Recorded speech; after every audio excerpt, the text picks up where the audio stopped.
Hello, everyone, and welcome back to the first Thursday episode of How to Train a Speedrunner. I'm your host, Church and Sarge. Today we're sort of starting our new time slot. We're starting a little earlier than normal. We should be starting at 10. We're starting at 7. Keys and Hobbs took the day off for some reason, which segues nicely into my other point. Why is everybody taking the day off? My D&D group canceled. Keys and Hobbs canceled. Seems like everybody's taking a day off today. But, like, the big holiday season is next month. Thanksgiving was last month. I don't get it. But there is a D&D-shaped hole in my life right now, so I figured the best way to fill it in would be with having the speedrun community teach us how to speedrun different D&D games. So tonight we've got Baldur's Gate, Baldur's Gate 2, and Star Wars Knight of the Old Republic. We're going to get into those lessons in just a second. Before that, I'd like to remind everybody, we do have a new YouTube channel. It's called GDQ Sum of Best Segments. Sum is spelled S-U-M. It's a highlight channel. It'll have regular uploads with our main channel. It'll just be small, digestible highlight reels. And with that, if you have missed any of our GDQ shows, you can head on over to YouTube. It's youtube.com/gamesdonequick, and you can catch the VODs there. So tonight we are joined by Seriously Shirley for our first lesson. How are you doing tonight? I'm doing great. How are you? I'm doing all right. I am excited to learn Baldur's Gate. Excited to learn some Baldur's Gate. I am excited to teach some Baldur's Gate. Is there anything we should know about the speedrun before we get started? Honestly, it's really easy to pick up. I did this as a 30-day challenge to myself about 2.5 years ago now. And I was able to go from knowing absolutely nothing about it to I held the world record at the time within that 30-day time frame. So Okay. there's lots of little neat tips and tricks that we've developed over the years. When I originally started, it was pretty fresh. So there's more to it now than when I originally picked it up. But at the same time, it's tips and tricks that you don't have to go and discover for yourself. So I think the learnability of it's still very, very high. Okay. Well, I'm excited to learn this, especially if it's that easy to pick up. Whenever you're ready, I'm sure I'll have some questions as we get started. Absolutely. So this is Baldur's Gate Enhanced Edition. We currently play on current patch. So if you've watched some of the old OG speedruns of Baldur's Gate, we have done things like dialogue glitches and chapter skips and just teleporting through walls, abusing things like Dimension Door. All of that has been patched out. It's been patched out for quite a while. So we've had to re-implement some things. And then with the addition of Enhanced Edition, we got access to new classes. But all of this, everything here is based on the old AD&D rules. So if you're familiar with D&D, there might be some things you're familiar with, and there's going to be some things that look outdated, and we'll get into some of that. So, first thing, when you are looking into getting started with this, is you're going to want to change around some hotkeys. And I know everyone has kind of some of their preferences, but for the most part, if you just go into your gameplay tab, you go over to some assigned keys, there's lots of customization that you can do. For the most part, you just be able to target yourself, target some item slots, and then get quick access to your special abilities. So to do that, you just come into these menus, and then you assign them to whatever buttons your heart desires. I function largely with my left hand on my keyboard, so most things are going to be over in that QWER ASDF area. There is one caveat to that, and that is some things are forever bound to the function keys, and there's just no help for it, and we'll cover what those are when we get there. A few nice-to-have things that we don't disallow, and that is resting until healed, max HP on level up. Both of those are just nice-to-have things. They aren't necessary, they don't really help or hurt the run in any major way.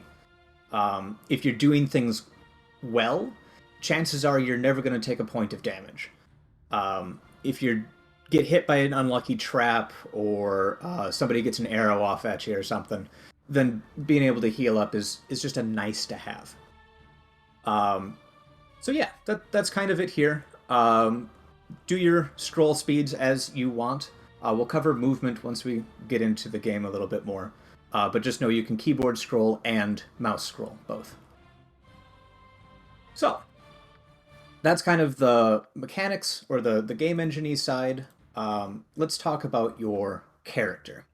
So, because it's based on an old system, some things are very, very limited.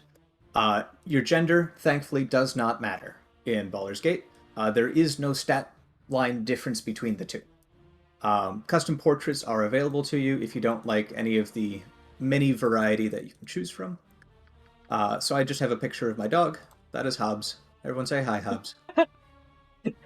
Hi, Hobbs. That's fantastic. That was his birthday when he turned 4, I believe. So one of the quirks of the old rule set is that your race also determines what class eligibility you have. So we want to play a very specific class known as a Bard Blade. We'll cover why in just a sec. But that limits our races to either human or half-elf. There's only 2 races that can be bards. So here we are. We're going to be a half-elf because of this one very important thing of plus 10% pickpockets. That's it. It's the only difference for us. The only thing we care about. The Bard. The Bard is the jack of all trades character. So the general differences are that you're either going to be proficient in melee combat, proficient in ranged combat, or you're going to cast spells.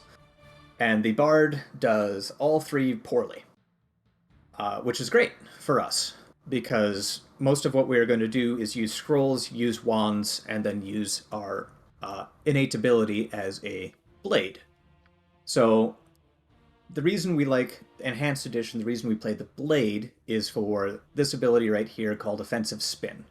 And it just says, I move twice as fast.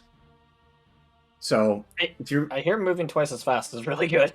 Yes, it's a speedrun, and turns out, if you move faster, you go faster. So, more detail than you ever needed.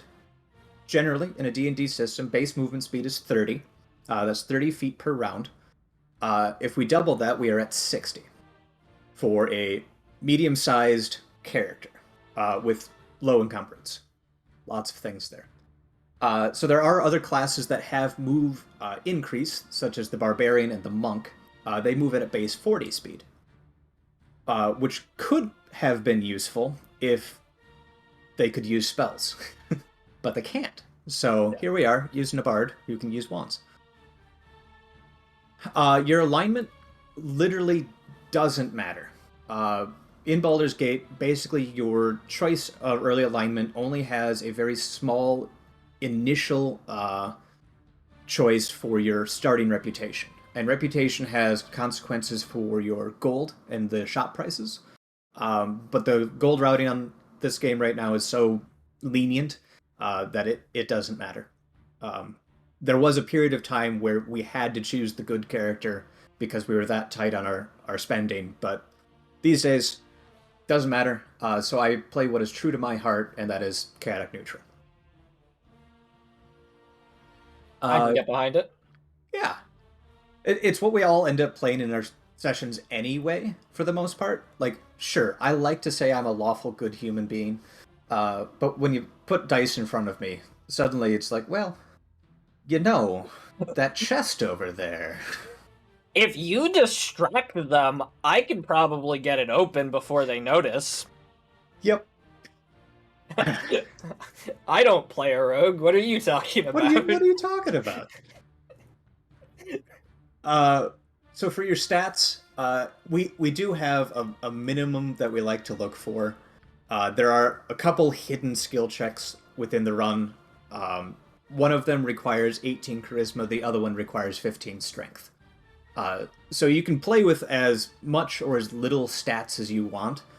I usually look for something like 83 or higher. which is not a fantastic roll by any stretch, but it's not bad either. We're not like super low on any particular stat, which is nice. So we get all the nice benefits of having max constitution, so we get our most hit points that we can have, a high dexterity to help our saving throws out, good enough intelligence just to make ourselves feel smart. It doesn't really have any bearing um, because of what we're doing. And then our two required stats of 15 strength and 18 charisma. Oh, and wisdom, we're not making any spell saves.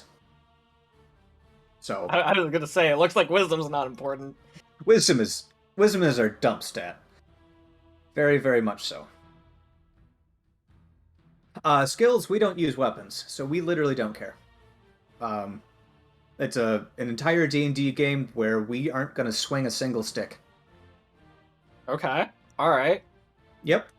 Yeah, buckle up for that. 80-hour epic, and we're not going to use weapons. Going the alternative route of, just trying to reason with people. I assume that's not what's gonna happen, but I mean, we're bards. We have a long true. and storied tradition of conversing with people, pissing them off, and then running away. Yep. That sounds. That's every bard I know of. And that's still true. Enhanced edition, especially with the Siege of Dragon Spear DLC, gives you all kinds of voice packs. My personal favorite is this guy. If you've ever listened to DuckTales or heard Petey, also from the Disney canon, he's voice actor is Jim Cummings. He's prolific, I think, is an understatement. So this is my choice, is my jovial male. Yeah. So I think that about covers our character generation. 15 strength, 18 charisma, bard blade, half elf is your sum. Okay. Okay. So Seems pretty straightforward so far. Yeah. I'll just put my name in here. So we play on core rules, and this isn't something that really anybody has challenged greatly. For the most part, the strats that we use, and this has been tested by myself and others, can be used anything from insane to easy. And your times are going to look pretty darn the same for any of them. But because we're all, for the most part, D&D nerds who pick this game up and have any interest in starting this game, we just play on core rules as a... This is our standard. Yeah, this is what we're used to, so... Yep. We do have a separate category for Legacy of Ball. Feel free to check that out. It's a whole different nightmare. The enemies are wildly difficult. And then story mode is the easy mode. It says right there, cannot die in combat. So maybe at some point we'll put together something that lets us do that. But for right now, no one's been interested enough to touch that. All right. So next up is our first story screen, and then our time actually starts after I hit that next button. So it's going to talk at you, so I'm giving you the heads up. But I'll count you down before we get into time. So our time will start in 3, 2, 1, go. So the very, very first thing you do is you activate your special abilities. So I have it hotkeyed. It's this button over here, F12. For me, it is on F.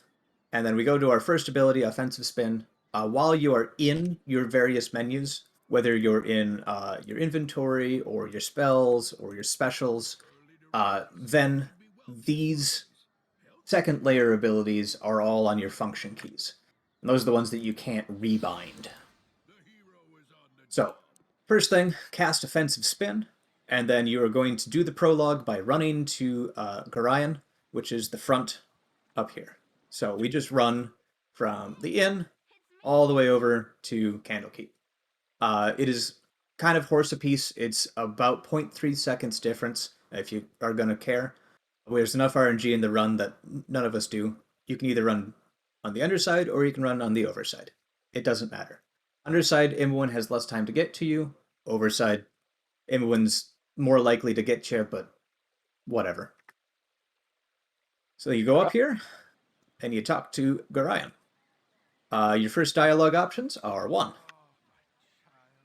And then the next 3 cutscenes you can skip by hitting escape. So 1, 2, and I suppose dialogue, 1, 2, dialogue, and then 3.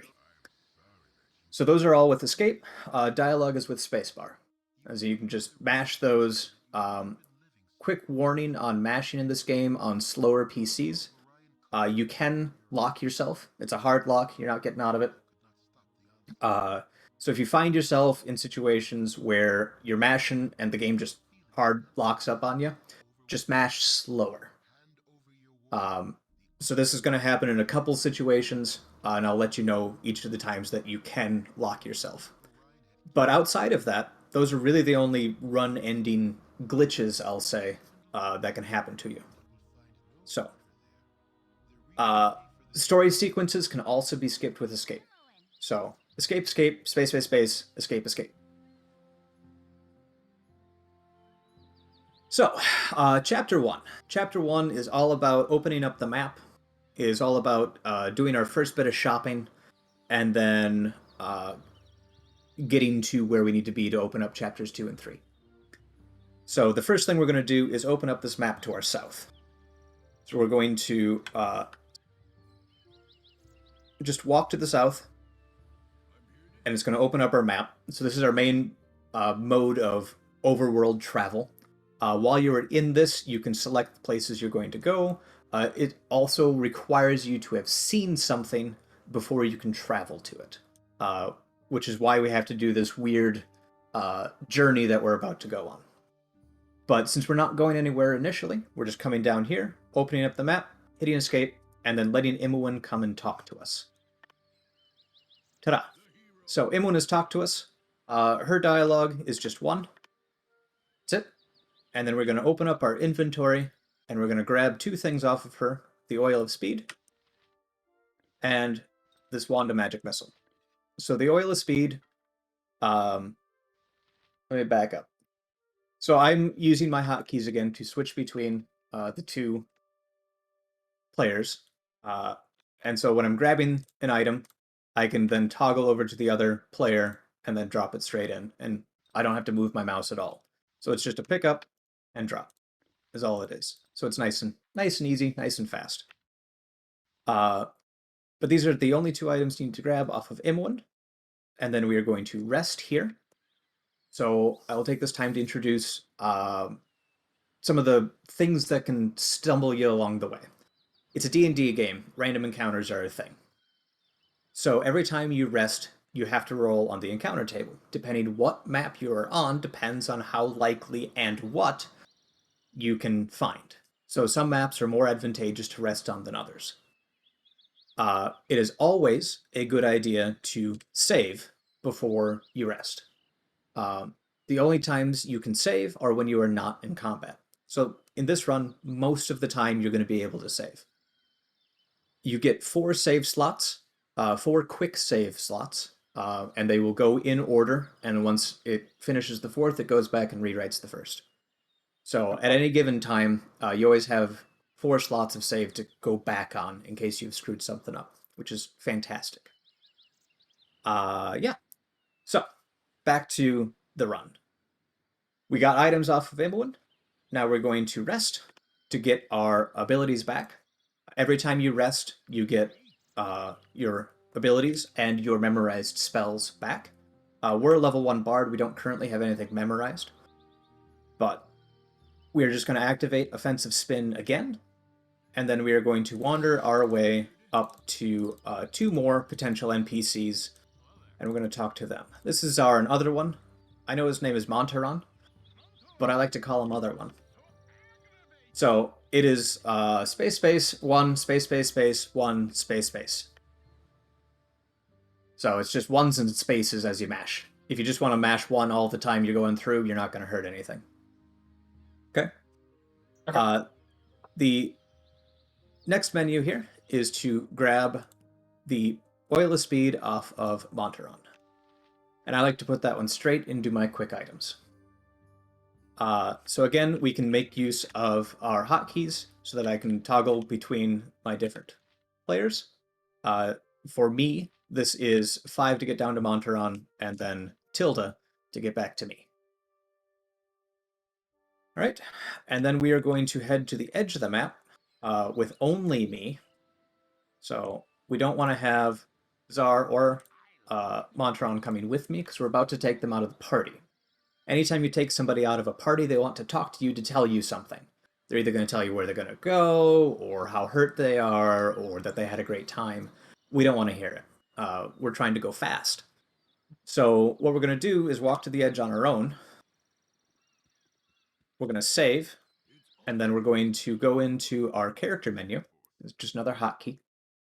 And we're going to go into Reform Party, and we're just going to remove everybody from our party. And then from this menu, you can just hit your rest button. So we saved before we kicked everybody out. But again, every time we rest, we have to roll on that encounter table. Thankfully, the first area is pretty low encounter rate, but they do happen. Almost always a Gibberling. And so if it does happen, it's kind of your choice if you want to reset, as in go back on your quick save, or you can just power through and go on to the next area. So in the next area, so we rest to get our offensive spin back. And then we go to the next area. The reason we want that offensive spin is because of this red-caped guy here. He's currently labeled as Old Man. For some of you who have played this before, or might know the lore of the Forgotten Realms, this is Elminster. Elminster is long-winded. He is our story bot in a nutshell. You do not want to get talked to by him, if you can help it. Typically, we avoid this by running double speed. However, if you got attacked and you need to go forward, you can outpace him-ish. You just got to get clicking right away. So you'll notice that our cursor changes when it's over this plinth, which means I can't move. So anytime you can see the 4-bit there, that is my move indicator, and you can only move in things that you can see. So Fog of War, no good.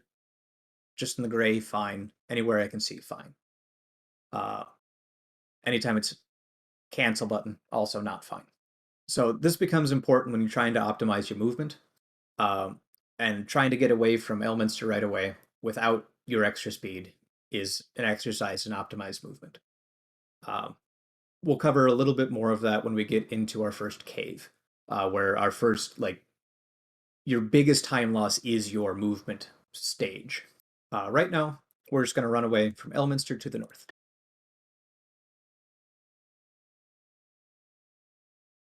So, one thing from the last map, I assume if a random encounter pops up, you can't just leave the map, you have to deal with the encounter? Because I am still within the map, I can just leave. Okay. It is the between map encounters that you have to run away from. Gotcha, okay. Good point. I was expecting one to show up and I was going to cover it then, but yes. When you are within a named entity, I'll call them, places that have big explorable areas, you can just run away to a different area, and that's totally fine. Okay. So, off to the friendly arm in. That's a cutscene. The cutscene can be clicked through, you can hit spacebar, or you can hit escape. Completely your choice. The nice thing about the friendly arm in is that you can rest here without any random encounters ever. So we take advantage of that all of twice. But it's nice. Means you don't have to hit the save button. So we're going to come over here. RNG is always good to avoid. RNG is always good to avoid. So there's a hidden item in this rock. We're going to grab it. So you'll notice I'm sometimes scrolling in and out. That's just on my mouse wheel. I usually just stay at about this height here, right where I can see the edge of my vision line. kind of your preference. If you like to play really zoomed out, you can play there. If you want to play really zoomed in, I don't know why, but you could. I'll be doing it for effect and how to try and explain things.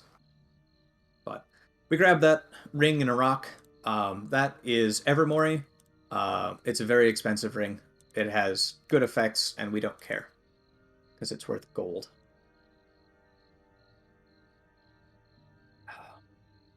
So now we're going to head and we're going to open up a couple map sections. And this is 100% just to get areas that we need for chapters 3 and 4. The first one is going to be Pelville. So again, rest before I leave, because it's a no encounter area. Give me my offensive spin back. We end up in Pelville. From Pelville, we're just going to go south. Offensive spin and run. We got an unlucky random encounter there. So there's a difference between fixed spawns and random spawns. The location of the random spawns are known. Like that Gibberline could have been bandits as well. But, Okay. yep, they aren't always there, is the thing. They are random. They're just, yeah, known locations for us. Yeah. If it shows up, it'll always be here. It might not show up. Correct. Gotcha. And that's going to be important for the next map, because there is a skeleton that can really screw up your early shopping trip. But yeah, if you get an encounter there, it means you don't get a rest right now, because you're in combat. And so you just kind of have to forge onward and head out of the map. So, without actually going to Larswood, we have now unlocked Larswood for travel later. But now we have a nice chain of events that can get us down to High Hedge. So we're going to head to High Hedge for our first shopping trip. And here is our first random encounter on travel. So this is a nice, easy one. There's a whole slew of random encounters, and there's different maps for most of those random encounters. Depending where you are and where you're headed to, depends on what pool you pull from. And as you play, you can get used to pretty much all of them. In general, it's going to be either run north or run west. Those are going to be your best options in either case. With this one, it is a run north scenario. And there's a couple random encounters that just straight up kill you. And then you just load and try again. Okay. One of the ones that happens to be in this area, and I don't know why it exists, is like 8 bandits with bows. Right? And Oh. yeah, and this is a level 1 area, right? And it is a possibility to get it on your way between the first map and the second map. So when you only have 2 people in your party. Yeah. Yeah. Okay.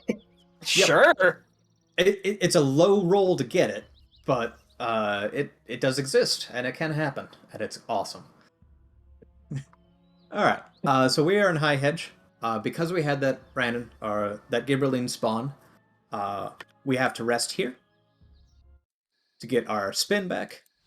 Basically, whenever you don't have your spin, rest to get your spin back is the gist of it. So we got what I refer to as Bones 1. Bones 1, let me scroll out. Bones 1 spawns up here. Bones 2 spawns down here. There is a chance to get both. It is very, very, very unlikely to get both if one of them spawns. If you're gonna see a skeleton, prefer to see Bones 1. Bones 2 can follow you into the shop and then attack you. And they hurt. Oh. Yeah. Do you take damage while shopping? No, but time Okay. does pass, so he can get into the shop and next to you. Oh. Yeah. Oh. Yeah. That sounds unfortunate. It's very unfortunate. If you're really quick, like once you're well practiced, usually you can go in, get your shopping done, and meet him at the door, and Okay. then run away. But during your first couple runs, if he follows you in, it's a bad time.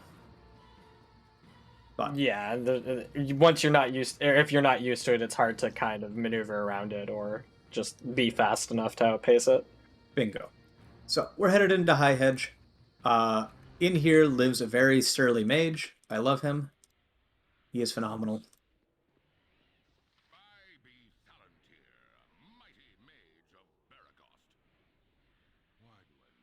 Ah, love that voice line.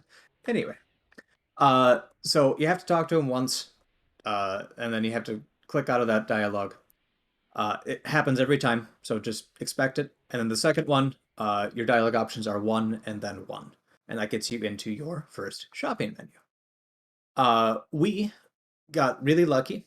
So the old D&D game again, your starting gold values are random. And the gold you pick up from party members when they join, because their starting gold is also random, gets added to your main pool when you pick them up. So everybody had high gold values. The reason we pick up this wand of magic missiles is to sell it for identify costs. Identify costs 100 gold. Typically, you don't end up with 100 gold after the first bit. So we did very well this time. 122 is almost max. I think 130 is max. Anyway, we sell the wand of magic missiles. We go and identify this ring we found in a rock, and we sell the ring. So now I've got 9,000 gold to play with, which is fantastic. We're only going to grab about 4,500-ish gold worth of stuff.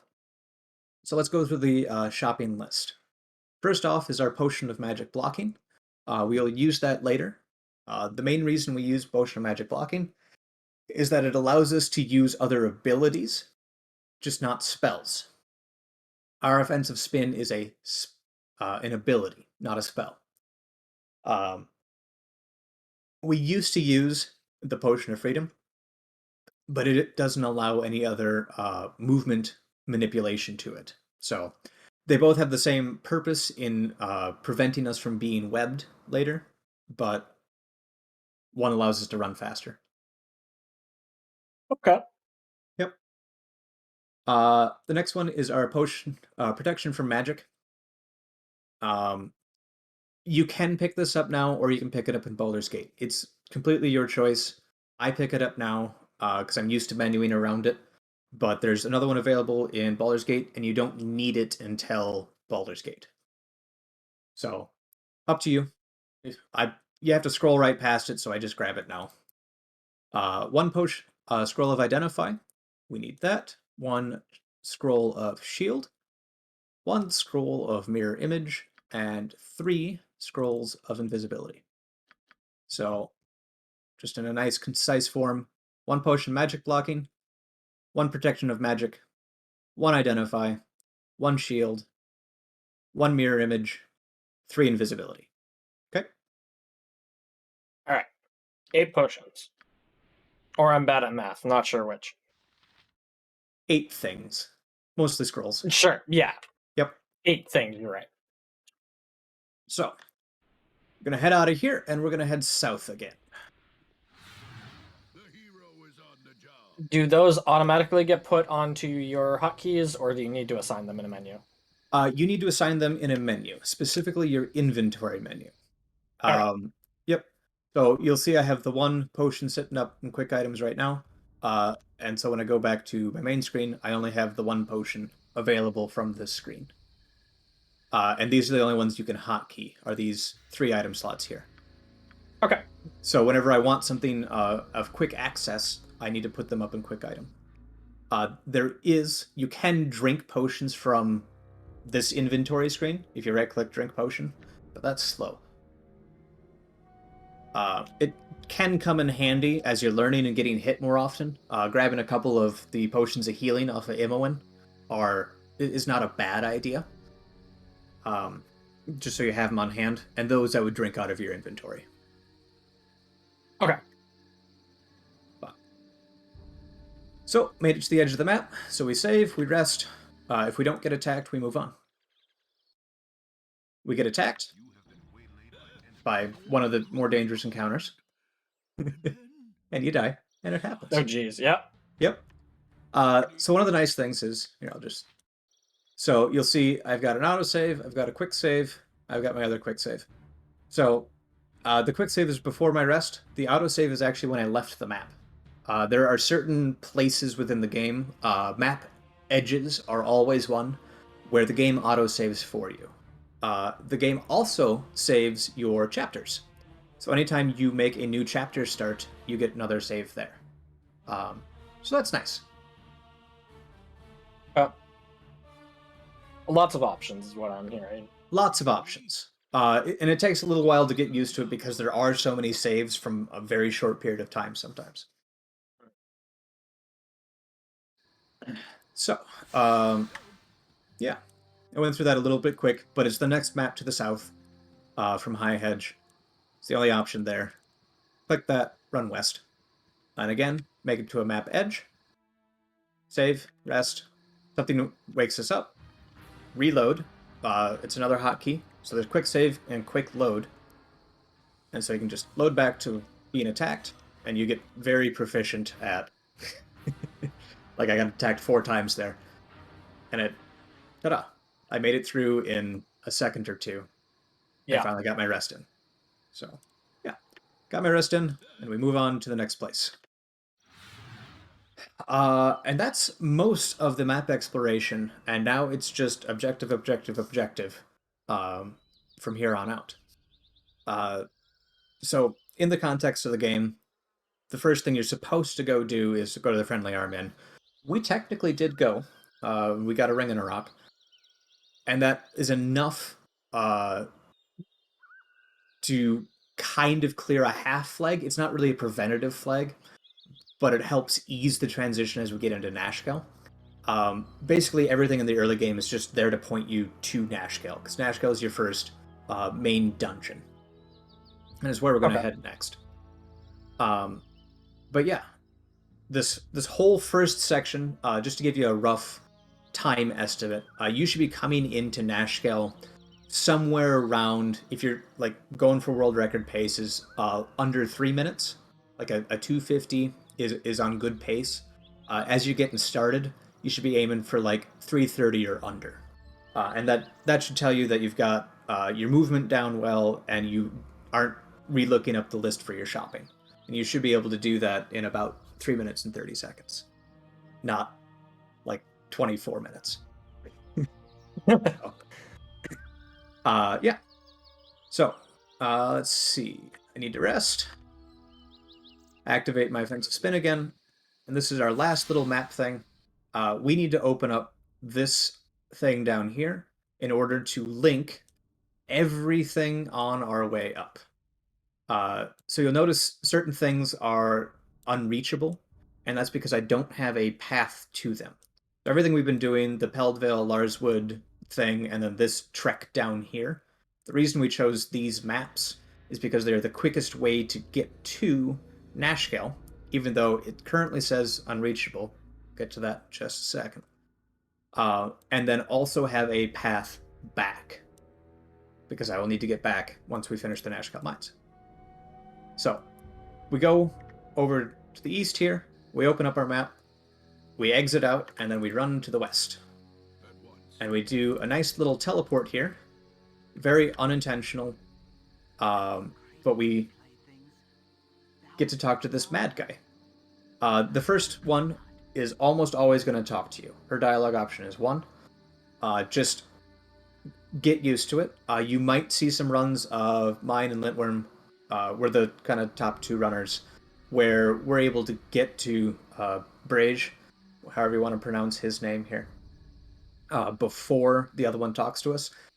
Don't worry about it. It's possible. Don't worry about it. But he's got a nice riddle for us. The answer is 4. And then you hit 1 again, and then we get teleported. And welcome to Nashkel. For hitting 4 and 1, you are awarded a bunch of gold and teleported to the place we want to be. So, Convenient. Very convenient. So, outside this door is a chapter trigger. I have made it to Nashkel, so I'm going to get 2 cutscenes. I should say a cutscene and then one of the dialogue boxes. So escape twice once you exit the room.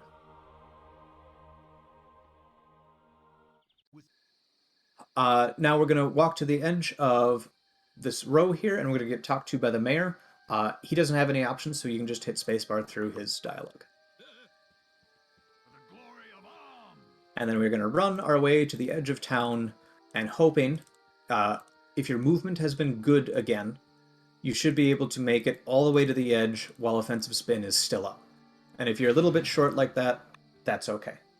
You're doing pretty good. All right, so you ran to the east. Exit the east, very important, because we need to unlock the carnival. But we are going to head down to the mines. There is a chance for an encounter here if you get it. If you see an encounter, just load. Don't wait for the death screen, because you're gonna die. The only encounter that is possible between these two is 6 hobgoblins with bows. Oh, good. More early level, just a bunch of ranged weapons. Yeah. So if you get waylaid, just load. You'll have an autosave right there at the edge of that screen in Nashkel. So, and thanks for reminding me, chat. We passed right by Minsk, so every time you walk through Nashkel, you can say hi Minsk, bye Minsk, or hello to Boo, whoever is your favorite. You walk right past him. We won't even say hi. It's very sad. All right, in the mines. This is our first item use. So that oil of speed that's been sitting on my hotbar, we use it now. And now is a decent time to talk about some of the round versus time versus whatever nonsense. Old D&D game, it functions on a round system, each round taking approximately 6 seconds. That is actually pretty well translated into real life. So it's about 1/12 scale-ish. So when you see a duration of 1 hour, it's about 5 minutes of real-world time. That said, each round is still about 6 seconds of real-world time.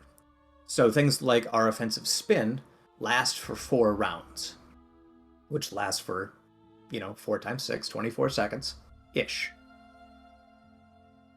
So we could, in theory, try an offensive spin our way through the mines, but that requires resting, which then gives us more random encounters, and it only lasts 24 seconds at a time, and the mines section takes us a little over a minute and a half.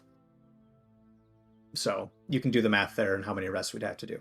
Or I can drink one of my very rare oils of speed, which last an hour, and give me a 5-minute window of real-time play of moving double speed. Super nice. And that's a very, very condensed version of the round system, which is like very, very fun to manipulate. And Shadowfire is going to be doing more of that in Baldur's Gate 2.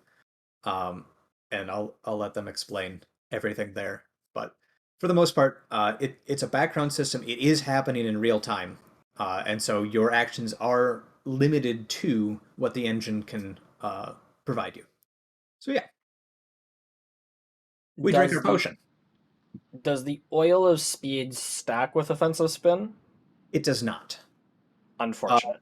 Yeah, there was a patch before the 2.0 series where that was a thing, and it was glorious. But no, not anymore. Unfortunate. Unfortunate indeed. So we're going to walk to the west here, and we are going to grab a stick out of a tree. This is going to be our primary damage item for the game. So that Scroll of Identify we picked up in High Hedge. We use that to identify our Wand of Frost. And then we're going to menu on some of our scrolls. So we're putting on Mirror Image, Invisibility, and Shield. And we are just going to pop out of here and instantly cast Shield. From here, we're going to run down the mines. That ladder's your way in. This ladder is your way in. And we're going to come down and talk to this guy. So you want to And then we're going to come up here and talk to these guards. And neither of them have dialogue options. You can just hit space through their stuff. There is a brief hesitation before you're able to enter the mines as the guard moves out of your way. So I use that time to cast invisibility. The important thing is to cast invisibility before this guy gets on your screen. This is one of the many NPCs that walk at you and want to talk, and you can't save, you can't do a lot of your usual like sneaky tricks while you're in a dialogue mode. So we try and avoid all of those situations, all those NPCs that want to talk to us. So yeah, we go invisible, and then we are going to take a very specific route through Nashkel Mines. And this is where I was going to talk about Fog of War movement. So there's a couple of nuances, I guess, about how to move through the Baldur's Gate games. As I explained before, you can't click on the black. So anytime that you're moving, right, my line of sight can't really go around corners. They did a pretty good job with their Fog of War to hide things around bends and, limit my view down hallways based on my line of sight. So as you get more experienced, you're going to figure out kind of where that line of sight is and give yourself some visual cues about where to click. So around this corner, right, where I'm going to get sightline blocked every which way, I can just kind of follow this outside edge with my mouse, because you notice that even though it still looks black, there's ground down there. It's just because of the perspective. So I'll be able to see this outside edge first, so I can click down here to move along it easier as opposed to trying to hug the inside corner. And if you want your minor optimizations, you can try and get as clean of a line through that corner as you want. But the point kind of remains of when you're moving in your Fog of War, you're going to learn where your limitations are and where you can click. And sometimes when you start to push that boundary, you're going to screw up. And it happens all the time, and that's okay. I highly recommend. Mistakes happen, and I highly recommend you push the boundaries. So you'll see in how my cursor is always kind of trying to follow that edge of the darkness. And then the way I'm moving the camera along with my character is just by double-clicking the ground. And that just kind of centers it back on you. Or I guess not centers it, but... it centers it in where I'm clicking. Yeah. Yeah. So, very specific paths again. You can go back and rewatch where I went in the last one, but it's basically just a big U. You go up and then you go down. There's not a lot of options to get lost there. This one, lots of options to get lost. So you come down here, you go past the first one, you go past the second one, you take a right at the third one, and you come down to this puddle. At the puddle, you should cast your mirror image, because there are 3 trap sets before a couple of kobolds. Because we are moving double speed, there is a good chance that we're only going to trigger one of them. Trap triggers, like everything else, are functioning on the background timer. So if it's not looking for you, it can't find you, which is great. Okay. There is not been a consistent setup yet to get through that section without with none of the traps triggering. I wish. I've worked on it. If someone can figure it out, that'd be great, because it saves us a spell cast. We don't like having to cast mirror image here, because it's not a guarantee, but hey, we try. This is the first death point, basically, of the game, outside of the random encounters. This is yet another thing you can't control. These traps can kill you, especially if you hit 2 of them. So we just run across. We tripped 1, and it hit my mirror image. Fantastic. It's doing its job. It's one of my favorite things to yell about in the run when I'm doing attempts, is every time the mirror image doesn't work. Gotta be angry about something. Might as well be something you can't control. Yeah, sounds about right. Yep. So, there's a number of passages down here. I almost took the wrong one again. Do not take the first path, take the second path. So, puddle where we cast mirror image, the traps, the kobolds, run down till you see more puddle, take a right at the puddle. And then we're going to run past more kobolds. And then this little section here, again, there are traps in front of this door. As long as you click on the door and don't hesitate, just don't hesitate, just go for it, you'll be fine. Just like that. So you're going to trigger up to 3 traps there. Again, only got 1. But as long as you click and go, you'll be fine. Don't try and stagger your way over that. They will kill you. What happens if you hesitate on clicking that door? Do you just You're going to hit... trigger? More likely, right? So we've already used up one of my mirror image clones. So Okay. another arrow is going to come out. One of those traps is also magic missile, which doesn't care that I have a mirror image clone. So, yeah. Okay. And if you dawdle at the door, you're just going to have a higher chance of getting hit again, which you don't want. Yeah. Yep. So now we're going to go into this cave and wander down to this corner. So, you saw some things there. We're going to ignore them heavily. This is Mulahay. This is our first section of combat, and where I'm going to introduce our biggest cheese of the run. This is quick save, quick load, and a little bit of abuse of the AI script. So certain NPCs, especially main story NPCs, have a specific script that they need to follow in order for them to, progress their intended story beats. So Mulahay, even if you attack him first, has to talk to you before he can aggro. And we're going to hit him, and then we are going to reset the round so that we can hit him again. And the way we're going to do that is by quick saving and quick loading. Every time you quick load, you load in at the top of a round so that you refresh your actions. And that is not an in-game time save, it is an RTA time save. So, since we time everything in RTA, great benefit for us. So, I am paused currently, and that is how I'd recommend you start. You use your Wand of Frost that you have now put on your menu, and you're going to attack Mulahay with it. So, more things about damage. All items and all damage are also rolled. In D&D, we use lots of things that look like this. 8d6 in this case means 8 dice, 8 6-sided dice. So if you draw out your bell curve of probabilities and do all the fancy math for what possibilities we could get, it tells you that I should be hitting probably somewhere in the mid-20s on average. Lowest I can roll is an 8, highest I can roll is a 48. We are looking for something mid-20s or better. Mulahay has 40 health. So we're just trying to ensure that I can kill him in 2 wand hits. That's the goal. So, first wand hit, here we go.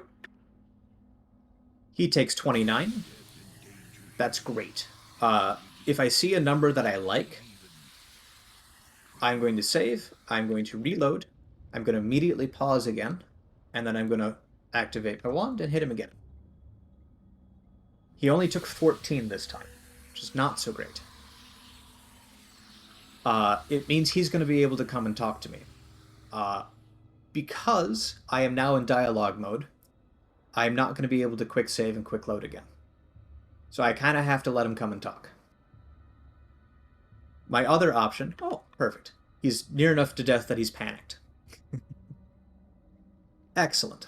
Panicked things are not in dialogue and they are not in combat. So I can save and load again if I want. Typically, a Mulahay fight looks like pause, wand, good damage, save load, good damage, he's dead. That's a good Mulahay fight. And I'll back up here in a second and give it a whirl. A bad Mulahay fight looks kind of like this. A worse Mulahay fight looks like he would come to talk to me. So you would kill him with the third wand hit, or this is our abundant save states at work here.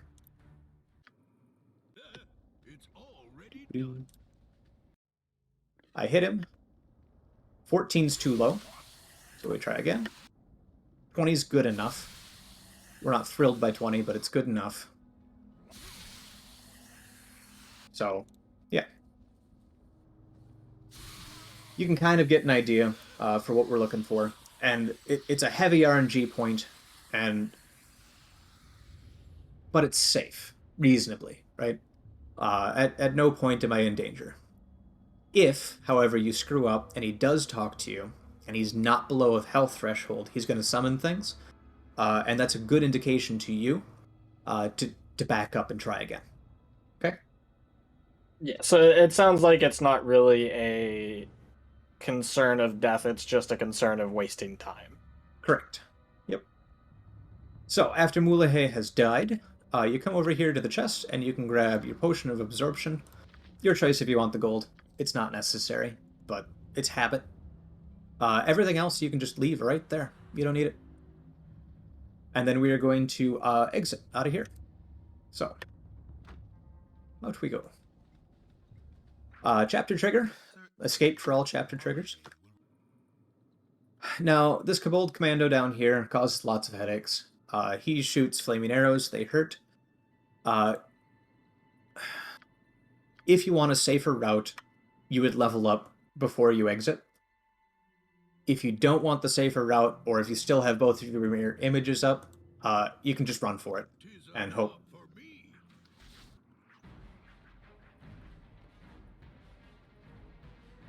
Is there... Sorry, go ahead. No, go. Is there a reason to not level up there? Is like It's just leveling time. up? Okay. So in theory, do you not need to level up at all to complete the run? In theory, yeah, you can do the whole thing at level 1. Okay. And I have. It is not typically advantageous, given how we do a pickpocketing strat now, which we didn't before, and doing that pickpocket at level 1 would be bad. Your pickpocketing skill levels up as you do. Okay. So if you didn't have the extra stats, that particular section would be kind of miserable. But yeah. You could, and what I'm going to suggest you do is that you level up twice. One of those is going to be, I think, 3 levels at once. And the other one is going to be, I think, just 1 level. But we will end the run at level 5, I believe. Okay. So it's more of a, that's the safety strat for this area. If you can avoid it, you can just merge that with another menu later on. Correct. Got it. Yep. Yeah, having extra health is a benefit to surviving Kobold arrows. Makes perfect sense to me. Yep. It's the other reason why we have shield on. It helps with our missile AC. There's a couple of slimes there. They're usually not too much of a bother. They can't hit you with shield on unless they crit, which that one was going to, but we left.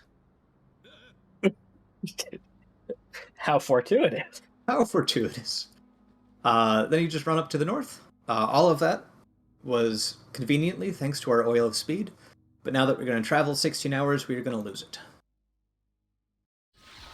We go over to the carnival. First thing you're going to do here is rest. There's going to be another story beat. Those of you who have played before know that we get special abilities as we progress in the game. They're meant to be, fortunes or foretellings of a future, blah, blah, blah.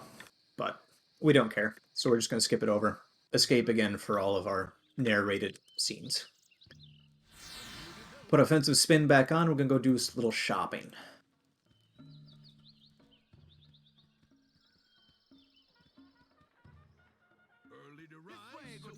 So, middle tent. Fun thing about the middle tent, don't try and run at it from the side. Come at it from a 90-degree angle. It's not a good doorway. It will just stop you cold at the front of the tent. It's not a good time. Okay. Yeah. Innkeeper, dialogue 2. We're gonna grab one gift lost. It's a necklace of fireballs. We like those. Ooh. Uh, Ooh. yeah. So the carnival has kind of two scenarios. One's daytime, one's nighttime. Daytime, you have to take one route. Nighttime, you get to take a different one. And that's because there's two NPCs that want to talk to you. And we want to get a rest in. So, daytime, we go down into the left here, and we try and get out of sight of both of these guys, which you can do while you're double speed. And once they're both in fog of war, you can rest. Nighttime, neither of them are there. So you can just go straight from the tent directly down and then just rest at the edge. So, a little bit of thinking there. And depending on how your waylays have gone, and depending on basically just how your waylays have gone, will depend on what time of day you arrive somewhere. There, you can force it if you really want to by resting somewhere else, but it's not that big of a deal to walk left an extra 10 feet. So yeah. Yeah. From the carnival, all that work we did on our map is now going to pay off, so we can travel to Larswood. It is expected to get 2 encounters. Every 8 hours of travel has another roll on the encounter table, so we're about to make 8 rolls on the encounter table. Okay. Yeah.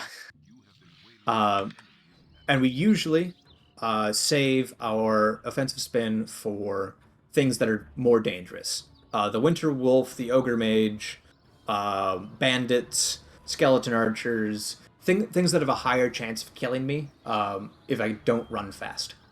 Gibberlines are not one of those things, so I'm going to save my offensive spin. And this is another situation of run north. There. We made it to Larswood. One encounter, that's really good. If you see that in a run, yeah, that's fantastic. So we activate our offensive spin. We run to the east. And then right as you can see this guy here, try and sneak a rest in. It doesn't always work. The encounter rate here is very high. You're going to get attacked. That's okay. Just continue to move forward and get talked to by these bandits. Okay? We're going to talk to these bandits, convince them that we are a bloodthirsty thing. So you are going to use dialogue options 2 and then 1. And then spacebar. And we have just joined the bandits. Congratulations. So A it's just little a normal session of D&D. normal session of D&D. This is an unskippable little dialogue section. And then you get to match through some text. And then you get to say 3 and 2. And a little bit more text. Since we got our rest, we can go straight into offensive spin. Otherwise, you would walk a little bit down and left here until all of these people walking away are in fog of war, and then you would rest to get your offensive spin back. But offensive spin to the east.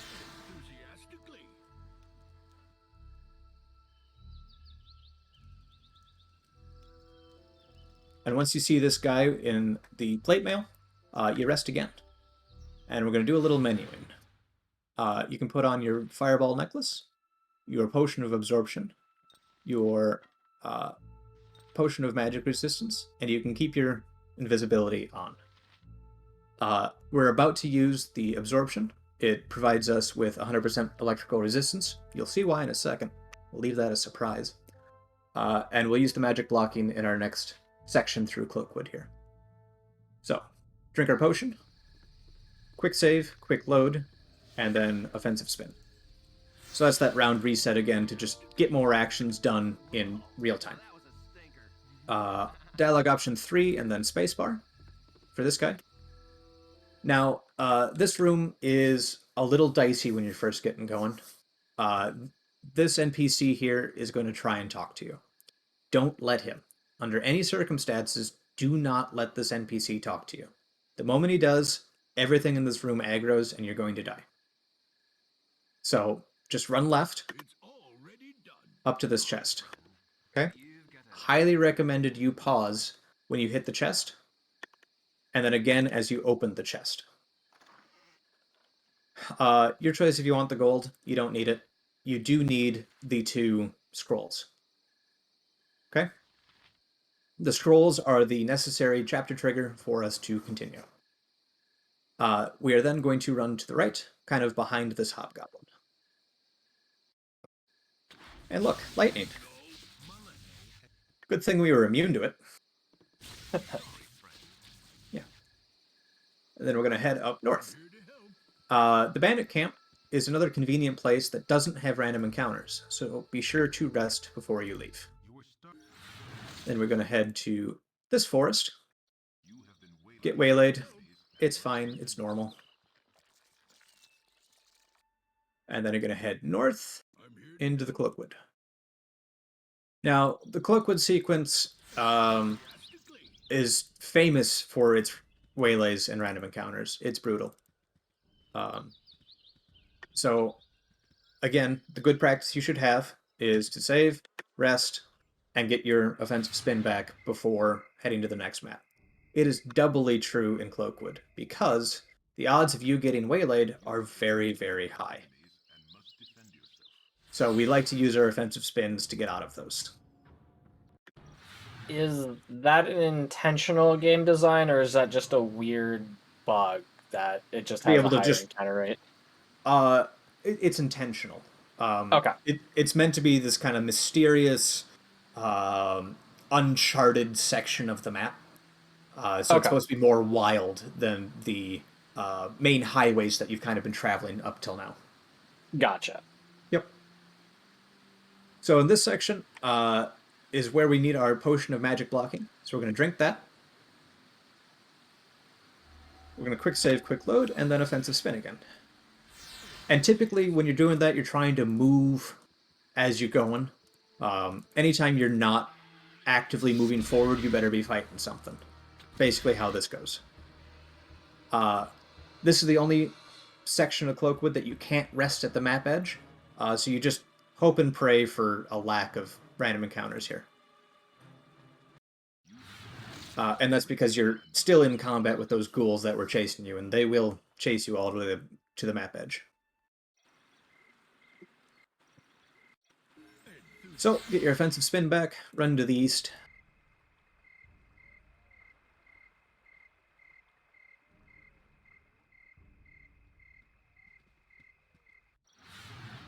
And then this one, you're going to skirt this corner of the trees. There is a nymph or a dryad or something over here. And she casts Mind Control, Dominate, one of those 2 spells. If it gets cast on you, you die. It's game over. You are now Yeah, hers. those spells aren't normally very fun, so Yep. And now we have made it to the mine. In the mine, you're going to put on your Oil of Speed, your Wand of Frost, and your 2 things of invisibility. So you're going to drink your Oil of Speed, wander your way down, and then go invisible. Walk past these 2 guards, stand behind the horses. Make sure that this guard is in the fog of war, so that he's not going to aggro at you. Make sure you drop a save, and now we're going to use our fireballs. So that necklace we put on, we are going to cast at the darkness. And you're looking for the ability to hit Drasus. Drasus has something very, very important to us, and that is our paws of the cheetah. They are double movement speed boots, which are fantastic. So we did damage to him, which is great. So we're going to save a little bit. Immediately after doing the damage, it won't let you because you're in combat. But when it checks again a half round later to see if there's anything still in combat, it's going to go, oh, nothing's in combat. Save away. And so we're able to cut about a half round out every time we want to cast our spell, which is nice. okay. And you're just going to cast fireballs at him until he dies. Typically, this is going to take... Oh, one short. Typically, it's going to take about 5 or 6. If he starts to run like this, It's not great because now he's moving off and who knows where. Um, and that's just a time loss. You can either back up a save, or you can try and go back, or you can be really, really anal about it and keep really good track of your damage numbers, so that you never hit that threshold. And if you head on over to the wiki, you can look up every enemy's health values and what have you, and determine what that is for yourself. But for the most part, you just hit him with fireballs till he dies. I then make use of the quick loot button to grab the boots off of his corpse and put them on immediately. And now I run quad speed, which is great. You run past the rest of that encounter and then go invisible again. I assume it's a lot easier to dodge things now that you're running 4 times speed. Oh yeah, yeah, Yeah. lots faster. So we head down. Again, scripted route through the mines. Word of warning, don't talk to the bats. Talking to things interrupts your invisibility. Oh. Yeah, bad. This is the first time that I'm going to level. So I should just be able to go in, hit level up, hit done, and we're done. The reason I'm doing this is because there's a good chance I'm going to hit a trap and its magic missiles. And if I have less than, like, 14 health or something, I'm going to die. So, this is also a very convenient autosave door. So I don't even need to worry about hitting my own quick save. I'm going to make use of this autosave.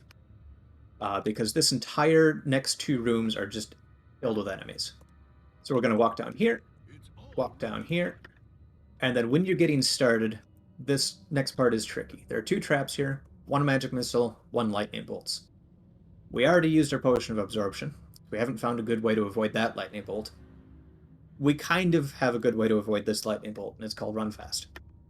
So you run into this corner, and then this corner. Okay? In the beginning, you can do it with the pauses like that, or see if I can do it on a dry run. You click, you click, you click. Okay? And if everything went well, none of the traps are going to get triggered. So then you're just running. Those who want to see what that looks like, you came in here and you just go to the hallway and just run all the way down. Okay? Into here.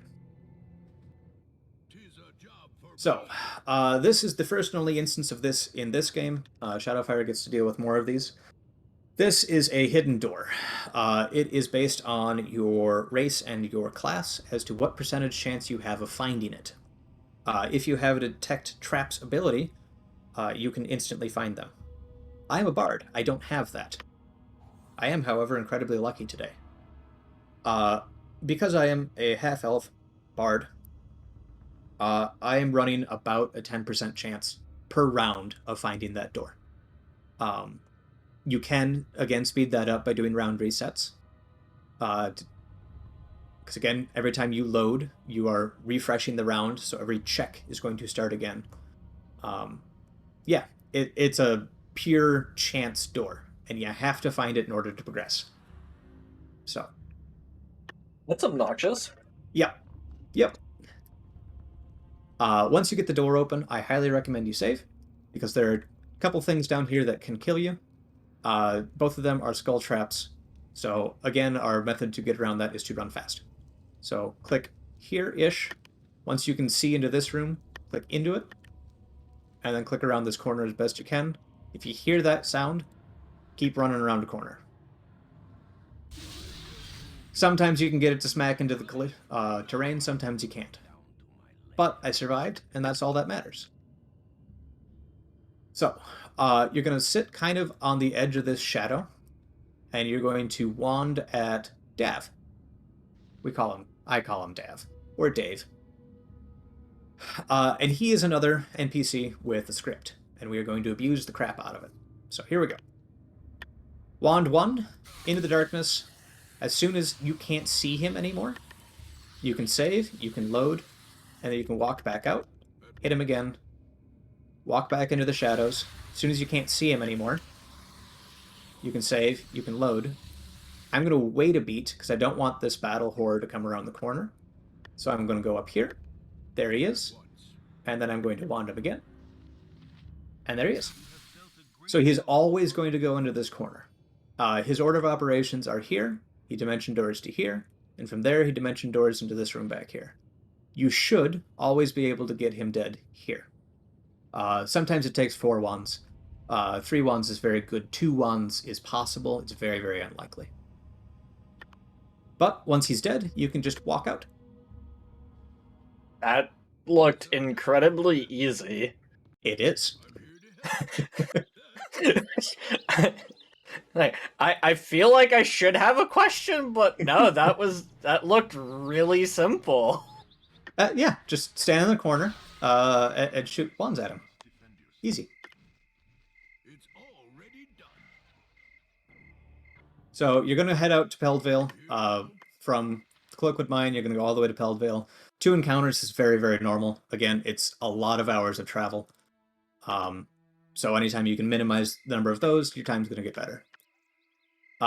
Here, we're going to head north. There are going to be 2 on-kegs up here. Just run. If you run well, they won't get their attacks off and you won't die. If they get their attacks off, you die. Just don't die. Yeah, easy. Just run. Yeah. So this is my safety bridge. This is another no encounter spot. So this is where I like to do my second level up. Level 4, we need to do a proficiency slot. Just the next one down, because we don't care. And then I like to rest. And that's just to have the extra health if I need it. If things have gone well, like I didn't get skull trapped, I didn't get magic missiled, I don't need to do any of that. But in this case, I needed it, so I do it here. Flaming Fist Mercenary, it doesn't matter where you say you're from. Just one of the top 3 options are good. For Scar, it is 2 and then 1. And then we're going to do a sequence break of sorts. But you had a question? I assume the bottom 2 have negative repercussions. Yeah, there's just more dialogue to it. Oh, okay. So, slow. The worst repercussion. It's slow. Elminster was here again. Just run around him. We're not interested in chatting to Pros, the man. So it's just come in the gate and walk kind of around into the Sorcerer's Sentries. We're going to go shopping again. This is our second and last shopping trip of the game. We're going to identify, and then we're going to sell. And are you ready for everything else that we need to beat the game? I assume it's 1 item. I'm ready. It's a little more than that, but it's 4 things. Potions of invisibility, because we don't like being seen. Potions of speed, because we like going quad speed. Master Thievery, because we're going to do a pickpocket. And Clairvoyance. Because here we are, patch 2.66, and it's still broken, but we don't mind. Yeah, that's it. That's all you need for the rest of the game, right there. You're looking at it. Pretty sure we're at less than 20 things here. Like, overall. It's pretty nice. We've gotten this pretty well optimized, which is super neat. So, Oil of Speed, because we got a little bit of running to do here. We're just going to head out, head west, go into the next area that opens up. This is a nice short area. If you're zoomed out far enough, you should just be able to click to the bottom and go to the next area. In the next area, someone else wants to talk to you. So get moving as quick as you can. If you do get talked to, just mash 1. And we're going to head into the Iron Throne here. In the Iron Throne, it's an important beat. We are investigating the Iron Throne thoroughly and with gusto. Are you ready for it? Alright, I'm ready. We've been talked to. I am going to leave now because I have investigated the Iron Throne. All of it. I know everything there is to know about the Iron Throne. Because the NPC started saying his voice line. And you know what? Scar believes Batman. me. Forget Batman, forget Sherlock. World's greatest detective right here. Right there. Yep. Look at this. Just for investigating the Iron Throne like that, we get to go see a Grand Duke. Ooh. Yeah. See? Greatest detective. Greatest detective. And we're going to tell him about the plot we just learned about. We're going to get 2,000 gold for our troubles. So that's 2, 2, and then 1. And then go talk to him again and say, yes, we have found incriminating evidence, option 3, and we're going to get teleported to Candlekeep. Thorough investigation. So, Baffling how fast that was. I I love that it works. I'm not entirely certain about the details of why it works, but I love that it does. I love the thought of like Batman and Sherlock or somewhere like reading this novel about the great detective. He walks into a room, talks to somebody. I've got the entire conspiracy done. Here you go. Nailed it. So, you land in Candlekeep. Unfortunately, there was travel time, so we need to chug one of our last remaining potions of speed here, and then we go talk to this guy. Keeper of the Portal, we give him option 2, and then spacebar, and then we dash our way to the Candlekeep. Catterley is most often going to talk to you. You just mash 1, and go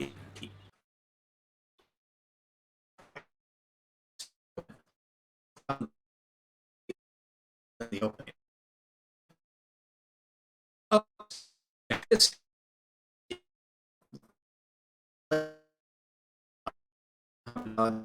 see the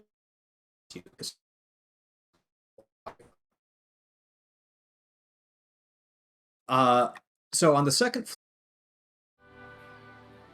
Hello, everybody. Welcome back. Hopefully, whatever happened is fixed.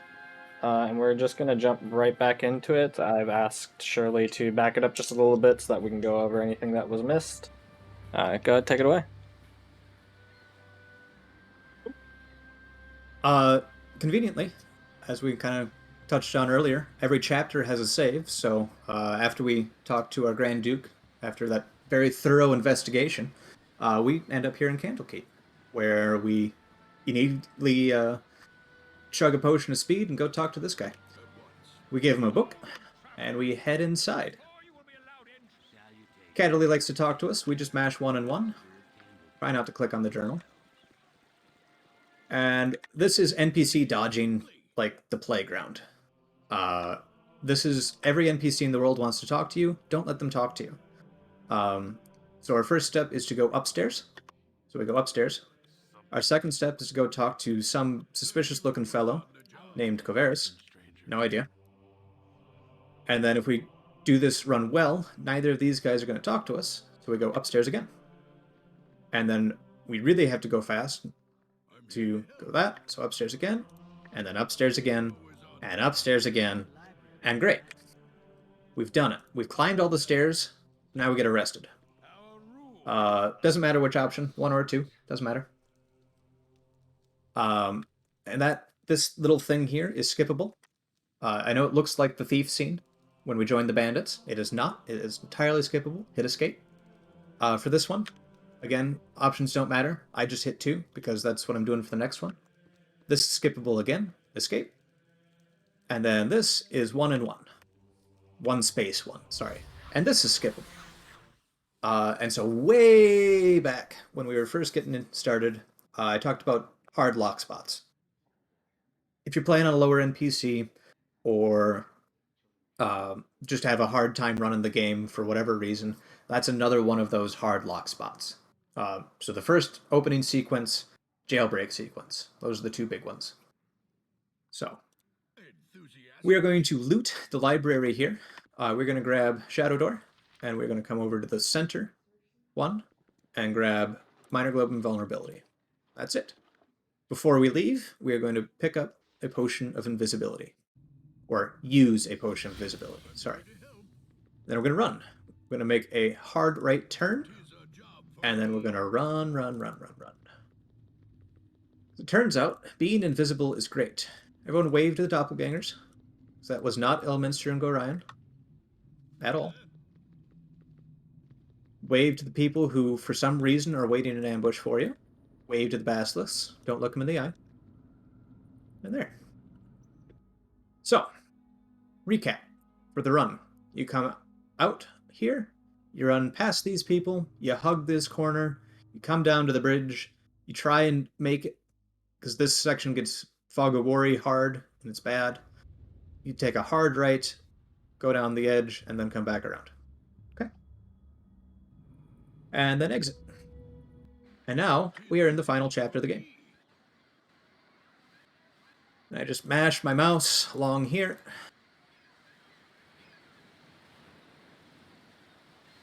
There's not been a lot of difficult things here. No. It's great. 90% of your time saved in this game comes from your movement. How well Yeah. are you, how good are you at keeping your character moving at all times? So, we go all the way back to Baldur's Gate. Surprisingly, the encounter rate between Candlekeep and Baldur's Gate is pretty low. You're going to get one encounter maybe on like half your runs. So that's really nice, because then we can just keep the flow going in this second half.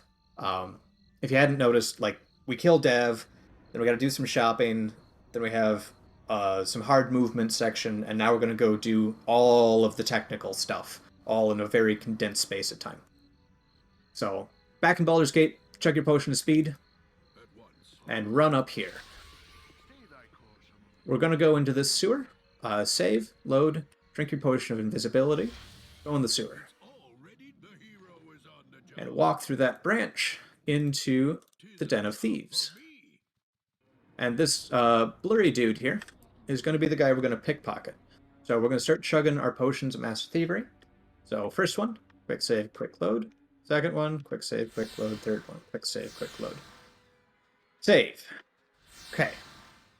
The reason we save at the top of this is because Slythe here has 4 things that can be stolen from him, and we need 2.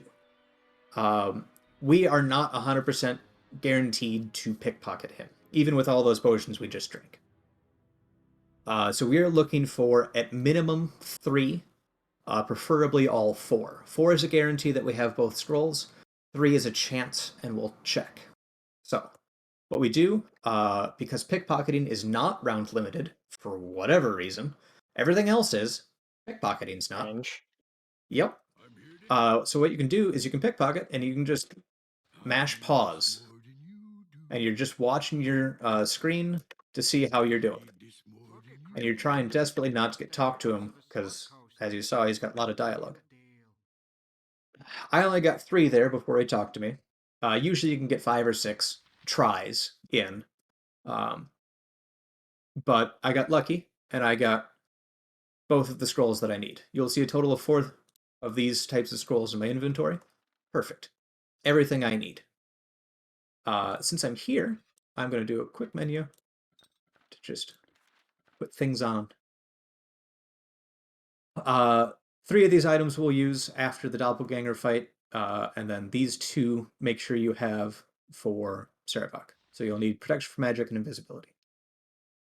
Since he talked to me, he is now aggroed. He's also quite fast, but I am faster, because I am quad speed. He's only like double and a half. Or too slow. Yep. Lots of things like to talk to you in here. The guy that I just zoomed right past, if he does talk to you, because everything's kind of on the round system again, he can notice you this like instant you come out of Fog of War. Dialogue option 2 will get him out of your way the fastest. Everything else is very avoidable. So, we exit that section. We go into either the center section or the bottom. It doesn't matter. They're about a horse apiece to get back to the north. The important thing here is that you come in to this top center section from the south. If you come in from any other angle, it's a longer walk than you need to take. So we're going to come up here. We're going to try and avoid Rodnim. And we're going to try and talk to the guard. Dialogue option 2. And then go in the castle before Rodnim talks to us. We actually need to talk to this guy, so go talk to him. just, run at him, go talk to him, however is going to be faster. And dialogue option 3. And now we're going to go proc the doppelganger fight. So I will preface the doppelganger fight with it is bad. Okay. There's a couple of different ways to try and approach it. You kind of get to pick your poison. You can watch either old runs or how I do it in the Legacy of Ball run, or you can go look up historical videos and whatnot. But there's lots of ways to try and tackle this fight, and the one that we've kind of settled on is to just launch fireballs willy-nilly. It's not horribly effective, but it's the fastest way we figured out how to do it. It's one person trying to knock down 3 doppelgangers, and it's rough. So, with that preface, let's go get talked at here. And it's just a lot of mashing. And then you're going to run towards the staircase as soon as the dialogue is done. So you want to stay out of combat. Cool. The moment I see that attacks have started, that means their transformation has finished. Do not attack them before the transformation is finished, otherwise the other NPCs turn against you. And now I launch fireballs at the darkness. The goal here is to not hit Belt or Leah. If you hit either of them, just go back a save, try again. Because if you hit them, they're going to kill you. So, we missed everybody. Nobody can see me, so I get to save, reload, and launch another fireball. And you'll notice that I'm kind of aiming at this corner, kind of on this flower area. And that's because I know that the front 3 are there, the back 3 are about there, but there's been some movement since combat has started, and I really don't want to hit Belt and Leah, which are up here. So I just kind of aim in the back corner here. It works pretty darn good. All right, so they're hurt enough that they're panicked, and this is when we either, depending on how many are going to run at me, they're not going to attack me because they're panicked. I'm either going to continue to use fireballs if I think I can still get more than one enemy hit. Otherwise, I'm going to switch to my Wand of Frost and do single target damage. I think I can get more than one. I'm guessing where he's going to run, so I'm going over here. And I'm going to try and hit these back corner guys. I don't know any of this for sure, and I'm just making educated guesses from all of my time playing. Pretty good guess. Yep. I feel like you've played this before once or twice. Once or twice. All right, so now I'm completely out of fireballs, so now I have to switch over to my wand. It doesn't look like my damage numbers were great, which is unfortunate. Are you potentially at risk of having to reset because you don't have enough damage, or? Completely reset, no. So we have a bunch of quick saves, right? Yeah. Or if you really want to waste a lot of time, you can wait for Belt and Leah to kill him. They will eventually. Okay. But if they're panicked like this, there's a very, very good chance that they're going to be chasing him for a long, long time. Yeah. Yeah. So everything is now dead. They conveniently finished that one off as I got my wand charge. So now you can go talk to either Belt or Leah, depending who's closer. And those documents that we pickpocketed off of Slythe go here. So we do options 1. And now we get attacked by Sarabak. You hope he aggroes onto somebody else, but in general, it's now is your time to menu the 3 items you're going to use in the Thieves' Maze. So that's going to be your Clairvoyance, Shadow Door, and Minor Globe Invulnerability. It's just a good time to take off your combat stuff and put on the next 3 scrolls you're going to use. Avoid Sarevok, try and stick close to Belt and Leah. Just because as soon as Sarevok teleports away here, which is a complete timer, it's very consistent in how quick this happens. Then you get to talk to Belt again, or Leah, doesn't matter. And then you get to choose option 2 and get teleported away as well. That is your third hard lock point. So if you mash through that text a little bit too fast, you can get locked before you get teleported away, which is unfortunate. Option 2 for the thief, and now we're going to buff up. So vulnerability goes on first. Then you're going to save, load, shadow door. And you need to be, like, on the ball with these. The timing on these are pretty tight. You're going to see globe invulnerability fall off before we get to the end. And so we're past the danger, but you'll see how tight it is. So once you see Shadow Door is procced, you can go down the stairs, save, load again, cast Clairvoyance. And while Clairvoyance is casting, you can scroll your way up. Now, if you've read the text for Clairvoyance, you know that Clairvoyance doesn't work in doors. I don't know about you, but I think there's a roof on this place. Wow. And the autopathing is improved enough that I was able to just click on the door, and you get to see my little yellow dot there. Just go zoom, zoom, zoom. I am so happy this worked. Oh, when I was first doing runs of this, I had to do all of that by manual clicking. That sounds terrible. It was great, let me tell you. In the glitched runs, you actually teleport. You set up a little block, and then you teleport through a wall. But, yeah.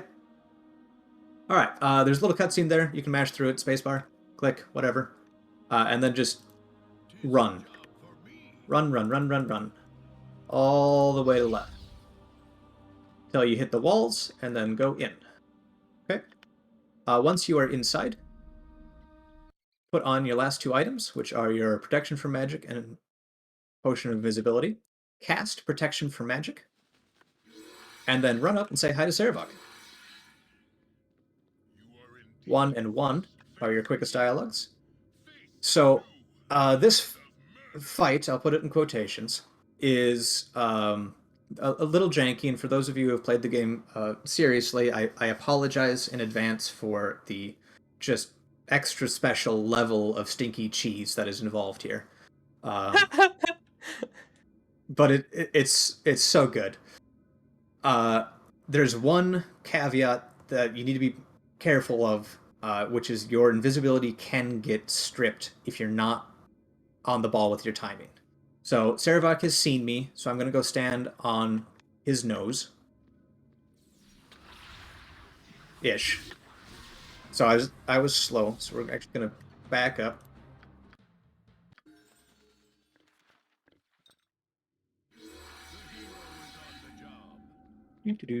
Ah. So, he started casting his spell. He hasn't appeared yet. Not the order we want. This guy can strip your invisibility, which is a death sentence. Don't let him strip your invisibility. This guy, we don't care about. Sarevok, we don't care about. The invisible thief guy, we don't care about. This guy. This guy is the guy who's going to kill your run. But Sarevok is moving towards me. I'm moving to the top of the crown, and I'm going to drink my potion while I'm doing that. So I've cast my potion, and he can still see me. Excellent.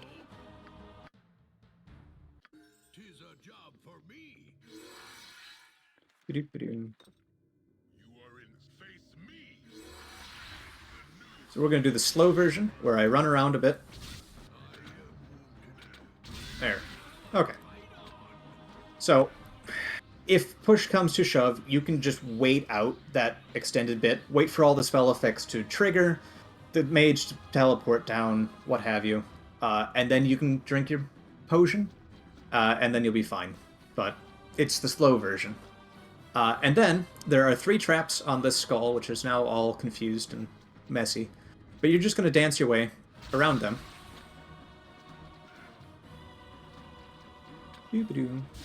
Which they are literally standing on one of the triggers. Fantastic. And you just dance back and forth until death ensues. And then time ends now. So they're basically just standing on a bunch of traps, and you're not affected by them. Correct.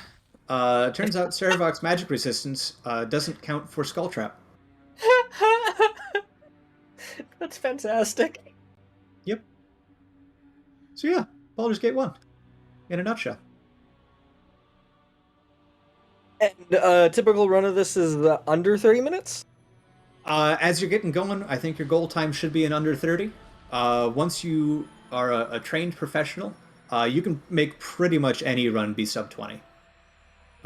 You have to get some absolute awful, like god tier bad RNG to go for above 20 minutes. Okay. Uh, that felt extremely easy to pick up. There didn't seem to be a lot of difficult things, and especially with that quick, like anything with quick save, quick load, makes the game a lot easier to pick up just because it's so inherently safe. Like you can try something and if it doesn't work, well, I only lost 10, 20 seconds, so Yeah, and that's there's awesome. chapter saves too. So if you make it to an end of a chapter, it's a good place to put it down or reset or practice something. Like I would highly recommend chapter 4 is going to take you a while. Go and practice chapter 4. You can just load up your chapter 4 save. It's never going to get rewritten. Go and play through chapter 4. Load chapter 4 back up. Do it again.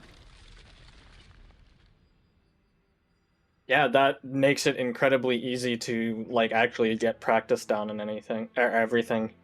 Yep. Do you have any closing thoughts? Anywhere people should go looking for help or any information on the run? Yeah. We do have a small little Discord. It is linked to our speedrun.com page. We also have a couple of text guides. I do have the original tutorial video of this up. I will be splicing this one in as well. Feel free to stop by. And then just a big thank you and shout out to Lintworm, Shadowfire Angel, Abum, and Jaseed for helping to kind of make the route what it is today.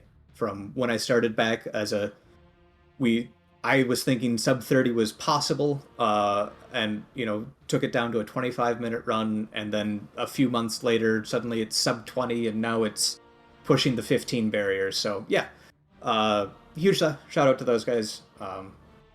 Awesome.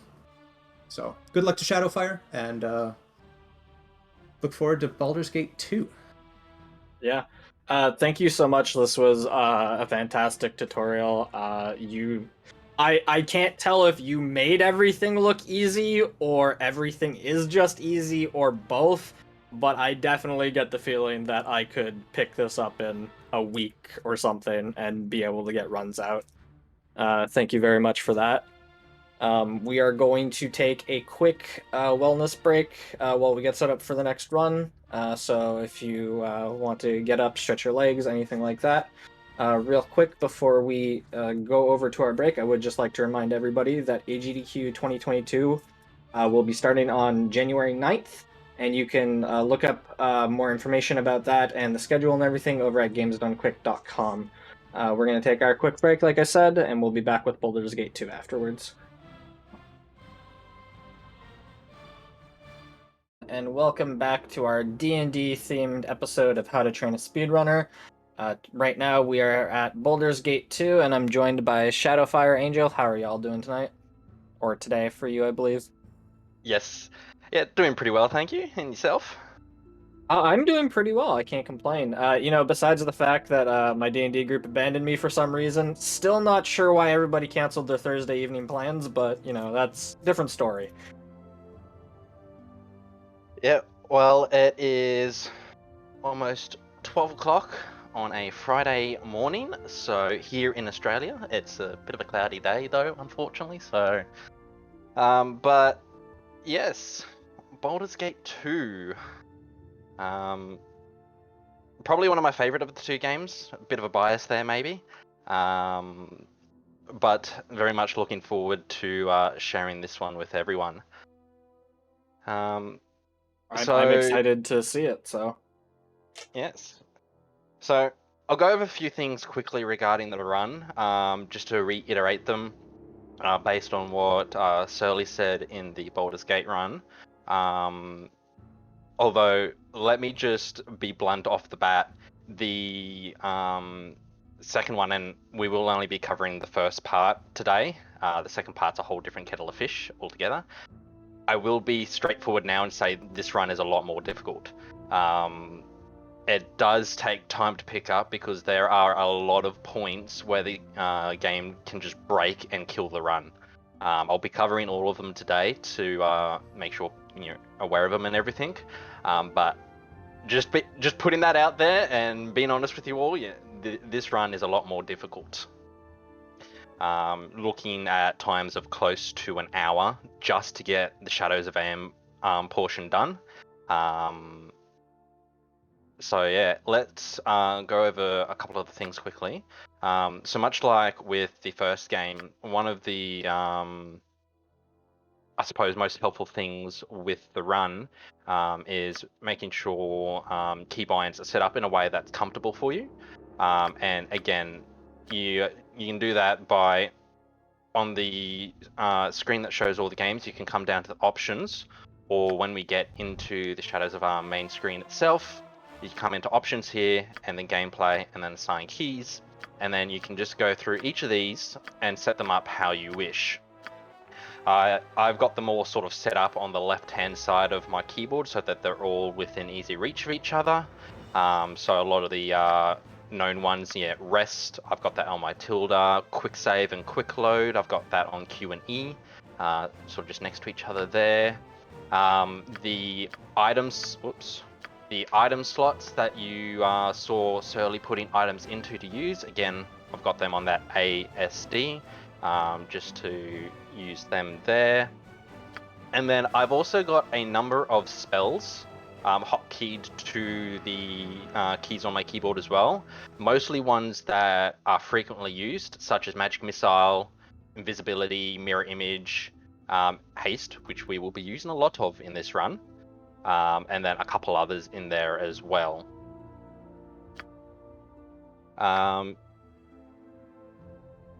Rest until healed and max HP on level up. I've never realized that I actually haven't had that enabled. Adds a little bit of variety to the run because you don't always have the same hit point values. It can make things a little dicey at times. But two very good options to have on when you're first starting out with the run and learning how to do it. Just to give you that added net of safety, so to speak.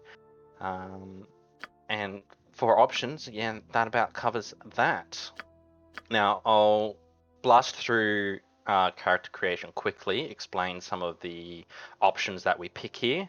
Much like in the previous game, and I'm going to go opposite to Surly here, we're going to run around with a female character. Again, gender makes no difference, does not impact the game whatsoever. You got a whole bunch of portraits here that you can pick from, or you can utilize a custom portrait, as I will do here. Race. Now, for this run in particular, we will be utilizing a class that is known as a multi-class. So it's two classes combined together in one character. Humans immediately are ruled out because they cannot use the multi-class feature.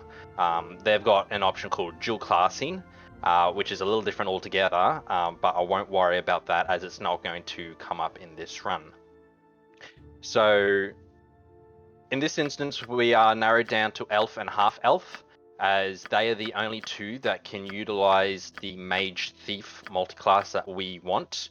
Gnomes can utilize Mage Thief as well, but their mage is immediately made an illusionist, which does impose some restrictions on spell selection.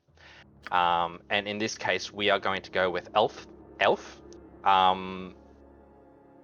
For the pickpockets, but more for this resistance against charm and sleep's magic. Further on in the run, there's a section where charm can be a bit of a run-ender. There's a section filled with vampires where one of their first things is to try and charm you.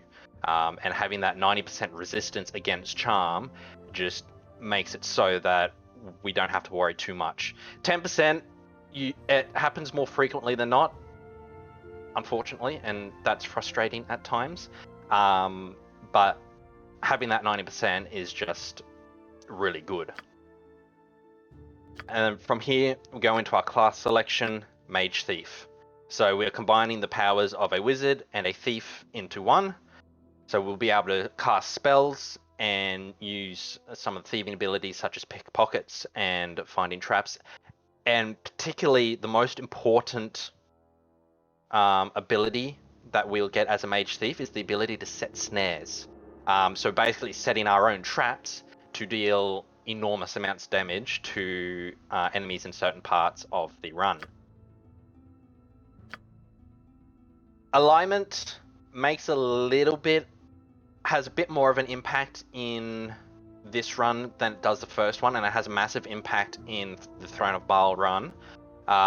We want to, for this particular run, be as good as we can to have our reputation start as high as possible. That is so we can try and keep the prices of certain items lowered and get a higher selling cost on some of our items when we go to sell them. And then abilities, you can honestly get away with a range of 80 to 60. It's a generally, oh my god, we had an 89 and I just clicked straight over it. Oh no! That would have been amazing, but we'll live with it. We'll go with this 83. That'll work just as well. Now, the scores that we want to prioritize here are Dexterity, Constitution, and Charisma. Intelligence plays a bit of a factor, but we don't memorize a massive amount of spells. So we can get away with that being a little lower. So, Strength and Wisdom, we're going to bring down both to 10s. Strength we'll rectify later on because it is a belt that we buy that will put our strength up to 19. So we don't really care about strength at this point. Wisdom, while we can decrease it to as low as I believe it's 7 before we start getting any penalties to our saving throws, we don't want it to be a dump stat like it is in the first game because there's a lot more saves that are actually prevalent in this run. We actually have to make quite a number of saves to progress through the run, and if we just knock that down to 3, we are going to get some massive penalties to our saves, and it just makes everything a whole lot more difficult than it needs to be. So we are going to max out our dexterity here to 19. We're going to bump Constitution up to a 16. And then we'll put the last point into Charisma just to, again, lower the costs of certain store items and raise the prices of items that we sell. And at this point, this is a fairly standard range of stats. Again, like I said, with Intelligence, we don't really memorize a massive amount of spells. I think there's only 1 or 2 that we memorize, but other than that, it's not a massive necessity. I'm being asked to roll once more, so Don't give in. Let's just store this so I can get back to it easily enough, and then we'll do the one more roll just to see where it takes us. You ready? Okay. In 3, 2, 1, and we drop further down. So, and this is why I stored the rolls first to begin with. And yes, we could keep re-rolling and potentially get a higher score, but we'll go with this and keep moving forward. Now for skills, we actually do fight with weapons in this run. We actually use the thing in our hand that we hold to attack people. And throughout the run, there are 2 particular weapons that we run around with, being a longsword early on. So we'll take a point in the longsword. And we eventually also pick up a katana. So we'll also put a point into katana.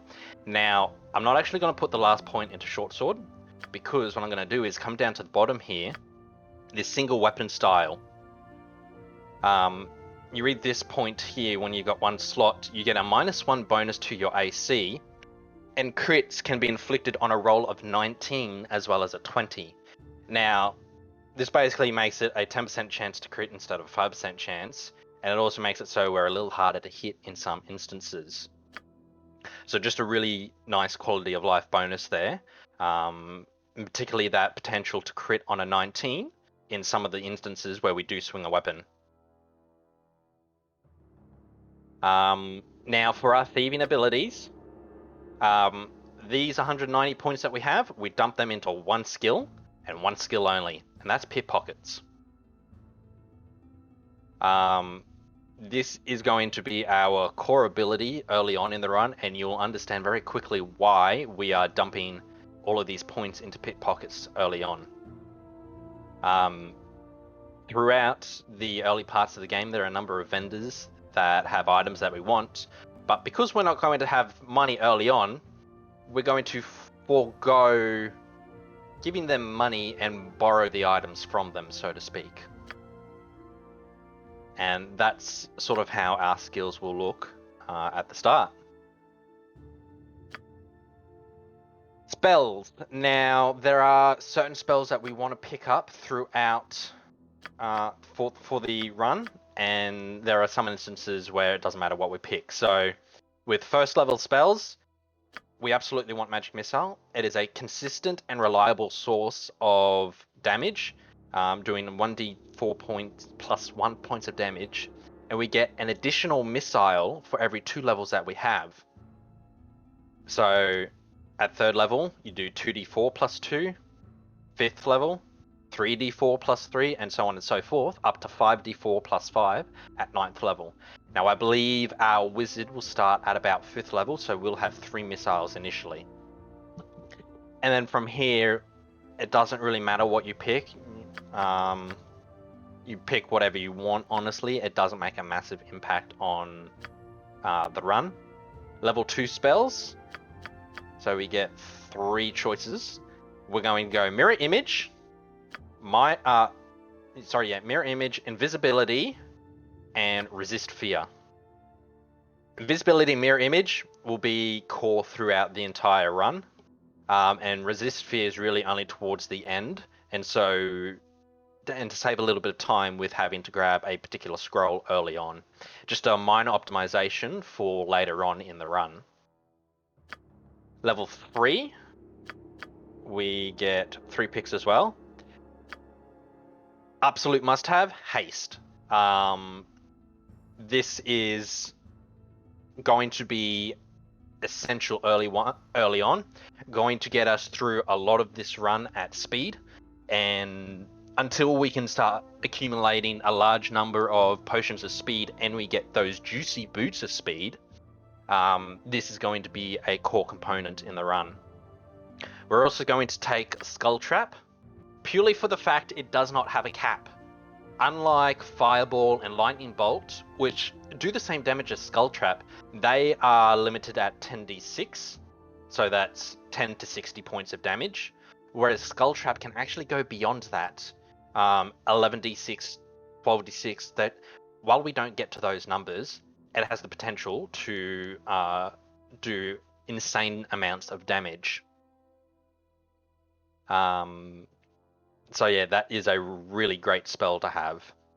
And then the last one we're going to pick is Dire Charm.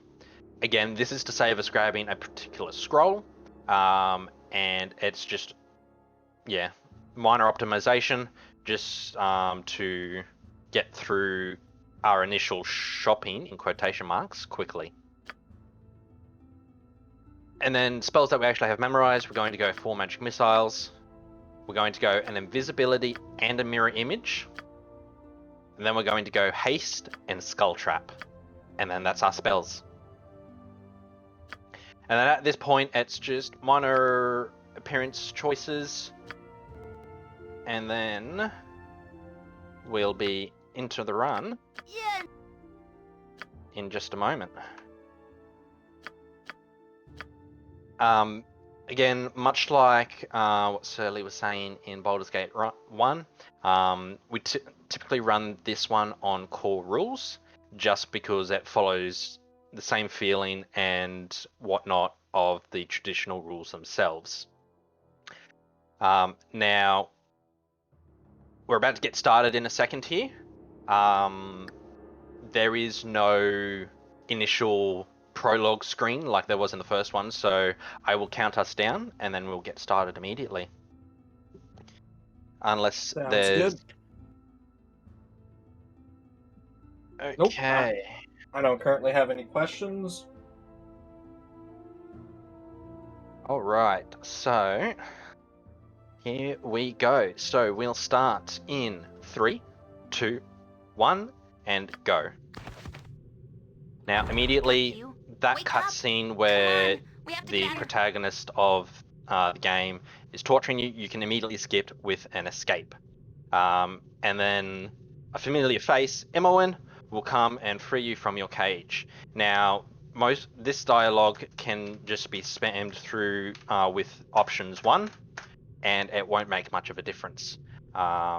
It's just get through the dialogue quickly so we can get started, because obviously it's a speed run, we want to get through it as quickly as possible.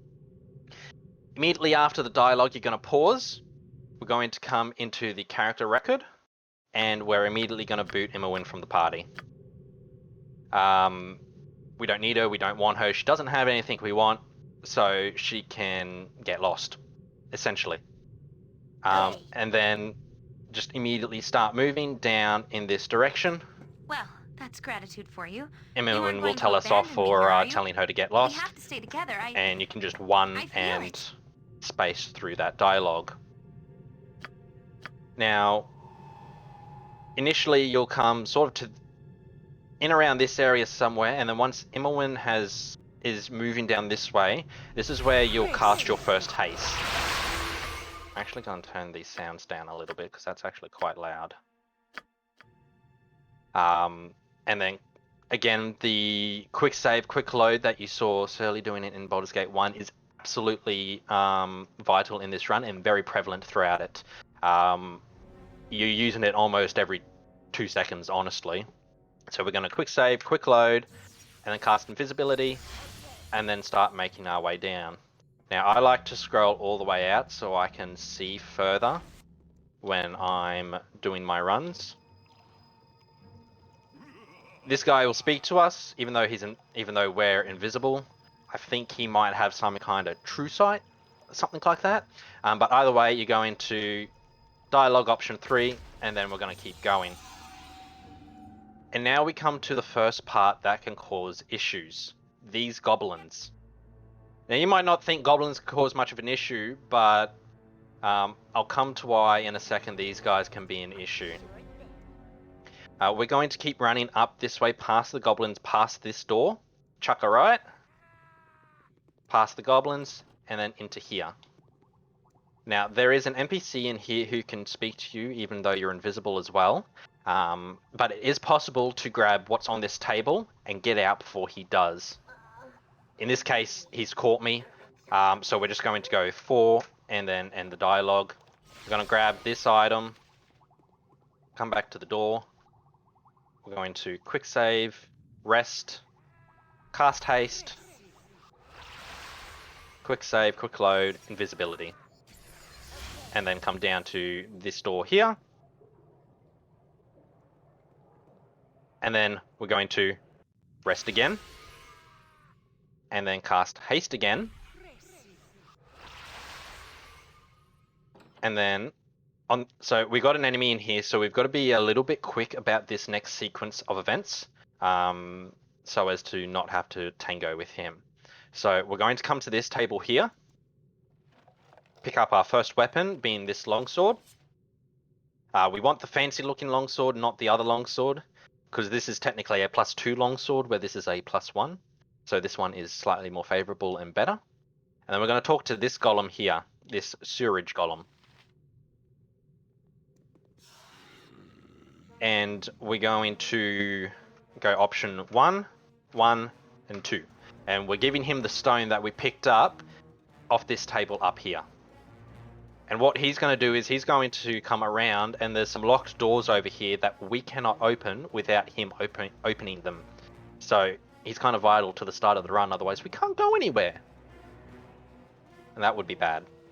Now, these goblins that I was talking about, you can see me jump out here and cast invisibility. Now, I could tell you that the golem would be able to get past the goblins without too many issues, but it is possible for these goblins to be in a formation where the golem cannot get past them at all whatsoever, and that basically ends the run right there, because then you have to try and get the goblins out of the way so that the golem can get through. So as you saw me do just then, what we do is we come out into the open where the goblins can see us, and then immediately cast invisibility. Now, 99% of the time you'll get the invisibility off before either of these goblin archers will be able to shoot you, but there are some instances where they're just razor sharp with their reflexes and they just snap a shot off while you're casting invisibility and hit you and ruin the spell. At which point you're kind of stuffed, because we don't have another invisibility and no other way to make ourselves invisible. So you got to cross fingers, hope and pray that you get the invisibility off. And then just follow after the golem, past these goblins, into this room here. Now I'm going to cast Mirror Image, and then we're going to come up to... We sort of need to get onto the corner of this landing here. So if I zoom in, we need to sort of get to around this point here. So when we open the door, it'll hide us from this enemy here. This door provides enough vision blocking that we can't be spotted by this nasty, because we're about to cast a spell down this hallway to kill a couple goblins that actually are blocking our way. And casting this spell will make us no longer invisible and reveal us. And as you can see, it's not aggroing onto us, and those goblins are now dead. And we continue on our merry way. Now the reason we've cast Mirror Image is because there's a trap on this bookcase here. And because we don't have the ability to find traps, we can't exactly disarm it. So we're going to just tank it and grab this necklace. And thankfully one of my images tanked. As you can see, I had 4 images, and one of the images tanked the needle things that you saw come flying at me, thankfully, because they are poisoned. And poison is a big no-no. Poison will get you. Oh yeah, I think the poison lasts long enough, it can actually outright kill you. Oh, jeez. Yes. Another run ender right there, if you're not careful. Okay, now at this point here, these 3 nymphs want to talk with us, but we don't want to talk with them. So, what we're going to do, I'm not actually at a point where I can save because the golem's still running around. What we're going to do is, we're going to hit the lead one with a magic missile. And then we're going to click to talk on these 2. And then, well, she's still aggroed, unfortunately. And then we're just going to run straight past. Now, because I've got one of them aggroed onto me, I can't rest and then haste again. Ow. And there you have it. RNG was not in my favor today. So in this particular room, it is littered with traps. Hence why we still have the mirror image. There's a trap at the entrance that we can walk over and actually walk between without triggering, but I triggered it in this case and it actually hit me through mirror image. And then there's 2 traps on the chest that you saw me open. One is a spear trap that does an exuberant amount of damage, which I believe is what hit me and killed me. And then there's also another spike trap that's poisoned as well. So we're actually back here somewhere. It's a lot of traps right in the beginning. It is. And it is quite nasty. They are not nice. So I'll just quickly speed back through this part here.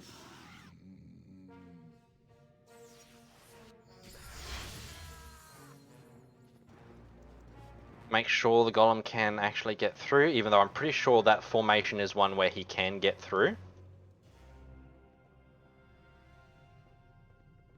You learn with time the formations that the golem can get through, but sometimes they're a little tight.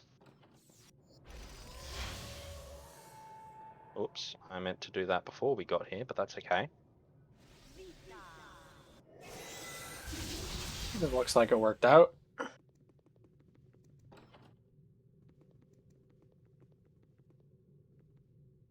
So I got the save, so I'm gonna haste.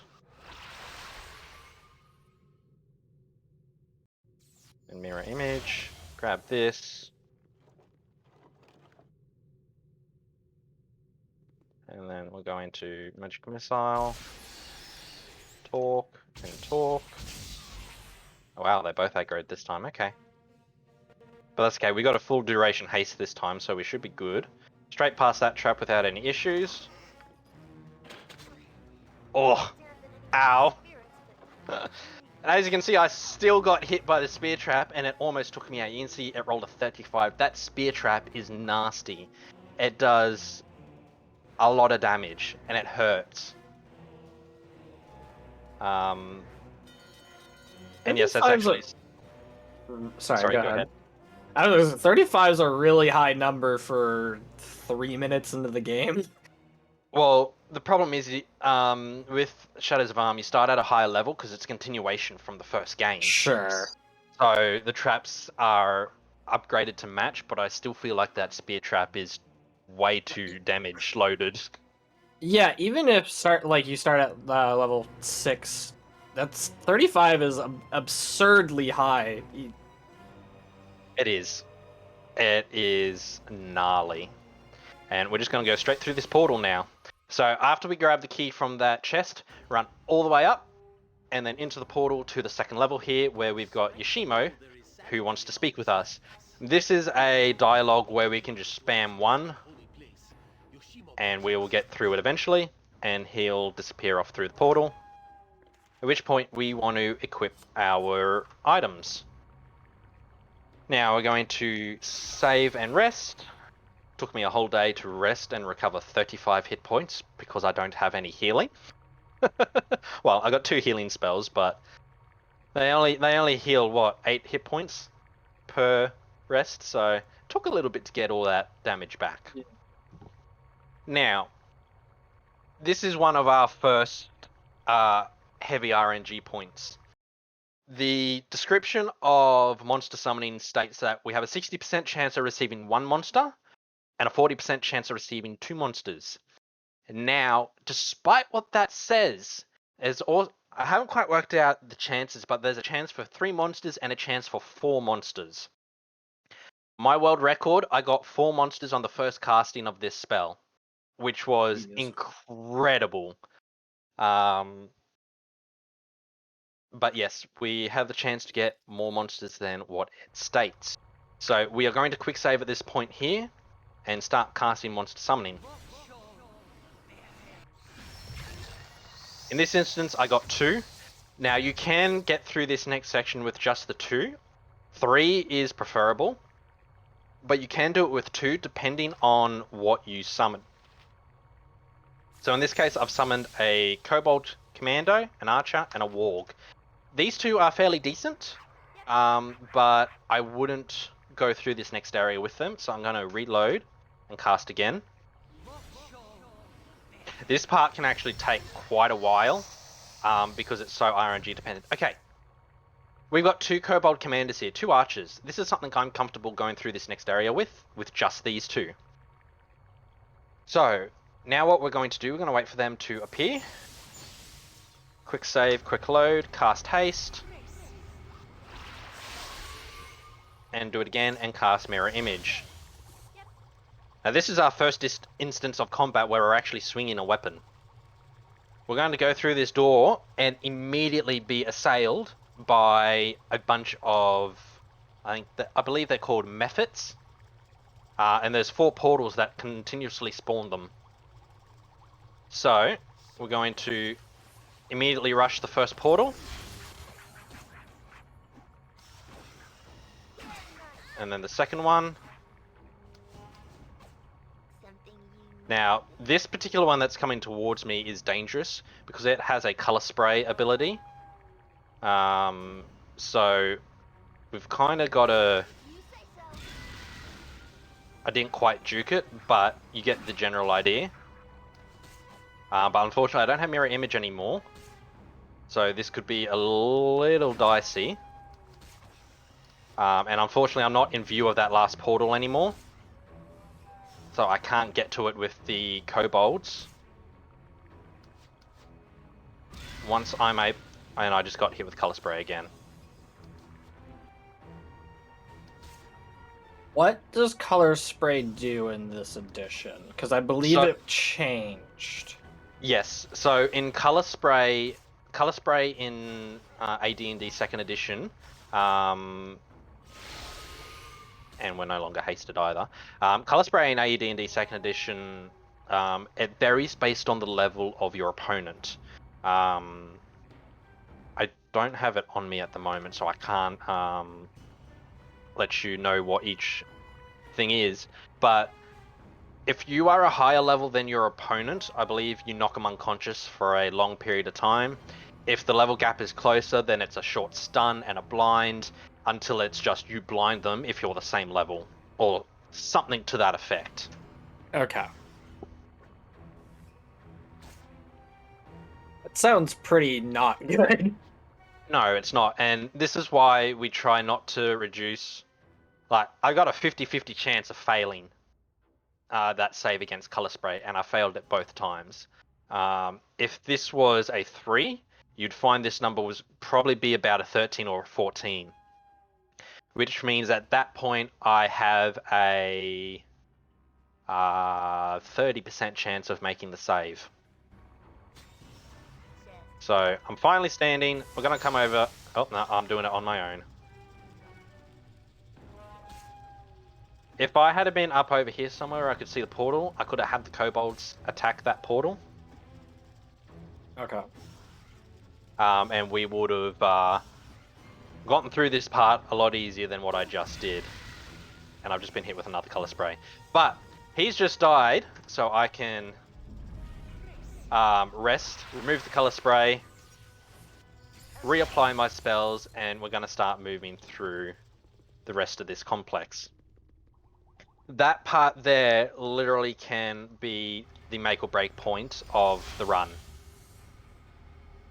Now, I've just cast Mirror Image there because there is a trap on this bridge that deals almost as much damage as what the spear trap on that chest does. We don't want to tango with that. No siree. No, not with those damage numbers. No. When you consider we've only got 46 little hit points, we are quite squishy. Now, we are at the first chapter point, and I need to turn my air conditioning on. It's getting quite hot in here, sorry. I sympathize. I absolutely sympathize. We've been getting a lot of rain recently, so it's been getting really humid lately. Anyway, so we're at the first chapter checkpoint, where we will go up into Athkatla itself, where Shadows of Arm is based, in the region of Arm, funnily enough. Before we do that, though, we need to make some spell changes. We need to drop Mirror Image for 2 invisibilities, and we need to drop the Skull Trap for a Dire Charm. And then at that point, we rest, and then go. I like to quick save there so I have a point to go back to just in case, and we can go through and we can skip that cutscene. Immediately, we're going to cast Haste. And we're going to run away from this guy who's going to tell us off casting magic in a city that does not like magic. We're going to come up to this little storekeeper here. This is where we start borrowing things, so to speak. As you can see, we don't have a single ounce, not a single coin to spend. So while he's looking the other way, we're just going to grab a few scrolls. Because scrolls are going to play a prominent part throughout this run. Most of the spell casting we do is actually going to be from scrolls. Now, should be pointed out that there is a big difference between a spell being cast from a scroll and a spell being casted from memory. A spell being casted from memory goes off your level. So in this case, I think I'm a level 5 wizard. So most spells would be cast at 5th level. With scrolls, they are at a static value. I believe it's 5th. No, it's 7th level. I believe scrolls are at a static level of 7th level. I checked this earlier. I don't remember what I checked it with. Yes, chromatic orb. Because I got this paralysis. So yeah, scrolls are at a static level of 7. So it means like Fireball and Skull Trap, they always do 76 points of damage. Magic Missile will throw out 4 magic missiles, etc, etc. Okay, now for the scrolls that we actually want, we want 1 Identify, and you have to steal these 1 at a time. You can't just click on a whole group and then click steal, because if I select 2, you can see the steal button is not available. You have to do it 1 at a time, which makes things a little slower, but you do what you have to. We're going to take all these invisibilities.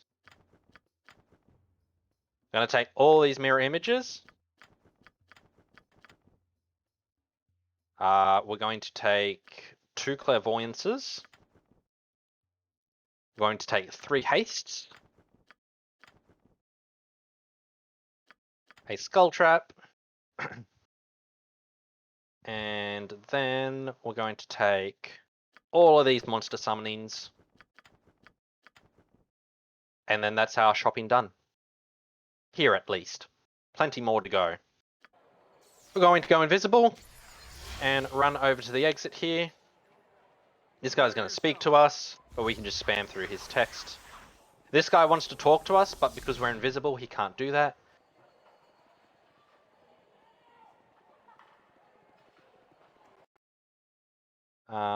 And we're going... There's only one place we can go, being the slums. Talk to this guy, spam through his text, and he'll take us to his place. This dialogue is a little tricky. I haven't fully mastered it myself yet because you got to jump all over the place a little bit. For the first couple, we can go 1, 1, 1, and then we jump down to 4, and then back to 2, and then spam through the text, and then come over to the stairs. And that's the next chapter trigger. And we can skip through these cutscenes, and then up the stairs. We speak to this guy, because he's got very, very important potion for us. Couple oils of speed. There's nothing else in here that we actually need. It's just those 2 potions of speed. We're going to do a little bit of menuing here. I think, yes, those are the only 2 I need right now. I like to keep this part of the inventory filled, because you'll see why in a second when we start filling up this section here. We're going to drink one of those potions because our haste will actually be expiring soon. So we want to make sure we're still going fast. We're going to go option 2. We need to go to the tavern here.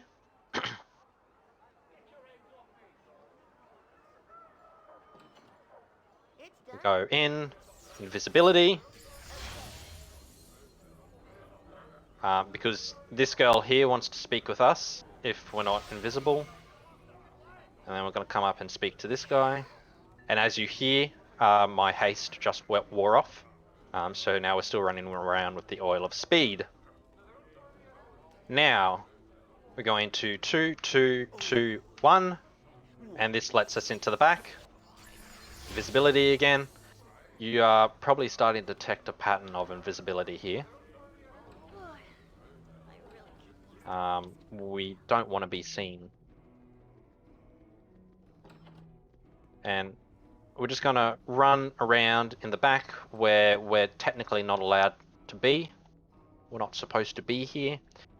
Okay. This is something that can occur. Sometimes it happens, sometimes it doesn't. This winter wolf can spawn here, and this is another part of the reason why we're invisible. We don't want to be tangling with this winter wolf because that winter wolf will win. And yeah, it's just nasty. I'm going to come down to this guy here.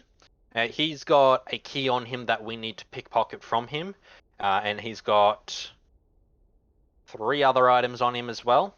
So we've got a 1 in 4 chance of getting the key off the bat, so we're just going to steal from him 4 times to ensure we get that key. And even though we do get the other things, we can actually sell them off for just a little bit of extra gold. So, much like what you saw Surly do towards the end of the Baldur's Gate run, we're going to grab our thieving tool here. In this case, it's on F5 for me, and that's just the default for the thieving tool. I'm going to do a quick save, and then again, because there's no limiter on the pickpocket, like it's not a round by round thing for whatever reason, we're just going to click. I didn't do it well there, but he doesn't immediately aggro onto you, so even if you don't get it, you've got a little bit of time to steal from him, get out of sight, and then cast your next invisibility from a scroll. And as you can see, it's actually only 3, but we've got the key that we need here, and we can sell these 2 scrolls for a little bit of extra gold. We're going to come into this cell here. We're going to come in the back here so this guard here can't see us, and we're going to speak to Hendak. And just spam through the text. There's nothing important there. The nobleman will start screaming, and we're going to cast invisibility. Now, there are 2 options that we can do here. We can run all the way down to the front here and kill Leighton. This guy eventually does teleport, but I've found that it takes forever for him to teleport over there after killing Leighton. So it is best to follow Hendak all the way back to the front.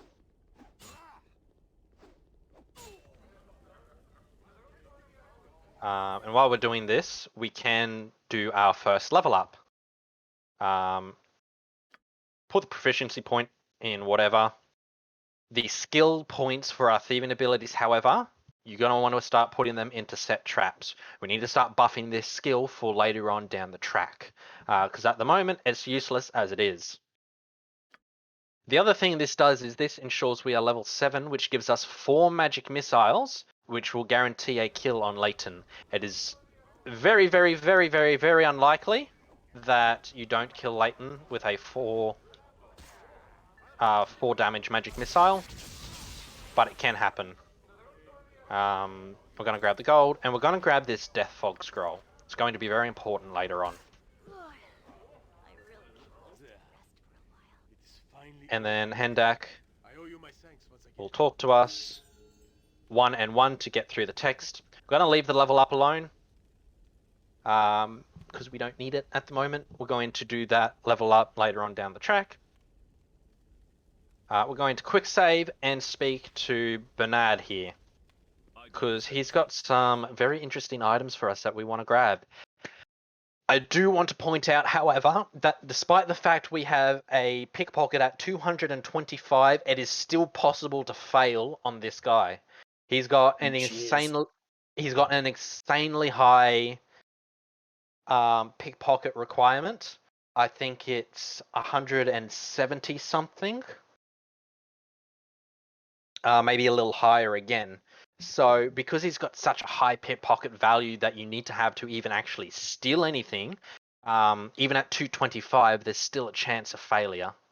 That's why I quick save before I start doing this. Now, there are a couple of items we're going to grab here. Blade of Roses. We're going to grab these 2 maces, 1 being a Morningstar. We're going to grab this crossbow. I'm going to skip the sling and grab these 2 axes. Now, we can also grab this if we want to, but we don't need to. And there's a whole bunch of scrolls in there that we don't need. And then we're going to exit. Well, I assume if you fail a check, you just get like everybody aggroed on you or something? Correct. Everybody will aggro onto you, and then you have to reload. Now, one thing I actually heavily recommend, while you're here, rest twice, so that outside is nighttime. And then just standard buffs. Haste and heal, invisibility, and then we're going to come down to the edge of the map here and go to the bridge. Now, the reason we're invisible, this guy will instantly talk to you upon appearing, because you cannot appear at this end. You always appear up here. So we've actually got to run down to here. So what we're going to do is we're going to come over here. We're going to click about here. Watch us run all the way down.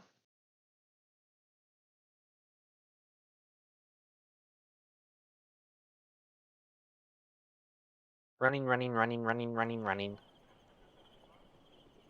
And then come across to here. And then this little fella here, this guy's our best friend. This guy is seriously our best friend, because allow me to show you the most broken concept that you'll probably ever see. And again, this is why I want things nice and neat for this part. Call me a stickler, but yeah. Anyway, we are going to sell everything. And then those weapons I just sold, we're going to steal them back. And then guess what? We're gonna sell them back. And then guess what? We're going to steal them back. This is fantastic. And we are going to do this until we accumulate about 90,000, 94,000 gold. It does take a little bit, but 94,000 gold ensures that we have enough gold to get through absolutely everything we need that requires gold.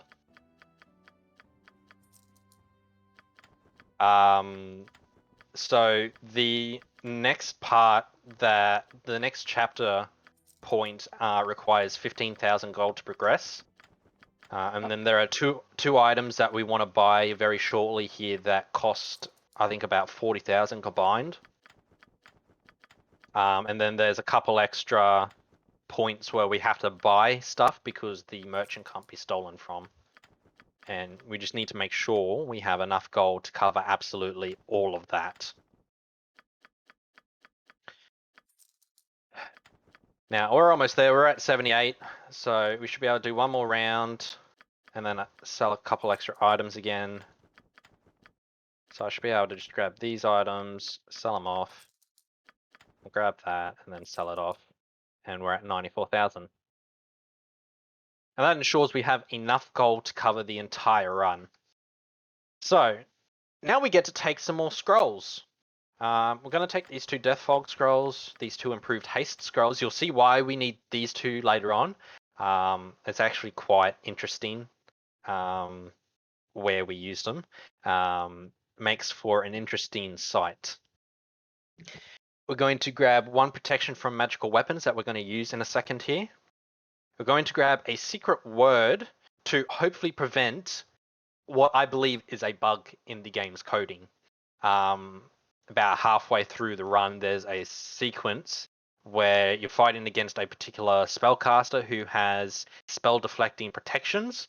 If you don't dispel them, one of your allies will cast a lightning bolt at him, and the lightning bolt will reflect back at your ally and hit them, and for some reason your ally then aggroes onto you, even though it's not your lightning bolt that you cast. Interesting. I don't know why it does that. I honestly believe it's a bug. That's why we grabbed this secret word scroll, just to try and prevent that from happening. And then there's nothing else here that we need, not even this wand of fire. Although, actually, now that I think about it, grabbing that wand of fire would be a good thing. Hello, friends. I think I might have just come up with an optimization on the fly. Oh, it's only 1 charge. That's still helpful. Can we... Oh, hell yes. So, interesting little mechanic with wands. When you have a wand that's got only a couple charges left, you can actually sell it to a merchant and then buy it or steal it back in this case, and it'll be fully charged again. As you can see, I have 50 charges on this wand again that I just took from this merchant. It is insane that you can recharge wands using this little trick. And I think we've just come up with a little optimization on the fly for the run that I will be testing and utilizing in the near future. So, yay for Excellent. this! Woo! Yeah, awesome. On Anyway. an unrelated note, I need to message my DM to see if I can convince them that this mechanic is how this is supposed to work. Theoretically, no. You're supposed to recharge the item with spells, but shh, we don't need to worry about that. So, as you just saw, Valen here spoke to us because we have over 15,000 gold now. Her boss, mistress, whatever you want to call her, wants to bring us to their side to employ our skills and tactics. We just mash through the dialogue, and then we're going to come down over here to this lady. Normally, you talk to her and can get what you need to from her before he speaks to you, but because I took a little longer. Again, you can just mash through that dialogue. Hello there.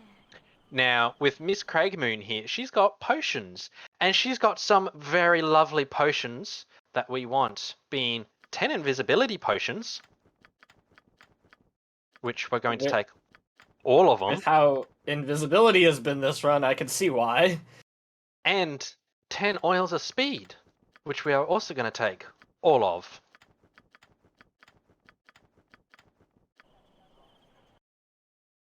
Okay, and at this point, I'm going to utilize a haste scroll. Now, normally by this point, he will have just started talking to us. And we're now going to come to the docks. That is an unavoidable waylay that will happen. There are 2 potential random encounters that can happen, and they always happen, no matter what. But they are easy to just run from. Okay, now for the fun part, we're going to utilize an invisibility spell here. We are about to get our speedy boots of speed. But to do so, we've got to finesse the system a little bit. This guy here has the boots of speed. In the past, on unpatched versions in previous patches, you used to be able to cheat the system by attacking someone, then talking to them, and they wouldn't aggro you. Meaning you could keep attacking them, and you'd only have to dialogue click on them every now and then to prevent them from aggroing you. And because they don't aggro onto you, nobody else would aggro onto you, and you'd be able to kill them. Unfortunately, that's been patched out, so we can't do that. So instead, what we do is this little Dire Charm here, our little friend. I'm going to save and then cast Dire Charm. Okay, he saved, so we reload and try again. And again. And again. And we eventually got him. So I'm going to bring him over here. And we're going to quick save, quick load. I'm going to cast this spell here. Now, we're about to have him attack one of these thieves here, which spawns in a NPC that is unkillable and one-shots literally anybody that he touches. That sounds The strong. It is. And the only way to stop him from hurting me is with protection from magical weapons, because his attack is considered a magical weapon. So, for 4 rounds, I am completely immune to magical weapons. Not even the strongest +5 weapon would be able to touch me. Not even a +6 weapon, because there is a +6 weapon in this game. Not even a +6 weapon would be able to touch me. I am completely immune to all magical weapons. However, non-magical weapons can still hurt me. So all of the other thieves in here can still hurt me. But this shouldn't take long, so we're not too worried about that. So we're going to cast, and then immediately attack. And then I'm gonna stand about here and then run over here. And as you can see, he literally just one-shot the guy. We grab the boots, we grab the oil, we grab the invisibility, and I like to grab this sword to sell just as a extra buffer, because it's worth a couple thousand, just to make sure I do have enough, and we're going to put the boots on. And then, zoom. We are now less speedy.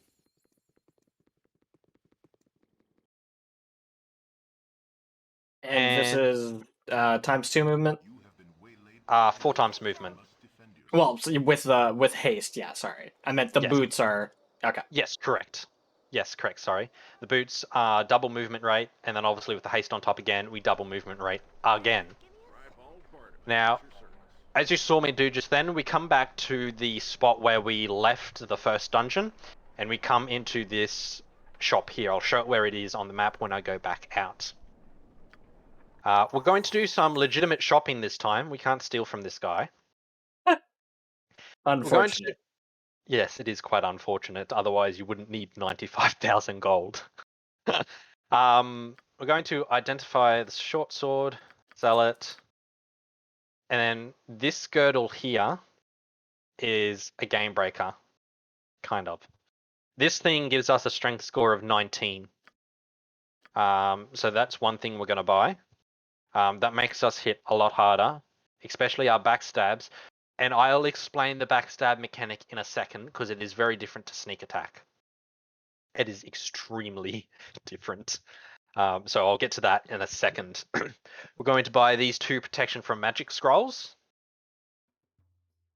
And then he's also got a singular invisibility potion and 3 speed potions.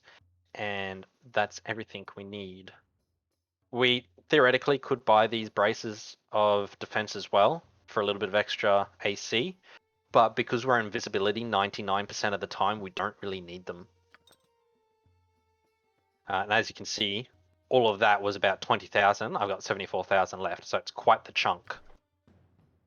We put this on, and now you can see our damage potential has gone from 3 to 10 to 10 to 17. And our THAC0 as well, which I'll explain in a second, drops to 11.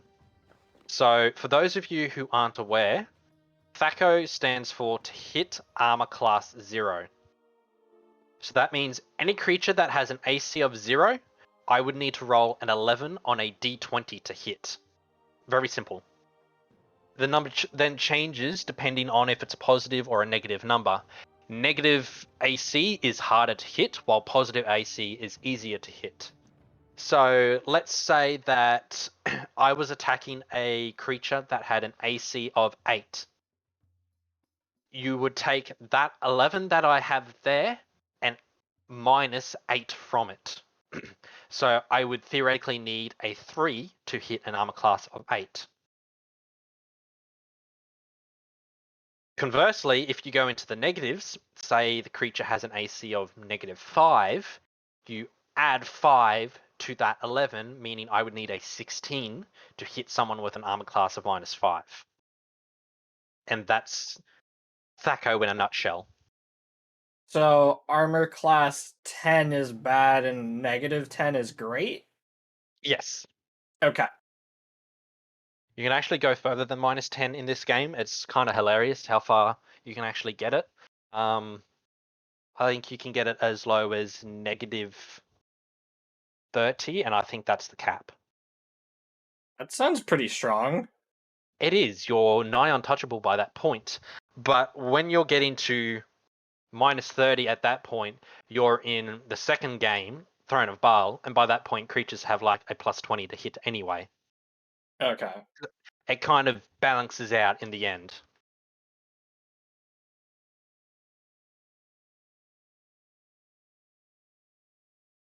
And then obviously, yeah, we have the potential to do 10 to 17 points of damage. Now, backstabs, because we will do a couple of them throughout the run. Backstabs in second edition run off a multiplier. Currently, our backstab multiplier is a ×3. In, I think, from third edition onwards, sneak attack is a number of extra d6. In AD&D Second Edition, it's a literal multiplier. So it is literally 10 to 17 times 3. So that's what, 30 to 61, I believe it is, points of damage. I don't think that's right. 51. 41? A lot of damage. So yes, this damage here will be tripled on a backstab. It gets even worse if you roll a critical. You're doubling your damage and then multiplying that damage by 3. You can do some insane amounts of damage on a critical backstab. If I get one today, you'll see what I mean. And hopefully this whole I can crit on a 19 instead of a 20 as well comes into effect. So we'll see how it goes. But anyway, moving on. Next two pieces that we have to legitimately buy, unfortunately, and they're so friggin' expensive, is this katana here, which is 24,000 on its own, and then this very lovely robe. This robe is not balanced.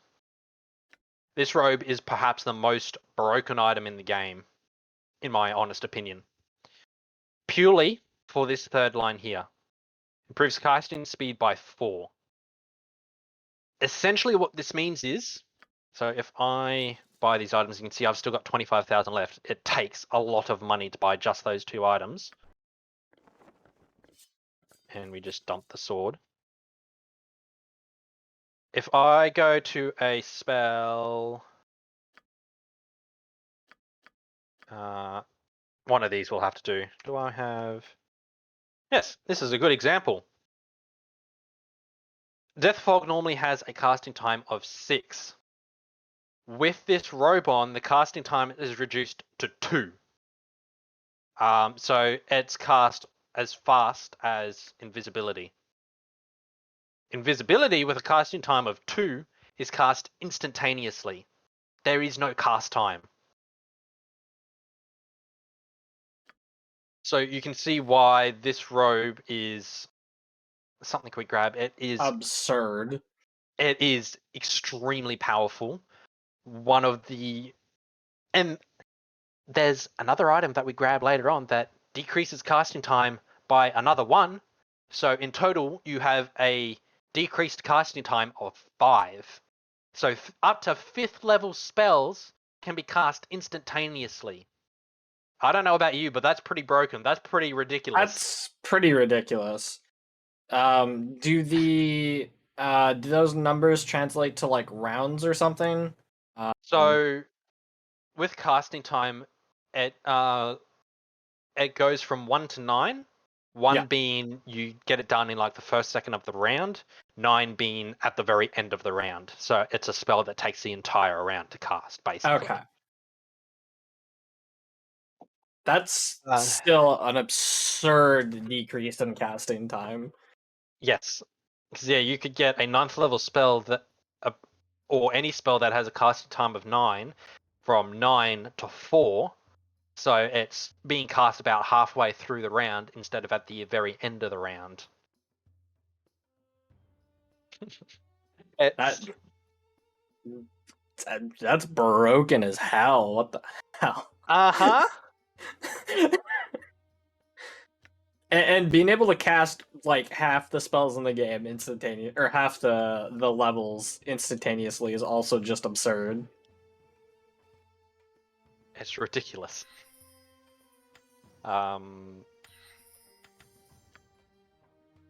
So the other great thing is this particular sword here. It grants us an extra armor class, which is nice and all, means we're harder to hit. But this part here is massive. It allows us to memorize an extra 1st, 2nd, 3rd, and 4th level spell, which you saw me just doing just then. I was memorizing extra magic missile, extra invisibilities, and putting skull traps back on. Actually, we can get away with 3 skull traps again now. We don't have any 4th level spells, but that's about to change. Because we're going to come over here to this lady. we're going to scroll all the way down and back up a little bit, and we're going to grab these stone skin scrolls. And I believe that's everything we need. Actually, no, we've also got to grab these mirror image ones. Now, you don't actually need these invisibilities. You can actually get through the game with just these 13 invisibility potions, because we do grab a couple more throughout the run as well. But I like to grab them as a bit of a safety net, so that I just have a couple extra invisibility scrolls lingering around. But at this point, I like to start conserving the scrolls and start utilizing the potions, because potions can be used instantaneously, whereas scrolls have a very brief delay. But the scrolls casting time is affected by the robe. So Okay. even with the brief delay, mirror image is going to be cast instantaneously. I mean, it's already casting time of 1 normally. Like, let me just show you for effect. So let me come out into the open here. So mirror image normally has a casting time of 1, so it's a brief delay before it's cast. With the Robe of Vecna on, it just instantly cast. Now, Yeah. like I said, you can see there's a brief delay when using a scroll, because it's not an actual spell that's being cast. Whereas if I was to, and I've quick save so we can go back, whereas if I was to just cast a spell from memory, instantly cast, as you can see. So, it's a little bit ridiculous. Now, these stone skin scrolls, I'm going to save and memorize one of them. And we memorized it. That's literally the only memorizing we do in the entire game. And I'm going to cast it. And again, instantly cast. You'll be seeing a lot of that now.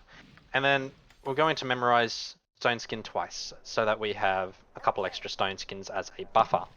And at this point, we are mostly done with our shopping.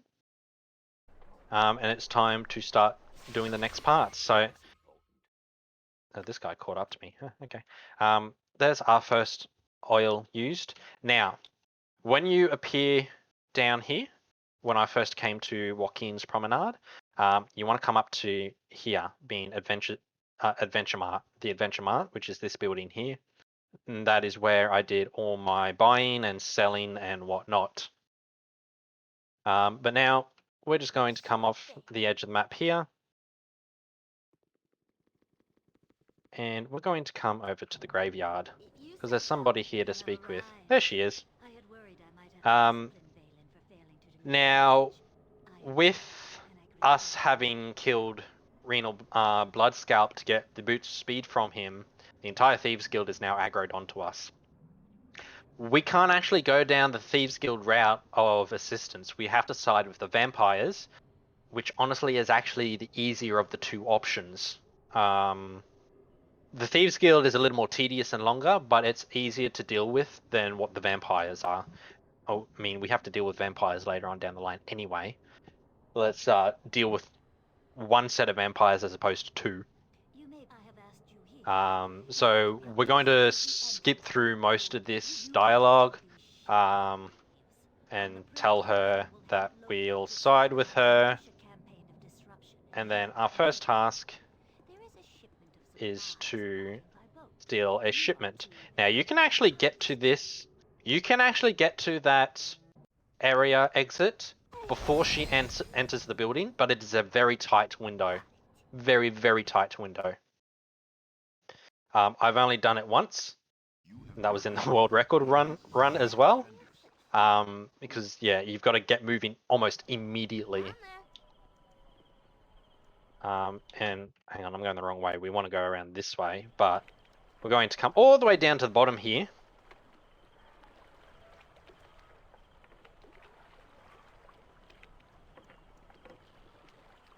So we got 3 thieves here who are already aggroed. This person here is who we want to steal with. I don't know if she's got anything else on her that can be stolen, but I've not encountered a situation yet where after only the first steal, okay, of course it would happen now. But more often than not, the first steal will get you the shipment crate. Most of the time, you don't need the second one. Obviously, in this instance, I did, because RNG appears to hate me. But yes, 2 at the very least.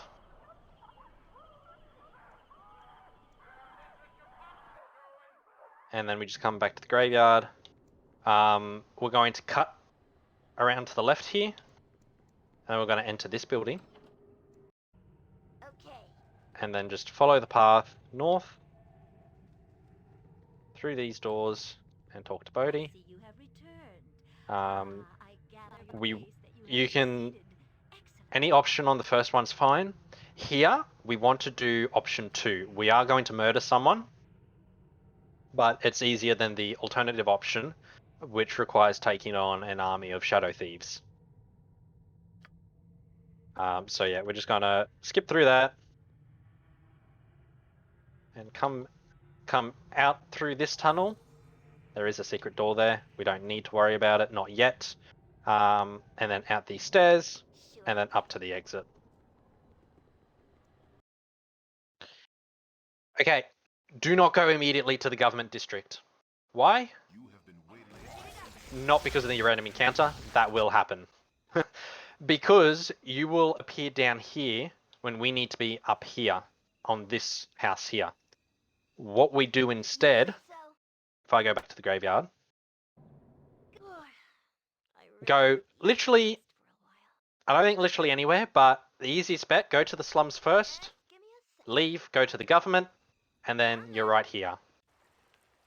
And then this is where we do our next level up, because we need 5 magic missiles to guarantee a kill on this particular guy. Again, dump the points into set traps. And then murder his ass with an instantaneous magic missile. It's done. Go on. And then you'll dump the cloak and the dagger into the fountain. You need to wait for the journal pop up before you can leave. Okay. If you don't get the journal pop up in the down here, if you don't get this, if you haven't gotten this yet, you can't leave the building because it only triggers while you are in the building. So yes, don't leave the building. And then we're just going to go straight back to the graveyard. And then You say so. straight down the same door. And then straight over to Bodhi again. Oh, I'm not invisible. Make sure you go invisible. Well done. Don't let the spiders attack. Did you enjoy the task? Spider's bad. Spider's very bad. Ready to go. And now we come to the slums. Yes, give me a And this is where the backstabs come into it for the first time. I think this is the only instance of us doing backstabs. So, Ooh, that was smart. there we go! Looks like, for once, RNG was on my side. You can't instant kill this guy, but you can do a boatload of damage. So, I just did a critical hit on a 4 times backstab. So yes, we are up to a 4 times backstab now.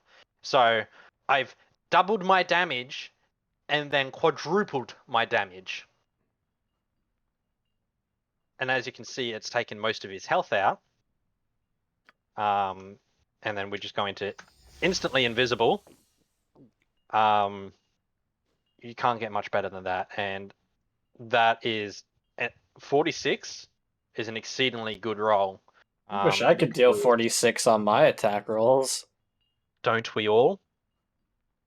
Because if we go divide that by that,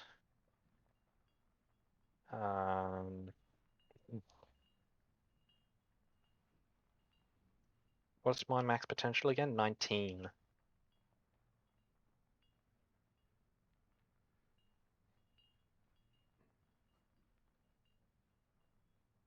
Yeah, I think I rolled like a mid-teens. So a really good roll. and then yeah, just oodles amount of damage on top of it. So, and this guy should now die off the second attack. And there you go. That is best case scenario. 2 backstabs. If one of them's a crit, you're in a really good spot, especially if it's a really good roll like that. So we're good. Grab the invisibility potions and grab the key because we need that for the next segment. Okay. And now we leave. It's done. Come up to the exit. Go back to the docks. Go invisible. Using one of the potions we just picked up. Excuse me. Really could use to rest for a while. There is a secret door here that we can find using this. If you say so. It can take longer than that sometimes to find that door. It's there's actually another secret door just here that I'm going to grab as I'm going. But this guy here, he's got 2 items. So we're just going to pickpocket twice just to make sure we get a key that he has. He has a 2-handed sword as well, but we don't care about that. We care about this particular key here. And then we go invisible again. And then we're going to grab this door. There it is. We can't actually open that door just yet because it's actually locked. Okay. Our first real sequence of buffing. We are about to lose our stone skin here. But we kind of need to use one of these protection from magic scrolls. So, quick save, protection from magic on myself, haste, invisibility, and as you can see, I'm quick saving, quick loading to reset the round timer each time so that I can instantly use the item that I need to, and then off we go. There is a trap on here somewhere. If we can not set it off while going through here, that's good. Because ideally we set it off as we're coming back. We open this door, and there's actually some orcs just in here blocking our way. It is a cloud kill trap that is here. If we can drag it onto the orcs, it'll actually instantly kill the orcs and allow us to pass without having to reveal ourselves. We open the door. And as you can see, I've been setting off quite a few traps. So the protection from magic is putting in work. The other reason we like it if the trap doesn't go off. Come on. There is also... The other reason we don't like the trap going off is because it takes forever to expire. Yep, sure thing. And which means we can't quick save and quick load for these spells. Now there it is. There's a fireball trap around here. Because we're about to start summoning some creatures for a little fight in here, I like to try and set the fireball trap off first so it doesn't damage my summons.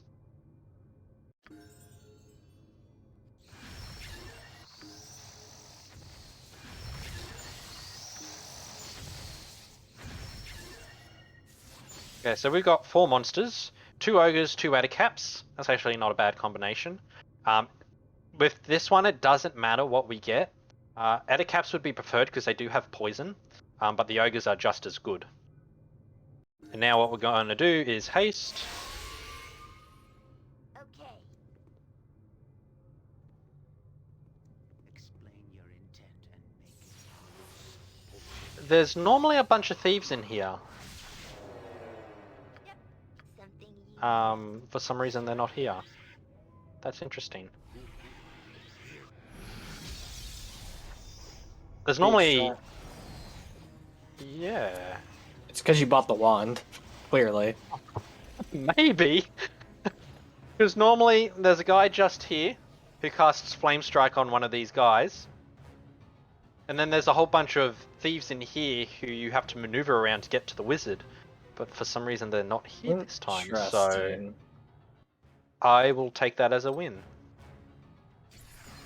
I won't argue with it. I will just accept the fact that... Okay. Anyway, we've got the key we need now. So we're going to come back over here. And hopefully trigger... Well, not the lightning bolt. No, we didn't trigger the trap, so... There it is.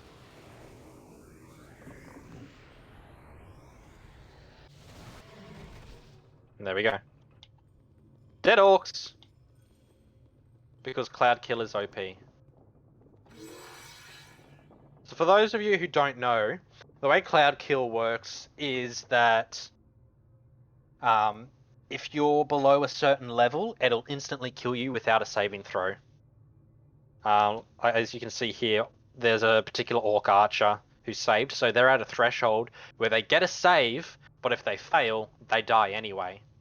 And then above that, it's a d10 points of damage once you're above a certain level. No having to worry about instant death. And now, Death Fog. Something similar, but not quite the same. So the way this one works is it'll always deal 8 points of damage to anything inside Death Fog, and anything that's summoned will just be instantly killed. There aren't going to be any summons in this fight we're about to do, but the always 8 points of damage, and it goes through Globe of Invulnerability, because this is a 6th level spell. Is it Minor Globe or Globe that they cast? We'll find out in a second. Either way, it goes through a Globe of Invulnerability because it's a lower level than Death Fog. So we're going to cast these Death Fogs.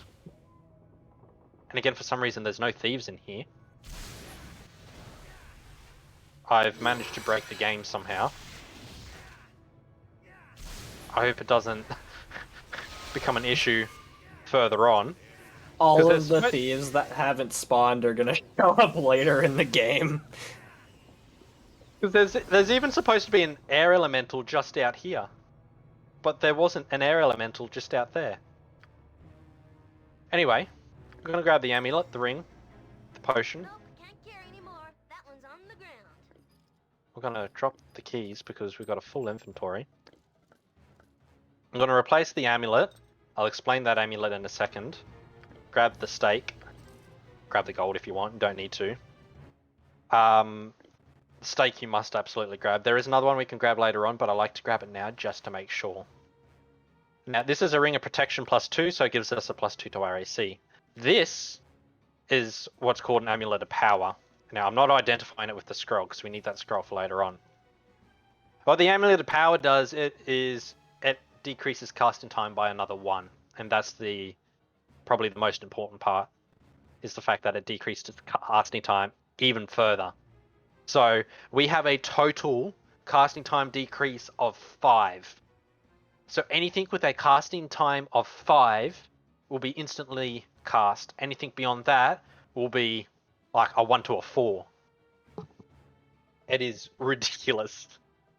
But yes, overpowered strats. Right? Instant? Isn't it great? Yeah, absolutely. And now, probably use another one of these just to preserve my invisibility pots a little bit. And we're just going to run back out, all the way back out. Like, all of these thieves are here, but like, I'm so confused. That's so strange. Hopefully you could figure out how to replicate it. Yeah, I've never run into that before, so it's interesting. I'll have to, see if I can replicate that. So it'd be interesting to see if I can replicate that, because that'll be massive. I'm there. That'll be actually insane how great that'll be. Anyway, we come back to Bodhi, let her know that it's all said and done. Spam through the chat. Give you her location. And then eventually option 2 to get going.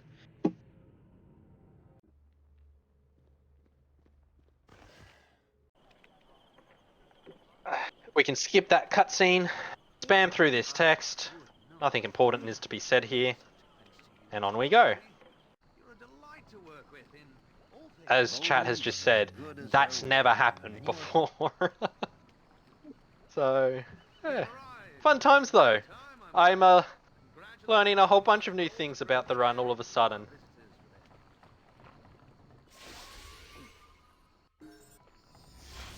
Now, one thing I will point out, there are instances where we have to be careful with quick save, quick load.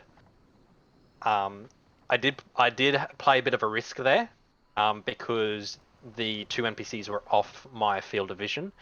If you quick save and then try and quick load too quickly, you can actually screw yourself over and load back to a previous part of the run, because it hasn't actually had a chance to quick save. I sometimes do that too quickly, and it's not fun. So what we're going to do is we're going to come over here up these stairs. Now you noticed I've drunk a potion and gone invisible. And the reason we're going up here and not just straight down here is there's an unavoidable dialogue here and then a fight between 2 NPCs, and we don't have time for that. This is a speedrun. It needs to be done ASAP, as quickly as possible. Oh, pardon me. So, yes, we just got to skip them. And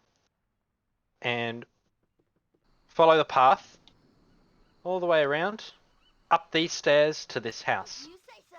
Got it. This guy's got a ward stone that we want to grab, and a spell, and a book of infinite spells that has a fireball on it currently. That's 2 pickpockets. 1, 2. And we can sometimes get back out before he starts dialogue. There's the ward stone, and here's our book of infinite spells. Currently got fireball, and that's going to come in handy. Going up these stairs, around here, to spell hold. Skip the cutscene, go invisible. Now there are some creatures here that can see us even though we're invisible. Ignore them and keep running. Just run. Run as fast as your little legs can carry you. Come over to the door and enter.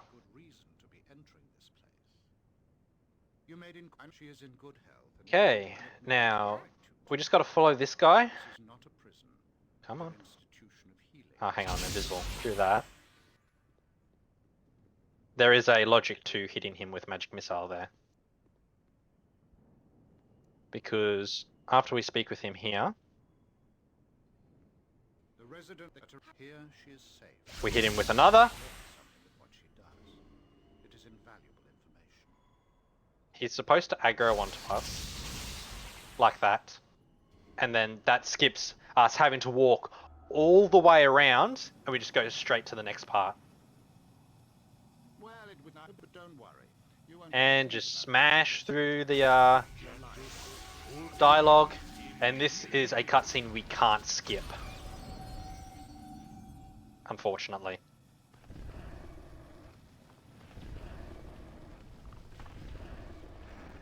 Are there many? Basically, God. sorry.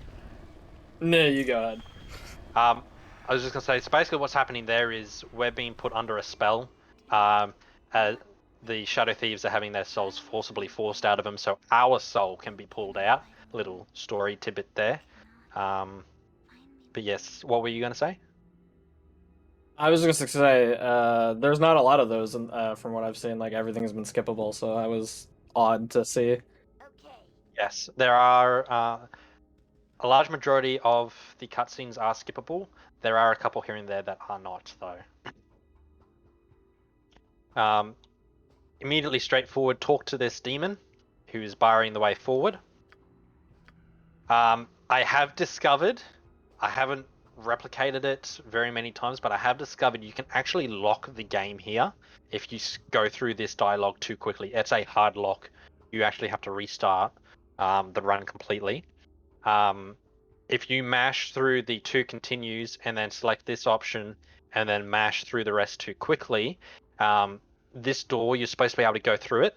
It actually won't unlock and you can't go through it. It will physically not allow you to go through. It is a hard lock, so something to be careful of. Now, as you saw me do, we select option 3 of the choices to sacrifice. Basically, we're sacrificing a stat point, and we're choosing wisdom because at this point it's just a dump stat. We've done majority of the saving throws that we need to. There's a couple more, but we don't need to worry about them a huge amount, so we can get away with lowering our wisdom even further. So yeah. At this point, we now can do our next series of level ups.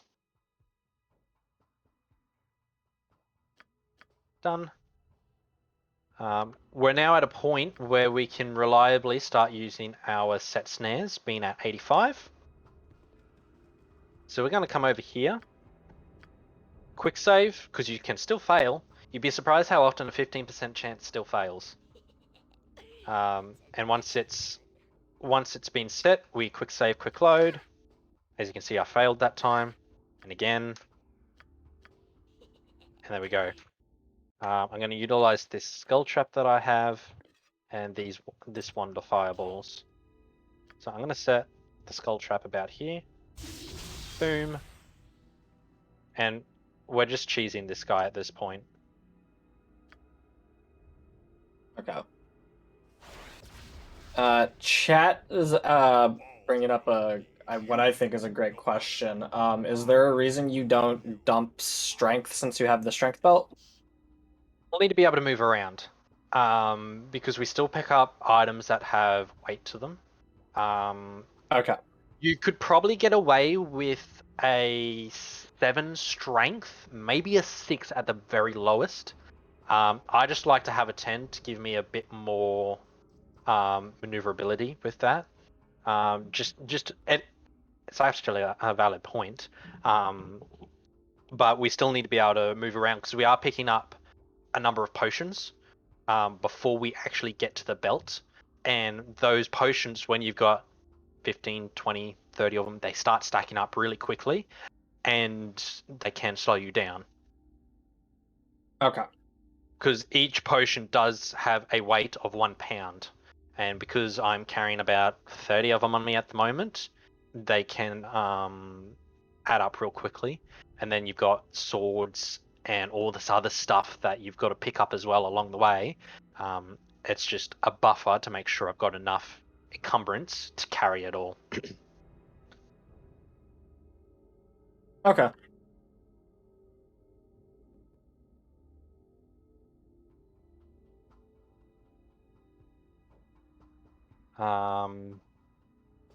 So this guy, we can just skip through the dialogue. He'll aggro onto us. Our traps will annihilate him. We need to get him down to near death before we enter the door, most preferably. So if we can do that, then it's generally a Sure thing. good segment. I'm going to throw a fireball out here. Unfortunately, he's saving against the fireballs, so it's making it a little more difficult. It is your only chance. Now, it is in my sight. I will add my will to yours. He has shown me. I will make it vulnerable. There we go. Something is wrong. So when we get him to near death, that triggers the next part, and we're out of the dream sequence. Well, you are a strong one indeed. You resist beyond all reason. The pity you are Actually, yes, that's a good point. I actually don't think strength is one of the options, though. We can go back to it in a second, if I've still got a quick save for it. Sorry, yes, I did misinterpret what chat was saying. They meant sacrificing a strength point at the demon. Sorry, I missed that meaning entirely. Yes, you are absolutely right. Sacrificing a strength point would be better because the belt keeps you at 19. I don't completely remember if strength was one of the options. And so your life does. You gave an answer, and I was like, maybe I don't understand what's going on. I was so No, that was my bad. to get me, and we were almost. We should go invisible before everyone's able to talk to us, but that's okay. Okay, I'm gonna quick save, cast Stone Skin, and cast Mirror Image. Me actually getting this Wand of Fireballs is going to save me a lot of issues in this particular segment right here. It's actually kind of pog.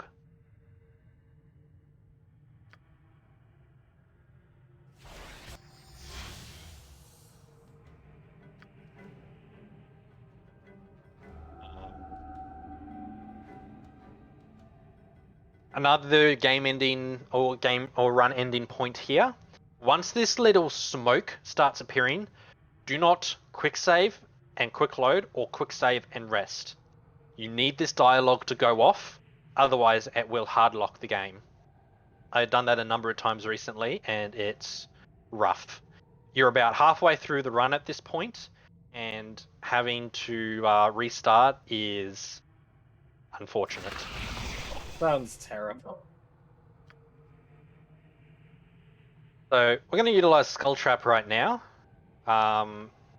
It's got an interesting little mechanic where you can actually quick save and quick load while it's flying to its destination, because it's not actually exploded to do its damage yet. So what we're going to try to do here,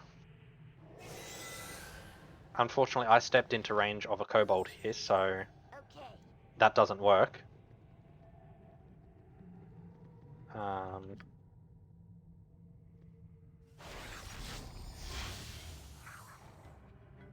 Unfortunately, I didn't quite get that one. I centered it too far.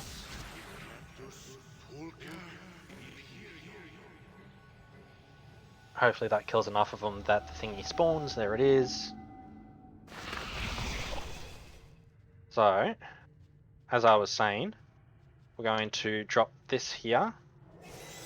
And while it's flying, we can quick save, quick load, and then instantly drop another.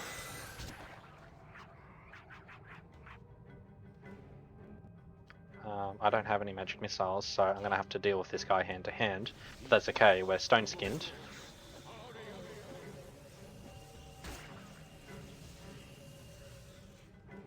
I should be able to throw another one up here. Quick save, quick load, and immediately throw a fireball out. Boom.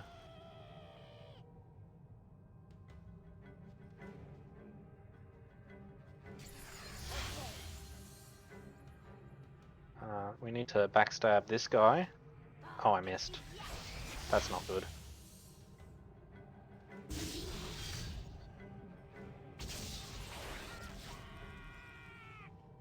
And okay, once we see... Okay, so we've gotten all the kobolds that we need to. Once we see this little explosion effect, we can just leave. We don't need to stick around. We can just bail.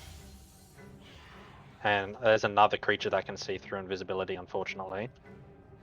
So I'm just going to close that. Okay, we're going to do another level up here. We are now at a point where traps are guaranteed to be set. We are going to... I can't rest because I'm aggroed by a creature. So we're just going to do this the hard way. I can't because I don't have enough traps. Okay.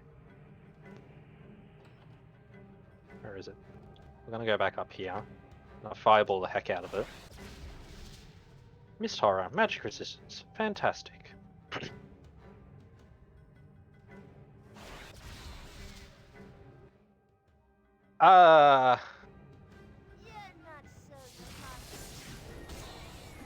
Hopefully we can just rip our way through it. Normally this isn't an issue because it's not one of these that appears. Normally it's just like a bunch of gibberlings or there's nothing. I think this is one of the rarer potential spawns that can appear. And yeah, I mean, probably quick saving back here wouldn't be a bad thing, because if it is one of these guys, when you load back, I think it re-randomizes the spawn. Don't recall fully off the top of my head. But anyway, as I was originally going to do, we're going to come down here. Quick save and rest. I'm going to cast Stone Skin as the first thing I do. And we're going to start laying traps. And then rest again. And then repeat. We can get a total of, I believe it's 7 traps. Yes. Stone Skin.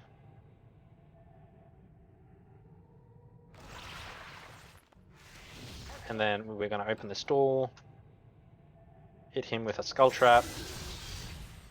So he's got some damage already. He'll run at us.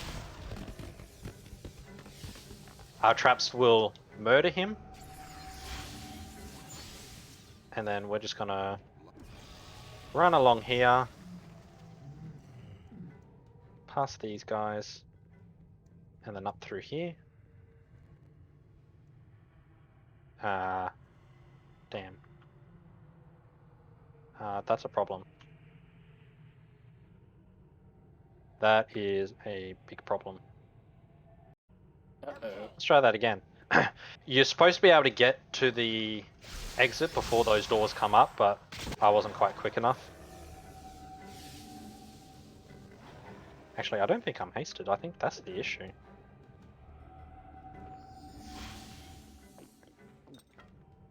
Okay. That most certainly is the issue. I am not speedy enough. There we go. That's better. See, we can make it this time. Hey, we are going to chuck a left here. You can actually zip straight through here without triggering this dialogue. You have to trigger this dialogue. If you don't, it actually soft locks the game further down, and you have to come back to this point. It's not a hard lock in that you have to restart the run, but you do have to backtrack to this point to get this dialogue to then go forward for what needs to happen. So I like to make sure I click just past the doorway here to make sure I get this dialogue box, and then we can continue being speedy. The one instance where speed is just a touch on the bad side. With that, we can just walk up to it, automatically procs the dialogue, and we just zip through, come into here, open this pool of water, grab the horn, invisibility, aggro the trolls.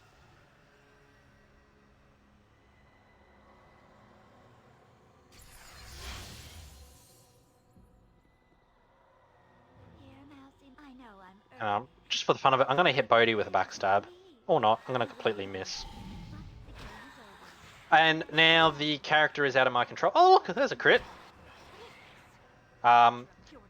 Basically what's happening is the character is going berserk, so to speak. The darkness within, after having our salt taken out, is starting to overwhelm. And so yeah. But we don't have control of the character at the moment. Now we do, so we're going to rest. And hopefully it should trigger again immediately. Nope. There should be a second trigger upon resting.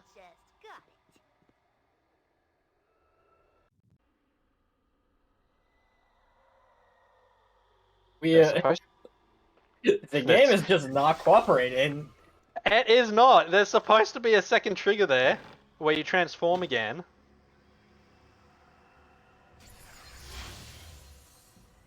But the game's just saying no. The game is very fond of saying no.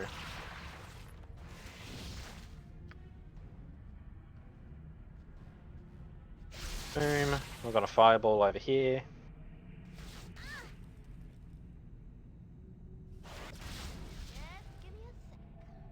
Got a magic missile this guy.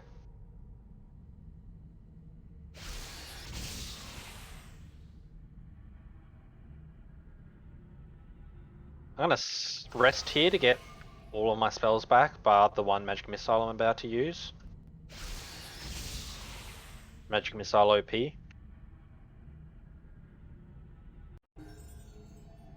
Okay, now this next bit is a little dicey. This is why we have these. Need this. 66. Okay, that one fireball is going to be better in this instance. So, hopefully, this goes according to plan. So we're going to get asked a bunch of riddles here.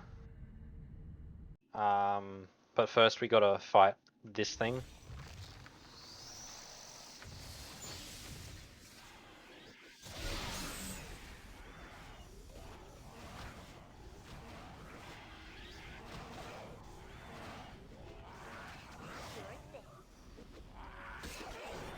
These things can, exactly as just happened, confuse you. They are a nightmare to deal with. And this is where having the low wisdom hurts. And it really hurts. Oh yeah, look at that. Look at that HP total.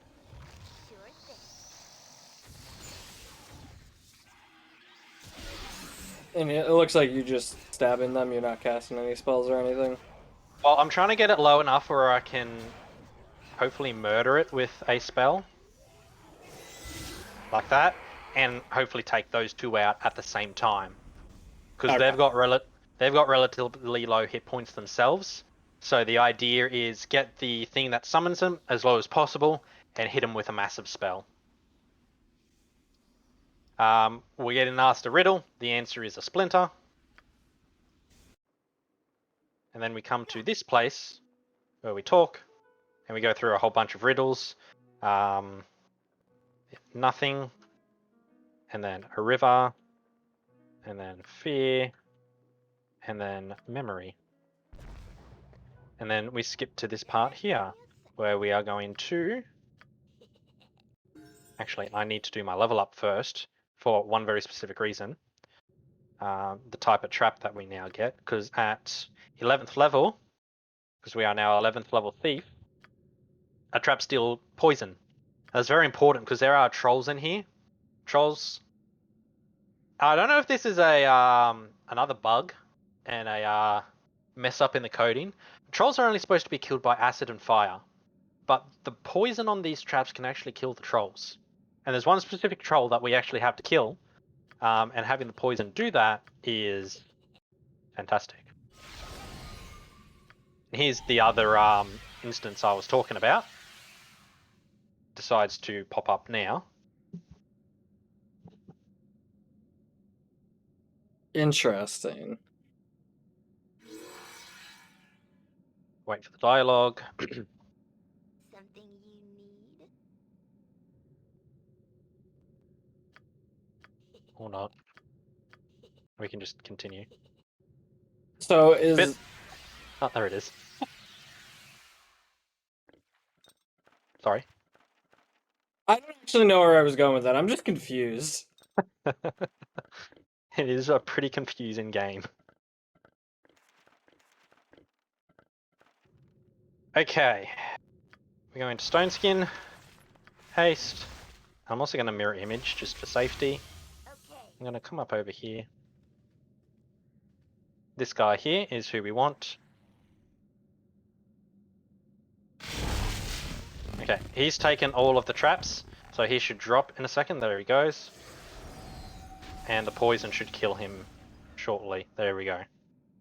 And, whoops, nope. We want to go to Judgment. To Judgment! Judgment! There we go. Sure thing. I'm just going to talk to him immediately and move forward. There you are. I see that Simon Havarion. Nobody likes him. Well, I don't anyway, because he's a betrayer.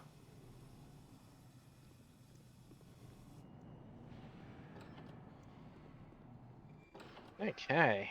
I'm going to quick save at this point here, because we are about to approach the point of the game-breaking bug that we need this scroll for. So I'm going to save it here, just so we've got an easy point to get back to. Got it. your chatter is starting to wear on me. We want the keys. We're going to brag. We're going to bribe this guy with 2,000 gold, and he'll leave us alone. Tonight I'm as I ran it. Spam through the talking. and off we go to what is going to be our first major combat. But it's all spellcasting. You have It's all erased wizards here. all of my tests, so die, all of you. I have restored my soul and will We're all work my wizards here, revenge people. without your interference. So he's going to create a clone of me. So I'm going to sort of stand here. So that clone's sort of here. This guy here is casting Time Stop. We're just waiting for that to happen.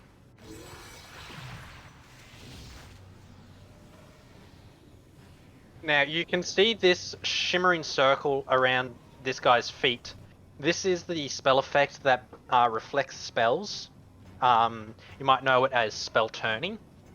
I don't think there's a minor spell turning in 5th edition, but it's basically the same thing. This effect will reflect spells back at their caster. And this chick here is the one that casts the lightning bolt, or it could be this guy here.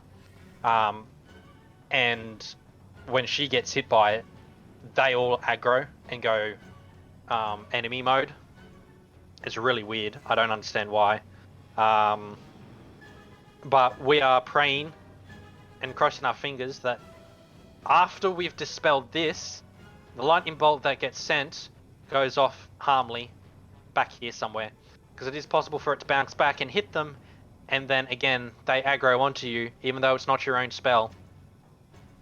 I don't understand why. It's ridiculous.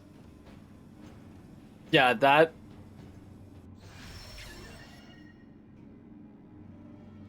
I agree, it's ridiculous.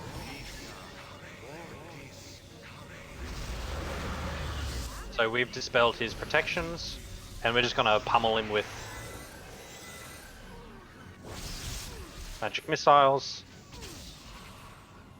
There goes the lightning bolt, and it didn't hit him, thank God.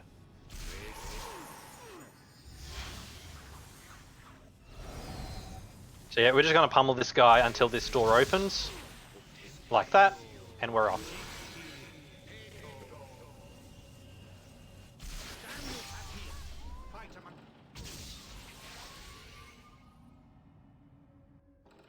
There we go. So we're back up top now. Going to use our invisibilities. That went a lot more smoothly than it could have, thankfully. We're going to come in here, ignore the golem, grab a key from this chest, invisibility, and leave.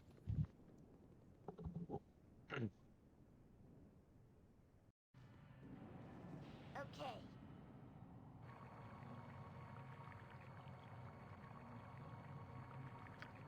Secret door, and chapter sequence. Cutscene to skip. And this is by far the shortest part of the run. You ready for this? We clairvoyant. I'm always ready. I'm gonna have to mirror image because I don't have stone skins available. Where is it? Right here. We come up here. We skip literally everything that is the Underdark. Then clairvoyance again. Okay. We come over here to this path up here. Skip the two stony looking places. And we're going to follow this path all the way around to this door over here. Now, the part I hate, there is a random encounter that, or a spawn of Kuatoa that appear right here. One of them has True Sight that will immediately cancel your Dispel Magic and, sorry, your Invisibility and Mirror Image. It is a nightmare because there is a whole bunch of other Kuatoa there as well. They're all hasted and they do way too much damage.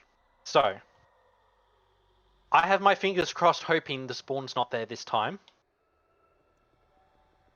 Nope, it's there. And as you can see, they are hard chasing after me. Talk to this guy. Oh, hang on, I stuffed up. we're first supposed to come up here. Okay. We're supposed to go into the cave to get a drow appearance.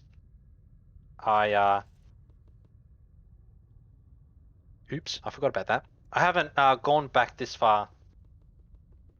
I haven't gotten this far in a little while. Actually, I don't need to speak with him. Doing everything wrong right now. You're not supposed to speak with him. Just pickpocket from him. Because all we need is this. And then we're just going to invis and come over to this cave entrance over here. Literally right next door.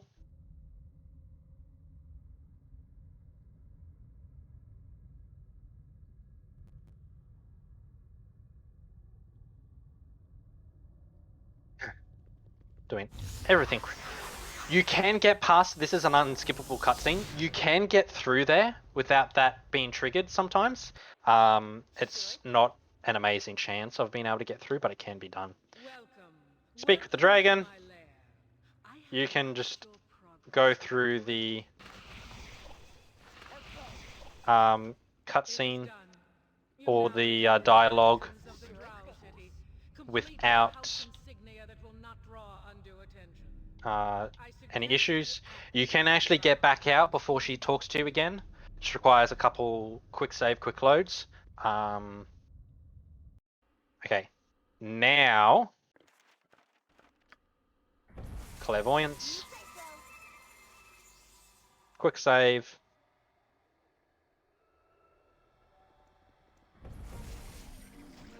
Kuotoa is still there. They are not a fan of me today. So we need to talk to this guy to open the door. So we're going to bribe him and say it's a donation for his house. And I think you can go with 1,000 gold or 5,000 gold. Either or will work. And then immediately invisible. And we're being chased by a Kuotoa. I'm just going to close the door on him. So he can stop chasing me. And we're out of the Underdark. Literally the shortest part of the run. Talk to the get the stone from the gnome, talk to the dragon, and then leave. That's it.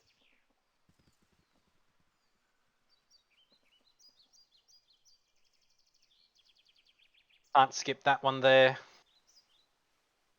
Can't skip this either. And then we are literally can't skip that either. We are literally just spamming through. Well, I thank you for coming. This dialogue. There's no right or wrong answers. You can just go with one all the way. And we are now headed to the graveyard. But before we go to the graveyard, it's time to meet everyone's favorite character.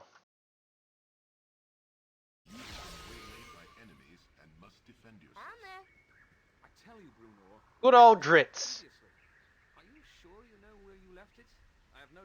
He and his companions are traveling, trying to find Brunor's hammer that they lost. But anyway, that's not important. We want Dritz to help us with the graveyard. So we're gonna. The couple initial dialogue issues aren't fine. Aren't an issue.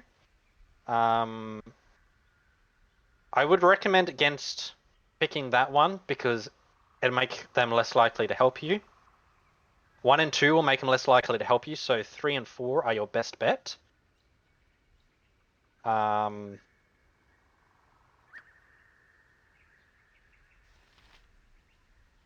And then you're going to come to option 2 here. Have a proposal for you, Dritz, if you will wait for a moment. We are going to ask him to help us defeat the vampires in the crypts beneath the graveyard. So they have gone to meet us there. You are becoming an impressive pest. One that I will We're going to haste and invisible. There's a bunch of vampires here and we don't want to tango with them. We can't go down that entrance there because the passage has been collapsed. So we got to come all the way up here into here. We want to open this door. This secret door. You'll notice the entire map has been reset. Because it was, yeah. Now, for the improved hastes.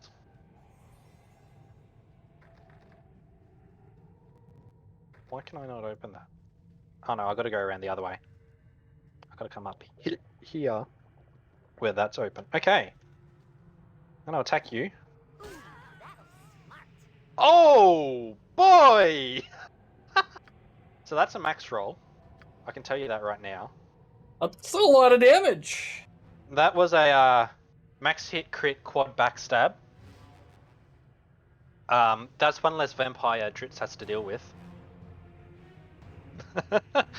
I was not expecting that.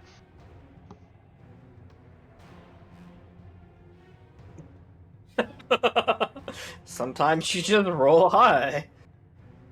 Certainly do. As in this instance, that's exactly what I did. We're just gonna let these vampires follow us. We don't have to worry about level drain because of the amulet. Another feature that amulet is really good for. And as you can see, these vampires are trying to charm us, where the 90% charm resistance is coming in. And we're just gonna come over here, where Dritz and his friends are, and we're gonna haste Dritz. Yes, I just hasted Dritz. He normally has 4 or 5 attacks to begin with anyway, but now he's got like 8 or 9 or 10 attacks. It's kind of insane. He just does a lot of damage. Now, unfortunately, when we go down the stairs, he loses the improved haste, which is why we have a second scroll to haste him again. Sure thing. We are here, and right you were, I think, in asking. Are you coming? He's not moving. That's a little concerning. That is a little concerning. Okay. Maybe he's just gone poof. Okay, there he is. I think maybe I went downstairs too quick. I believe that's the case. I need to wait for him to say his little spiel first. Good to know. You can go too fast. Yes, you can actually soft lock. Oh, that's technically a hard lock because he won't. Well, it's not a hard lock in the fact that it stops the game from progressing. Because you could still technically defeat Bodhi on your own. It's just very time consuming. Well, I thank you. Dritz just does it so fast. He's got like 10 attacks around. Yeah. So it's better to have him do all the fighting. Sure thing. I tell you, Bruno, we've been on this path previously. Are you sure you know where you left it? I have no desire to keep traveling about in circles. So that's good to know. I'm learning a whole bunch of things today. One that I So that's good. We've got potentially a new strat. We've got a new soft lock. I think there is a third thing. got it. Yeah, a whole bunch of new. Unfortunately, it means my quad crit's been wasted now. No! Just quad crit again. Easy. Ah. You make it sound so easy. Just roll high. Easy. I didn't roll high and I didn't crit. Still did a sizable amount of damage though. Hi friends. Be honored, for you shall. No quad crit this time. Haste Dritz. And let him just run around.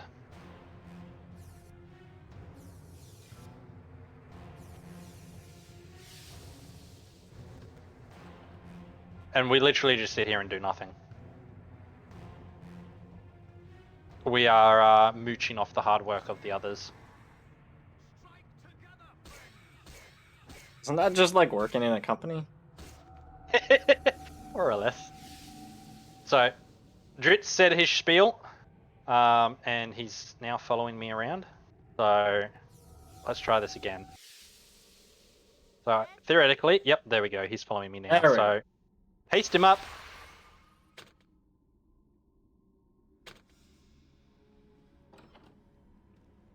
And we're going to come over here, because we're going to poison the blood. Because it means Bodhi takes damage and she's now extremely slow. Just to make Dritz's life easier.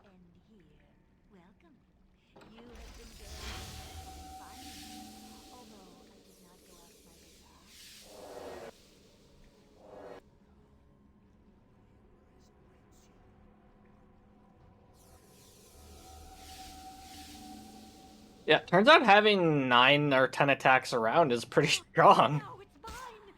A little bit. So it ends. The evil is slain. Done well, friend. And now we just stab Bodhi while she's in her crypt.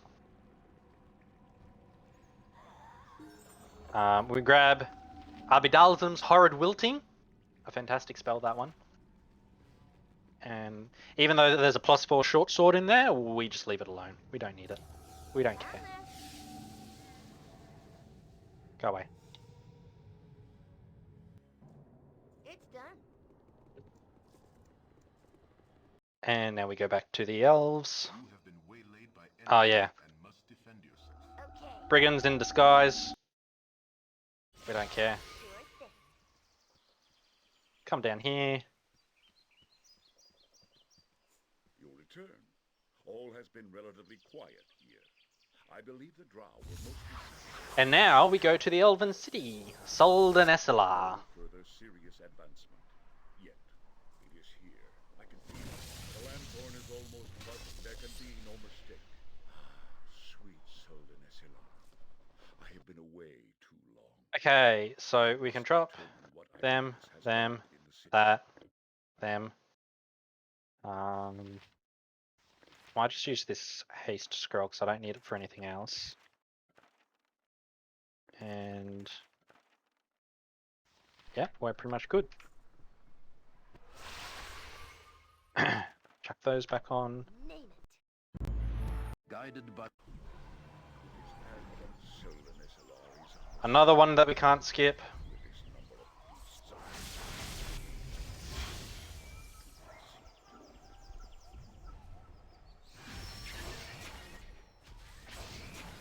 We're going to go invisible, although I don't have it at the moment, so we're just going to use a potion.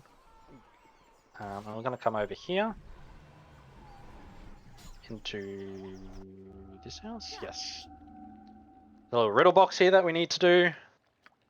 Don't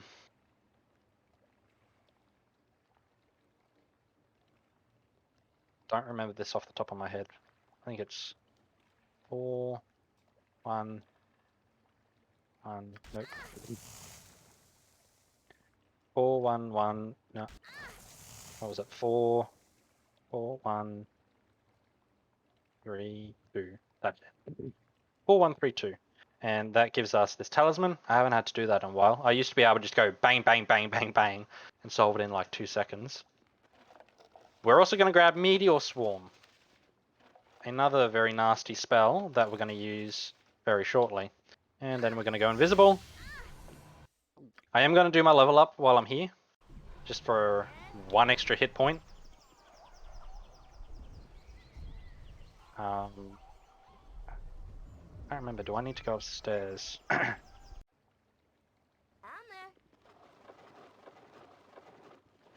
Sorry, it's just been a bit. No, we don't need to go upstairs. It's done.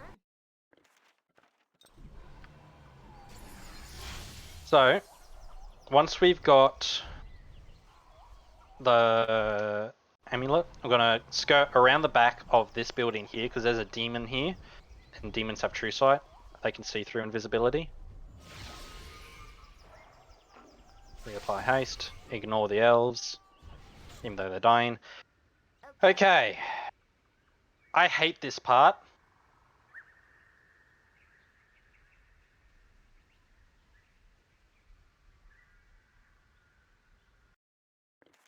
I'm going to try my best to get this in one.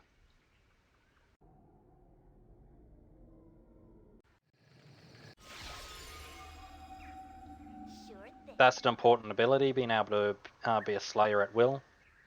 We'll need that later on. That's this here.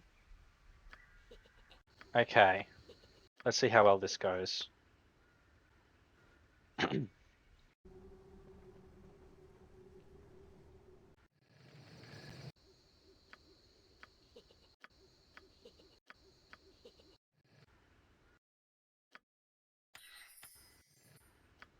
I'm actually going to swap to resist fear because that'll actually be something handy for now, but I'm also going to need it later on, so it'd be good to make that change of spells now. Grab some extra spell traps, rest one more time.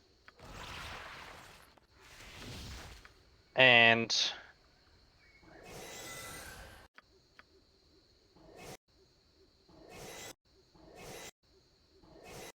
yes, I am stacking Skull Trap over and over.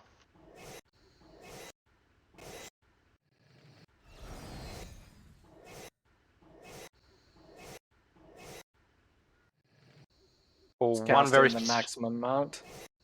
there is no max. Excellent. There is one very specific reason why I'm doing this. The dragon has, I think it's 70, somewhere between 60 and 70% magic resistance. The way magic resistance works in AD&D Second Edition,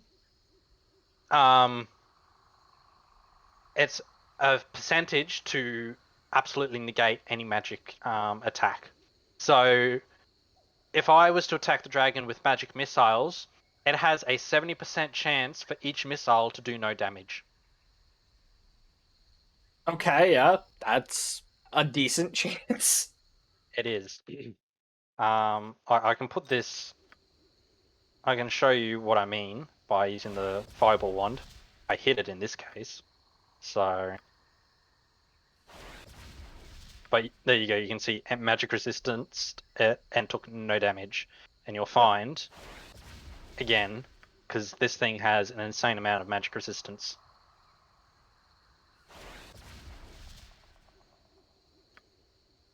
But what I like to try and get done,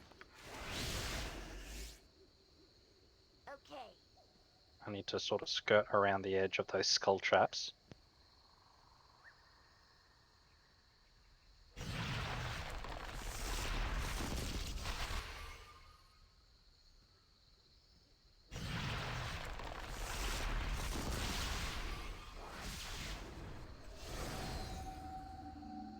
Got most of the spells that he casts. I'm just going to rebuff a little bit. Okay. He's casting another spell at us, and now he's going to attack us.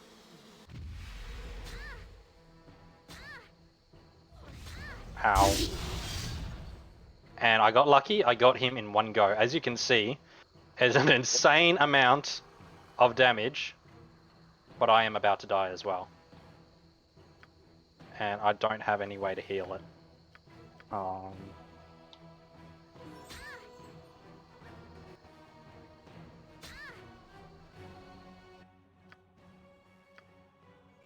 At least I'm pretty sure I don't have any way to heal it.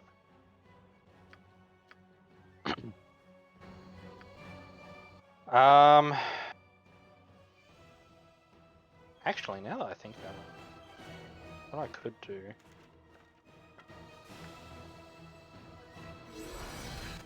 does remove my stone skin, but that should protect me from the impact of most of its attacks.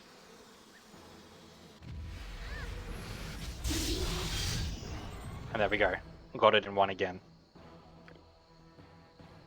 So yes, lots and lots of skull traps for lots and lots of damage. You did one shot. That's fantastic. Yes. It's a pretty great feeling.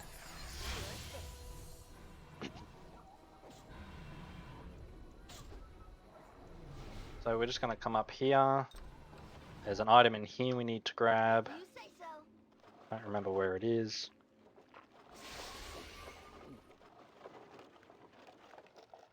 Of course, on the last item that I search. And then we're going to come into this building.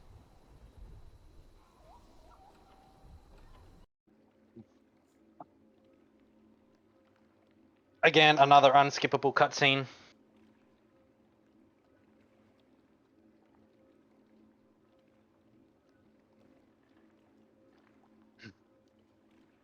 And actually, yes, as it said in chat just there, you can use the same technique on Demogorgon in Watcher's Keep.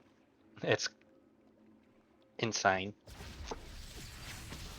And the fact that I've got the Robovector means I can just stack them so quickly. Yeah. We don't need anything else there. Invisibility. I'm going to come over to this building here.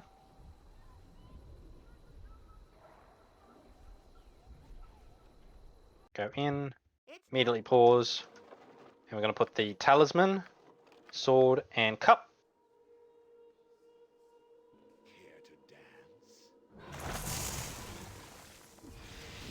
And that will summon Rilafane, a literal god. Well, an avatar of him. What transpires here that requires the attention of the Leaf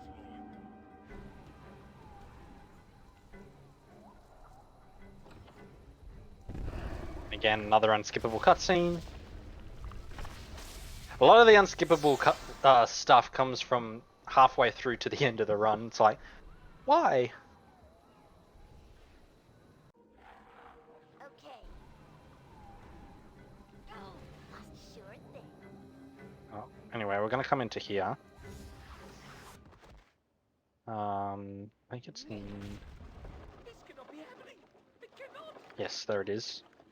Okay, we're going to circle around the back here.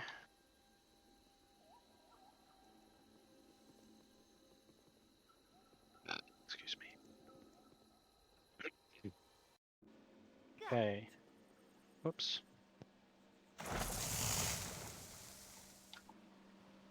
And if we do this right,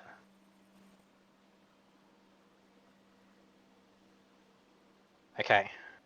So nuts drop, we gather them, and we've put the harp and the horn on at the same time, so that we do everything at once, basically. Wait, who comes? Okay. Down there. Going to sleep, haste, and we're going to start looking for parasites. Here's one of them.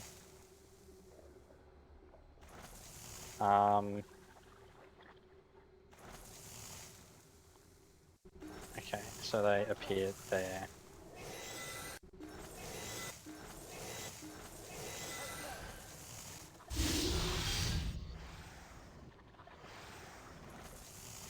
Interesting.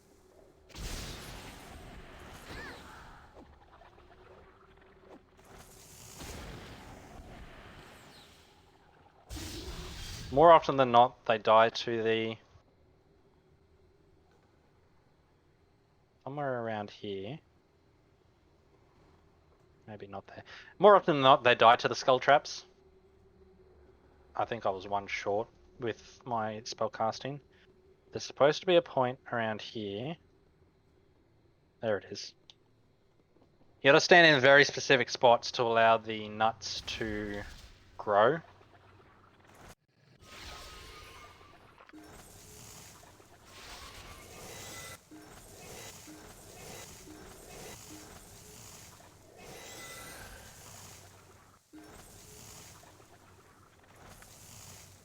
Yep, one more. Then we aggro. Okay. Hit it with magic missile. You get the feeling that A lot of combat from here on out is going to be setting a lot of traps here. Yes. It's extremely strong. Yes, well, when you consider, what level are we? We are 11th level, although I do have a level up to do. I'm 12th level. Each trap is doing 2d. Well, these are the set snare traps. Each trap is doing 2d8 plus 5 points of damage and then an additional 2d6 poison damage per round for 3 rounds. So that's effectively 66 poison damage as well. Skull trap. Remember how I said it doesn't have a cap? Yeah. I am 11th level as a wizard. I am doing 11d6 points of damage with these skull traps. That's 11 to 66 points of damage. That's a lot of damage. And I am chucking out 5 of them. Yep, that's a sizable amount of dice. It is. That's, what's that, 55d6? Yep. Something to that effect? So if I were rolling them, I'd roll about 55 total damage. Any of us rolling that would roll 55 damage. Okay.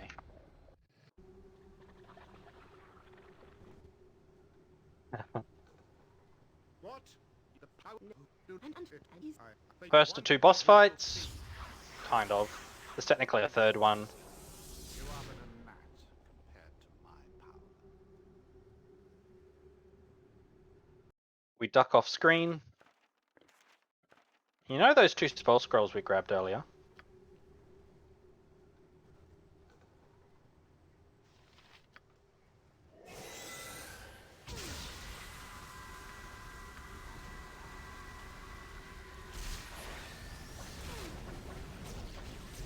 Oh, actually, I don't even need the skull trap, but makes it quicker.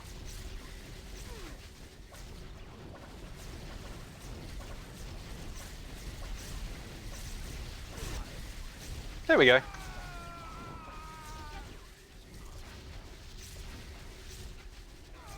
More unskippable crap. And now, ladies and gentlemen, I'd like to welcome you to Hell. The 9 Hells specifically. Just point me in the right sure thing.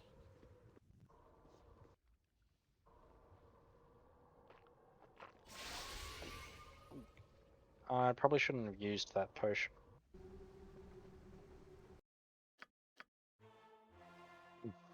Right, let me get back to where I was just quickly, sorry.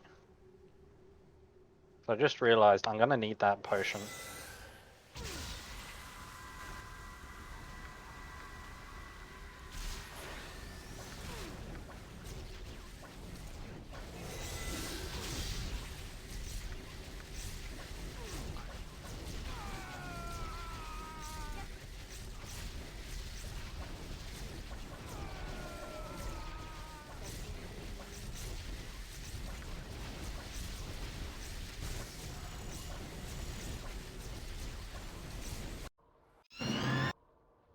Okay.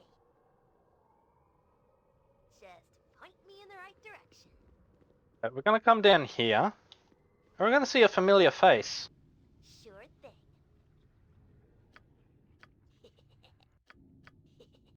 First, we're gonna set a couple traps.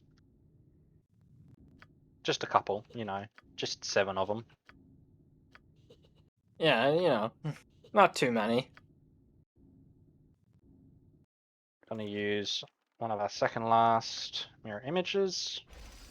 We're also gonna stone skin.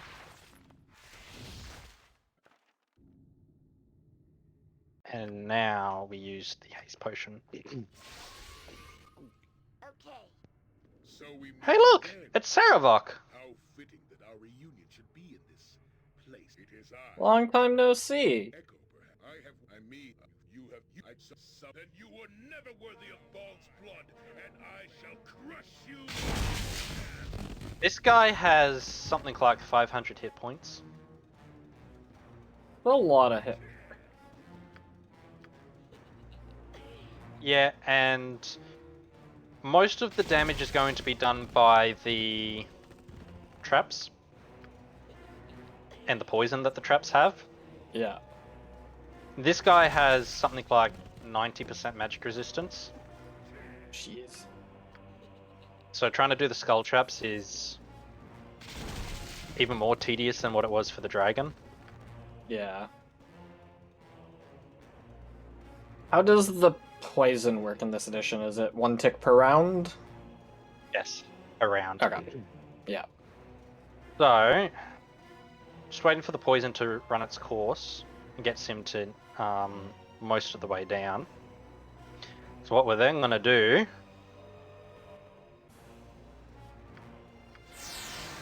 going to use this. And we're going to murder him. Hopefully, before he murders us.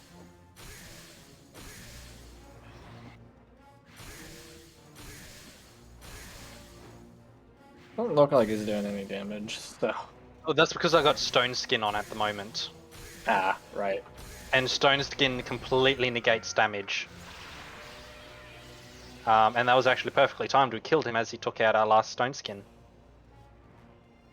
That is probably the easiest I've ever done that particular fight, so I'm happy with that.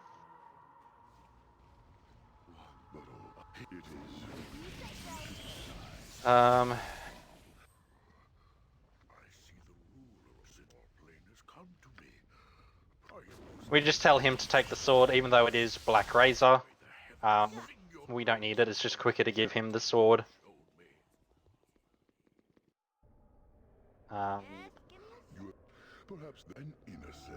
We're going to sacrifice the innocent, we don't care for the innocent.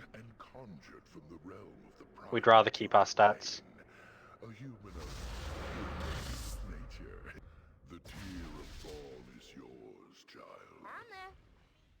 Is it evil? Well, it's for the sake of speedrunning, so who cares? You gotta save the frames. It shall be as you wish, child. Team save the frame, kill the animals. Yep. Actually, I'm actually on team taunt the animals, to be perfectly honest.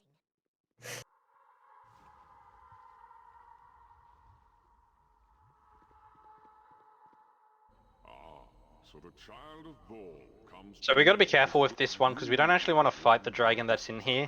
One dragon's enough. So we've got to go with the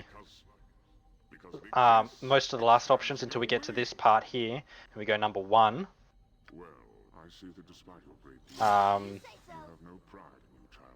Fighting the dragon, yeah, it can be done, but I'd rather not.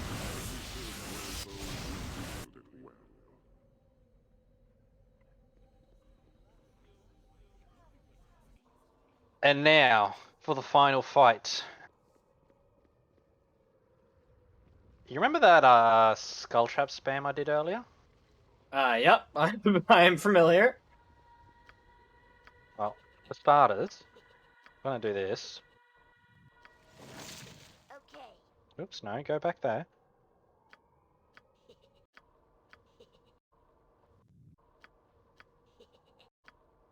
I think that's all of them, yep. And we're gonna stand about here. We're gonna go through each of these. We are now neutral evil. Which, if I was doing a run from this game to the end of Throne of Baldur, that would actually be really helpful. Now, I'm not going to trigger the last one yet, because we're gonna... about there, we'll do...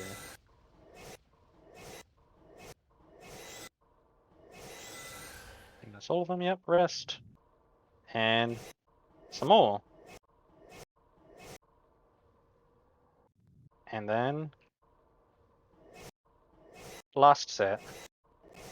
Generally 15 should be plenty. Because we're casting them in batches of 5, there's 15 of them. Oh, hey, look, we got the +1 back to our wisdom.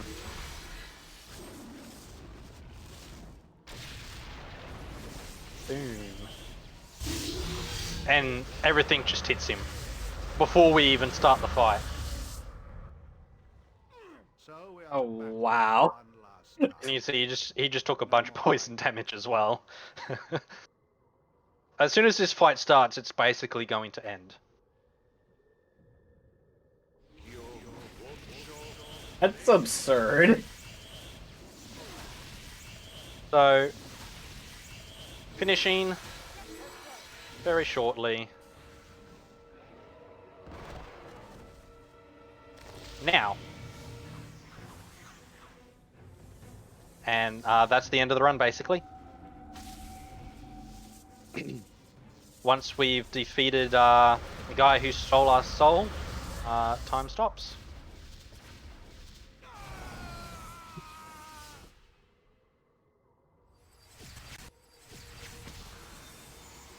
Finally come to.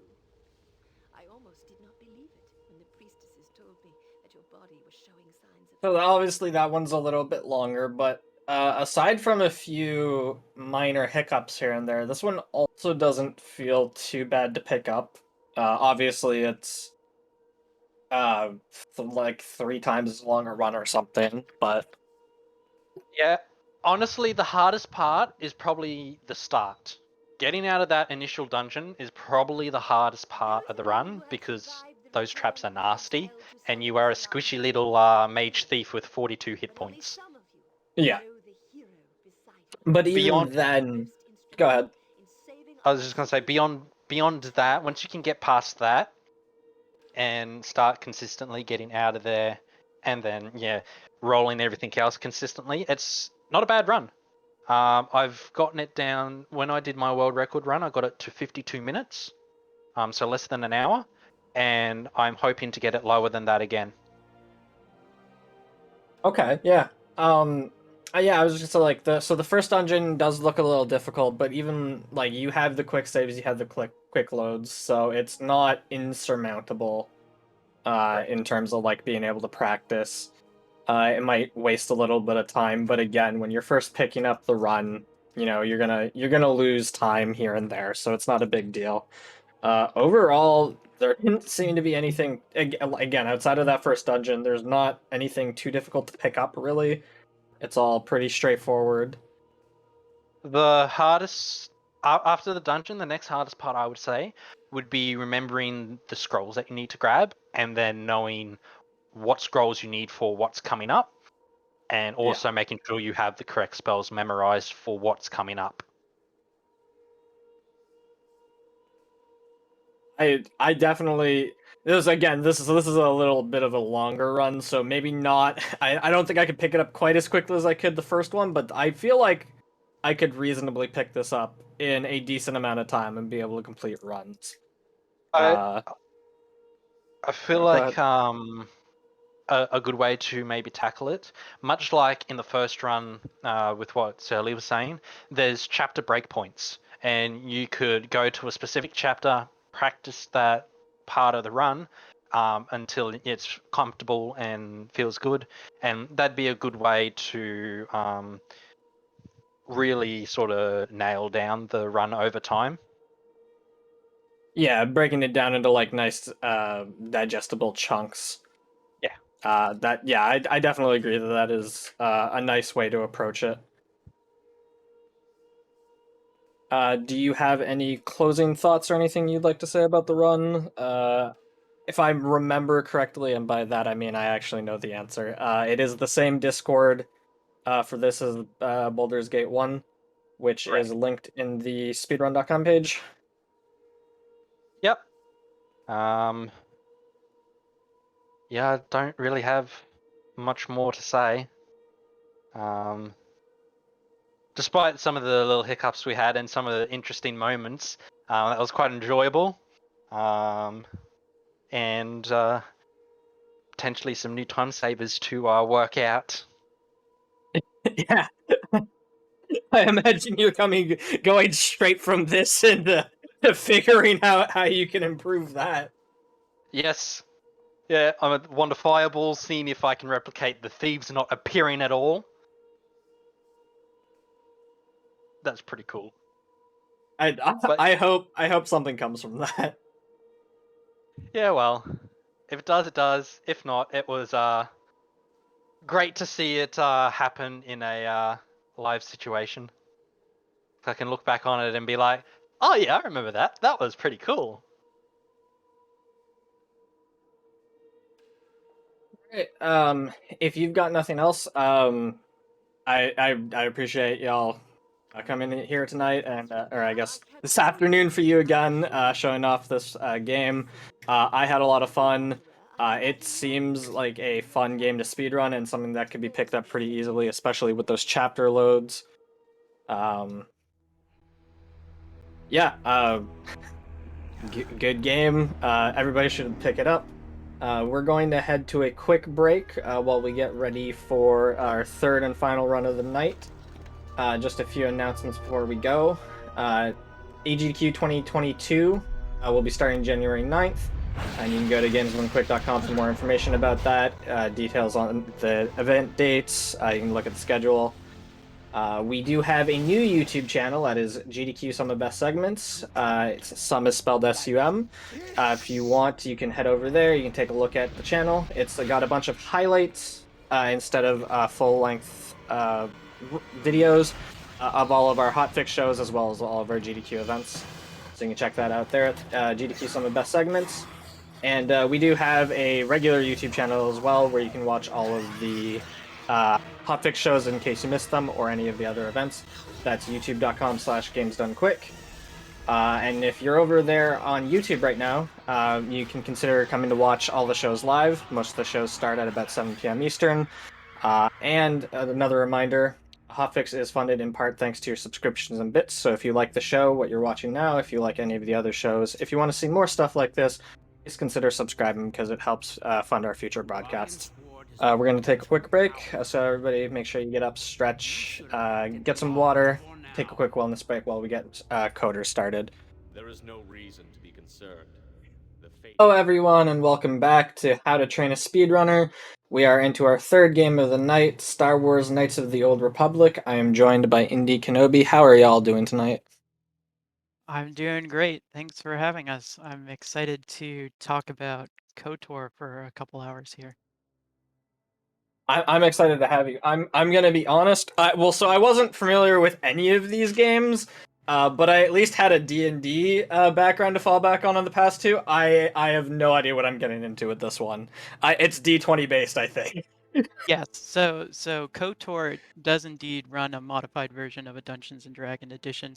Honestly, I don't actually know exactly which one. I'm sure someone will post it in the chat, so that we'll be able to find out. But there's a lot of D20, but the game does a decent job of pushing that all to the background. So a little bit in the beginning here, I'll show what's going on in the background, but for the most part, we're just going to talk about how we get through the run as quickly as possible.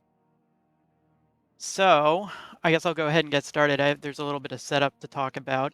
If you're interested in speedrunning KOTOR in general, we have a combination of 2 categories and 3 rule sets for each of those 2 categories. So our categories are any percent, which is just beat the game as fast as possible, and then all quests, which is to complete all 100 quests that can appear in the journal. And then the 3 rule sets we have are unrestricted, which is anything goes, no major glitches, which is what I'll be showing tonight, and then glitchless. So no major glitches is sort of the middle ground category between everything is broken and the run is all menus and I have no idea what's going on, and glitchless where we watch all the exciting cutscenes about how evil all the Sith people are. So any percent no major glitches is a really good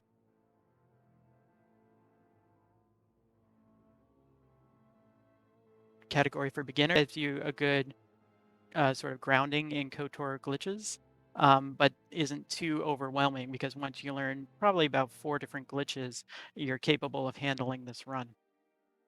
So the settings we need to start, there's actually a few settings you need to set up outside of the game, which I'm not really going to be able to show you, but I'll describe briefly.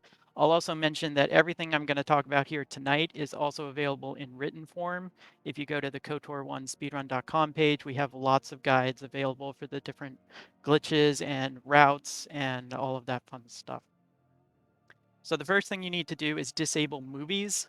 This is something most people do just to get the game to run because this game has some compatibility issues.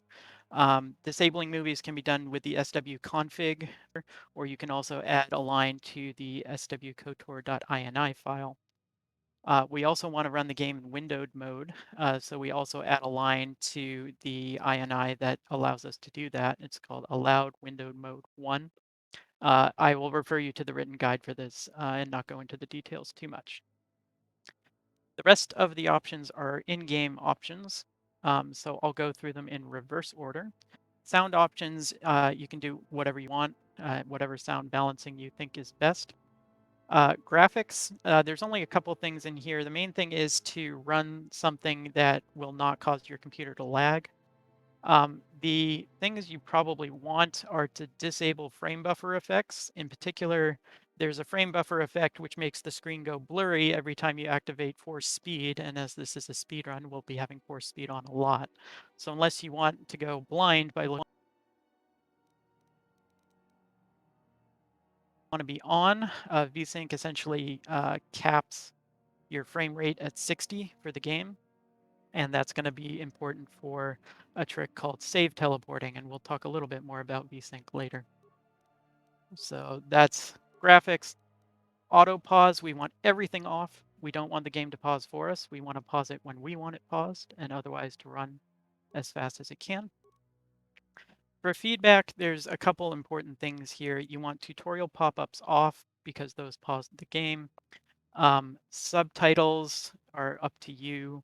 The mini-map can be helpful, so I would keep that on. Floating numbers are actually pretty helpful too because they show you how much damage you're dealing, and so you can get a sense of how quickly you're getting through the fight. This is the most important one. Hide quick menu buttons should be off. We actually need this off so that 8 menu buttons appear in the top right here so we can do a couple glitches. So that definitely needs to be off. And then the rest of these are kind of up to you. Status summary should be off as well because, again, it pops up a window that pauses the game.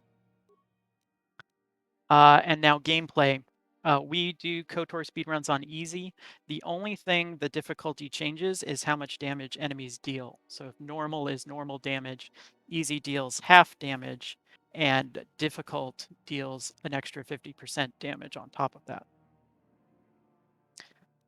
Auto level up should be off, but we're actually going to turn it on during the run to handle auto leveling for our party members. I recommend mouse look being off because then you can hold down the right mouse button to use it to pan the camera. Auto saving should be on mostly because this game can crash, and if it does crash, auto saving is your backup save. There's also a couple places we'll use an auto save so that we can reset our game. And then combat movement should be on because we want to be able to move while we're in combat, because a lot of our combat is going to be running past enemies while they try to shoot us. Key mapping is the big thing here. I'll go through this very quickly. The default key mapping for KOTOR actually use Z and C for left and right strafing, and A and D is for panning the camera by default. You can see that I've switched them here so that WASD is movement, and then Z and C is panning the camera. I personally never use Z and C. I use the mouse for the camera and then WASD for movement. And then this is a long and intimidating looking list of hotkeys.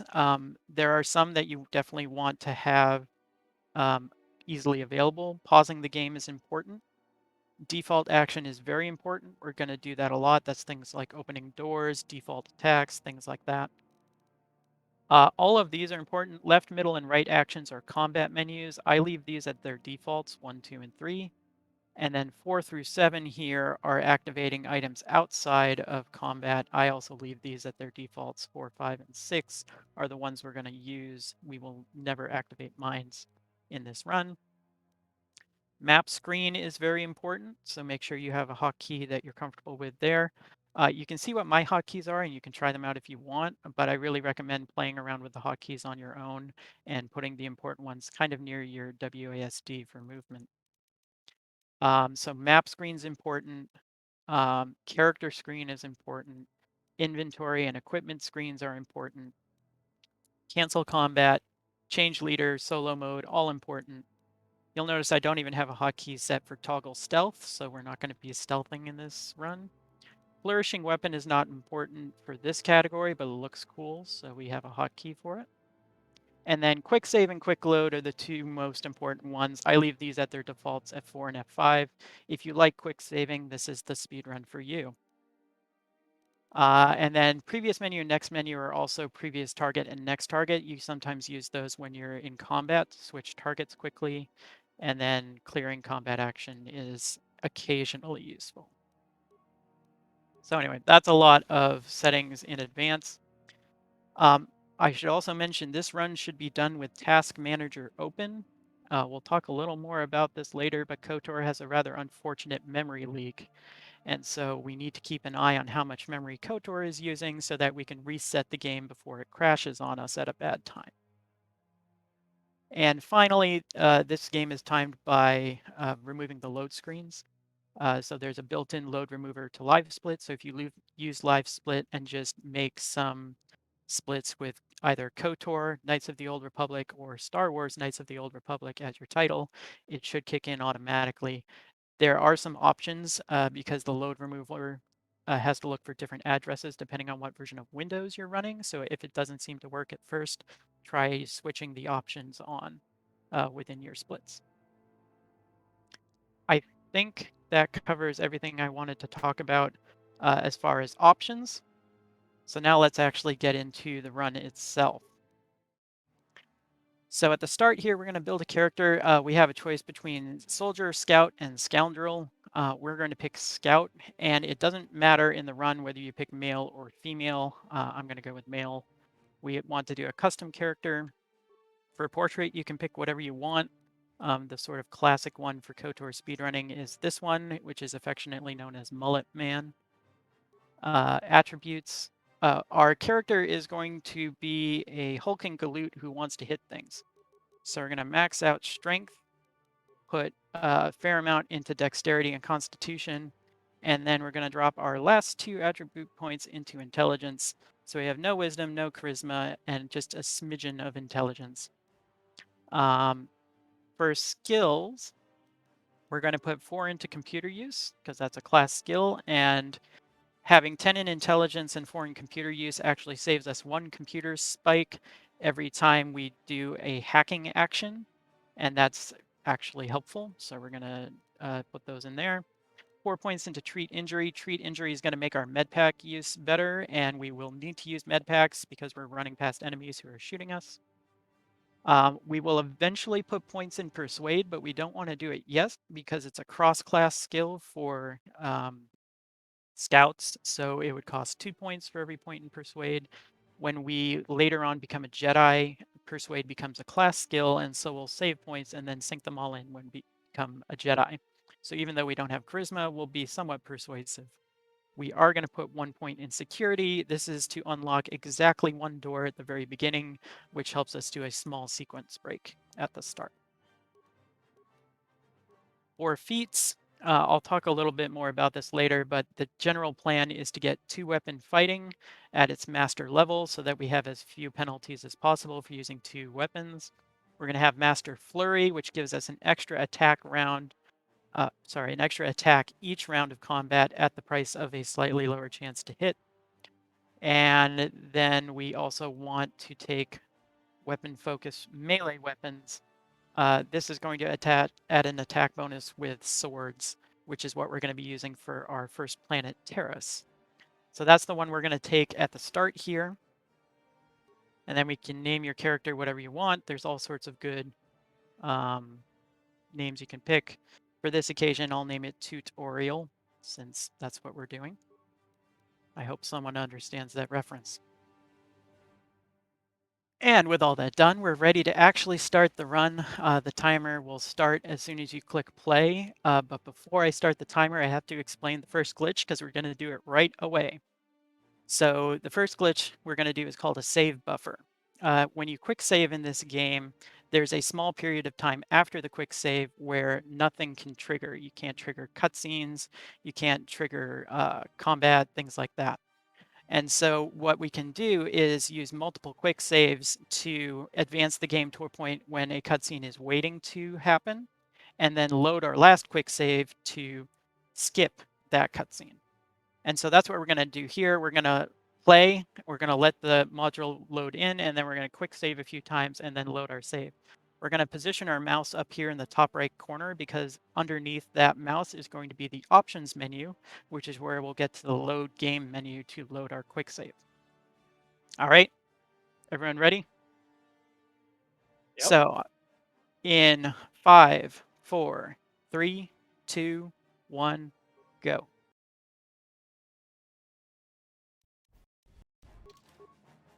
So we have saved 3 times already and managed to open the option menu by clicking in the top right, and then we're just going to use load game and load that quick save that we just loaded. And here we are in the initial module. We've skipped the initial cutscene, which is Trask running in to say, hey, what's up? Something bad is happening.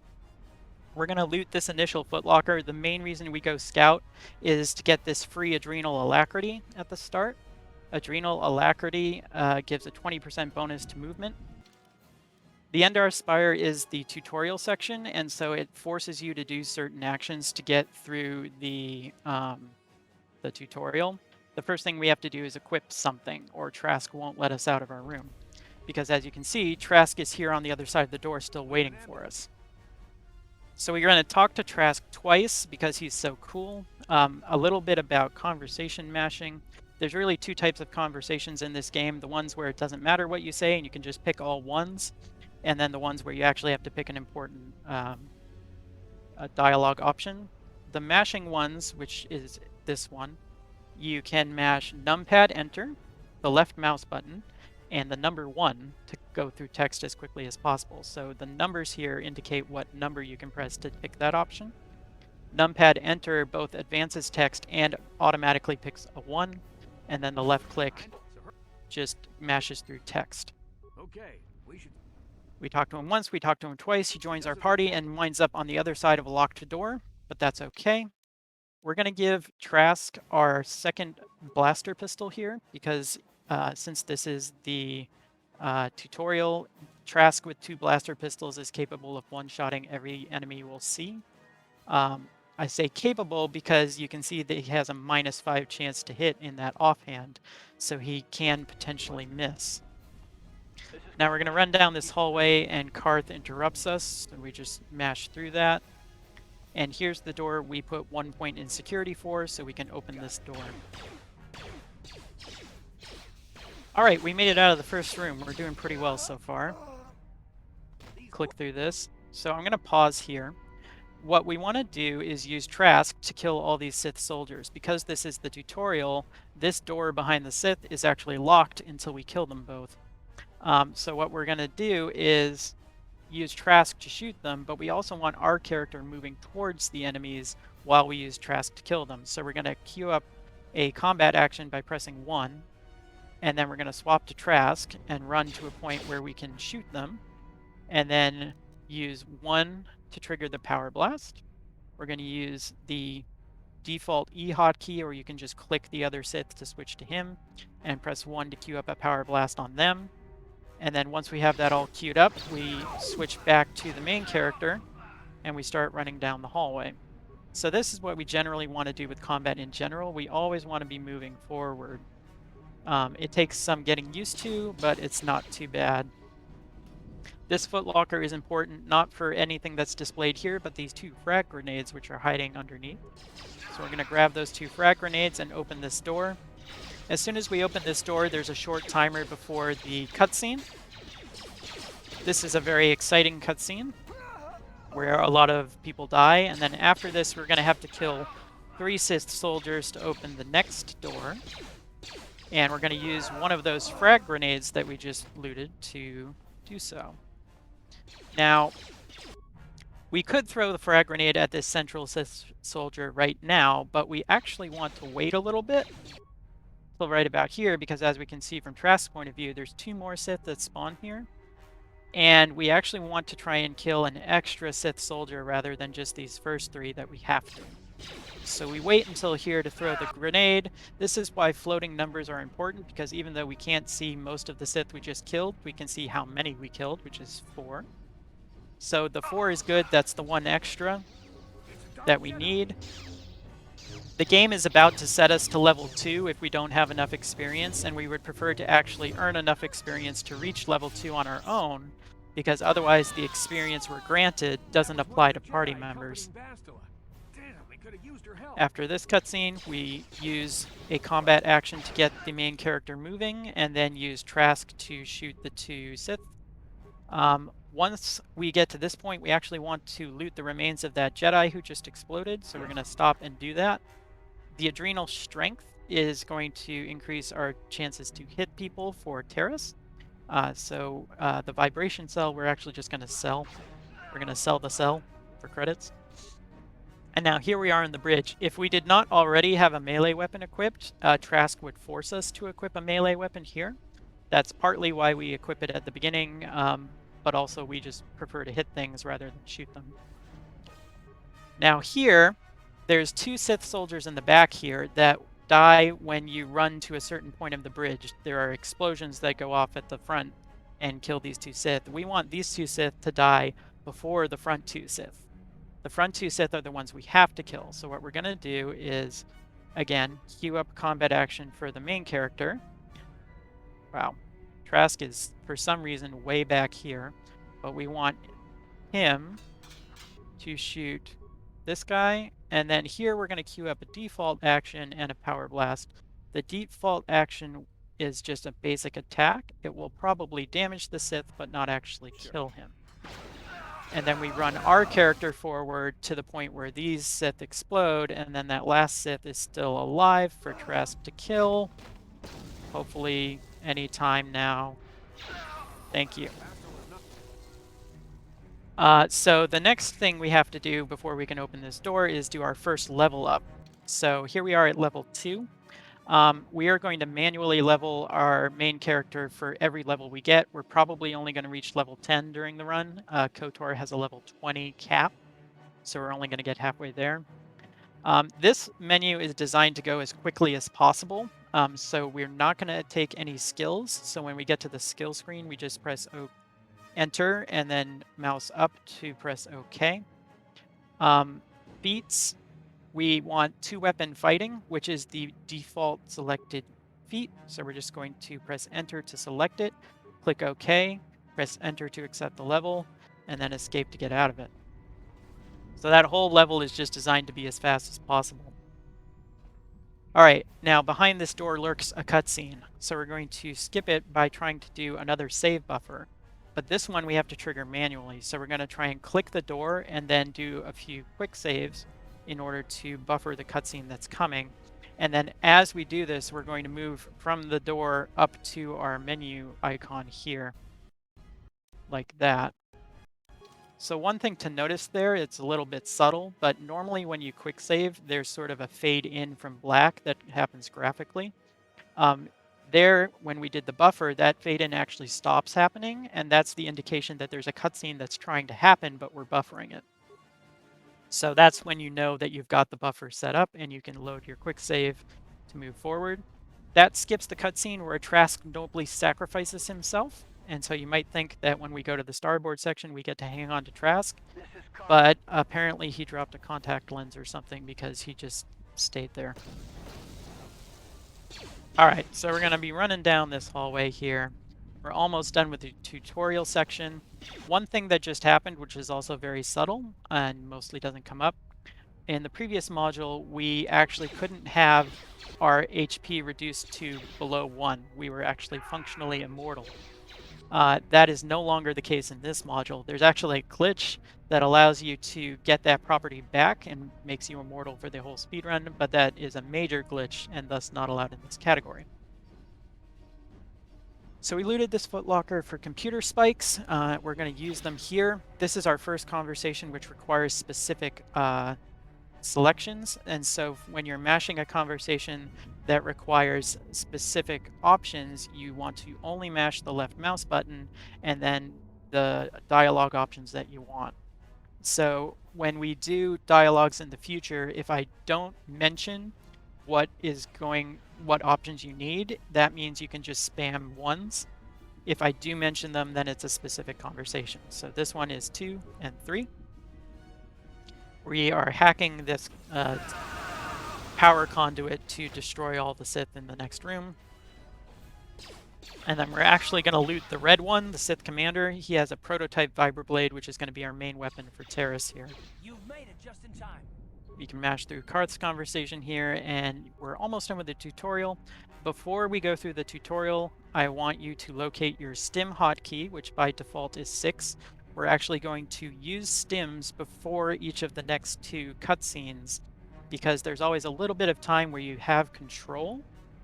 So you can do like slight movements or actions before a cutscene starts. So most of the time we actually just want to run forward during that little bit of time. Here we actually want to use stims.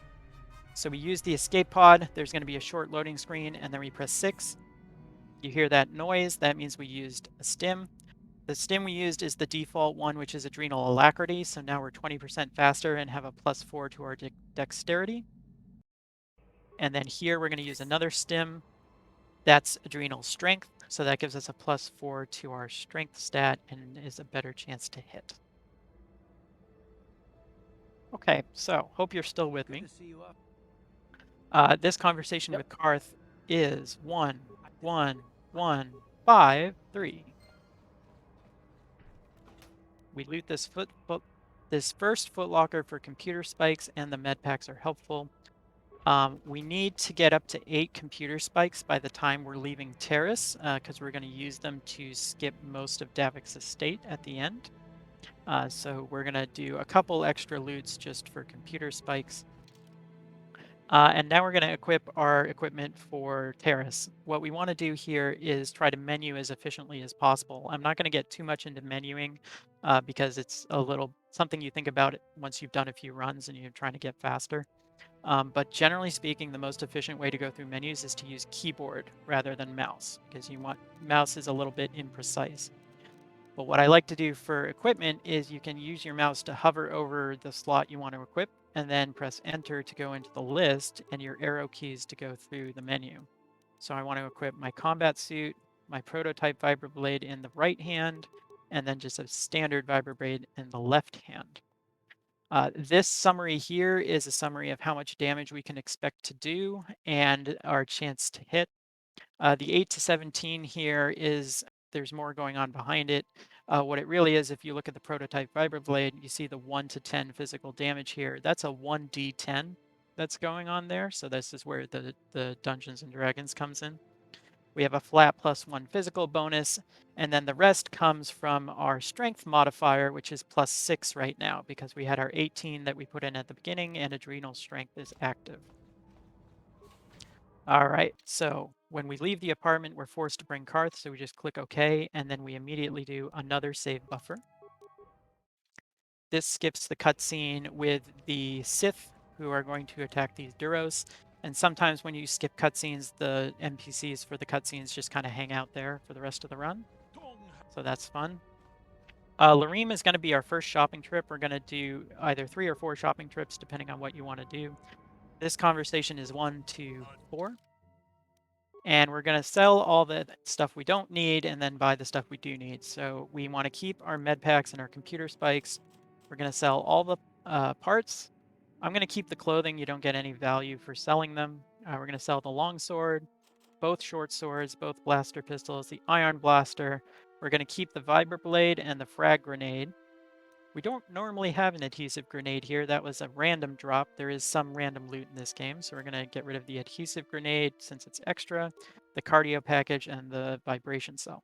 So when you're done selling here, you should have med packs, spikes, vibroblade, and frag grenade, and possibly clothing. Then we're going to buy both concussion grenades. and 1 frag grenade, and then scroll down a little further for the battle stimulant. So stims are supposed to be temporary boosts to your stats. We're actually going to use that battle stim right now. But there's a glitch in this game called duration glitch. Essentially, every time the game saves or loads, the game tries to adjust your buff duration.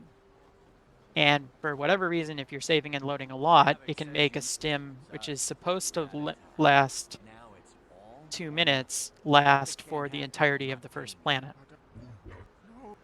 So we do actually want to run into these guys. We're just going to press 1 to mash through this conversation. As soon as we enter into combat with these bounty hunters, we're going to chuck a frag grenade at them.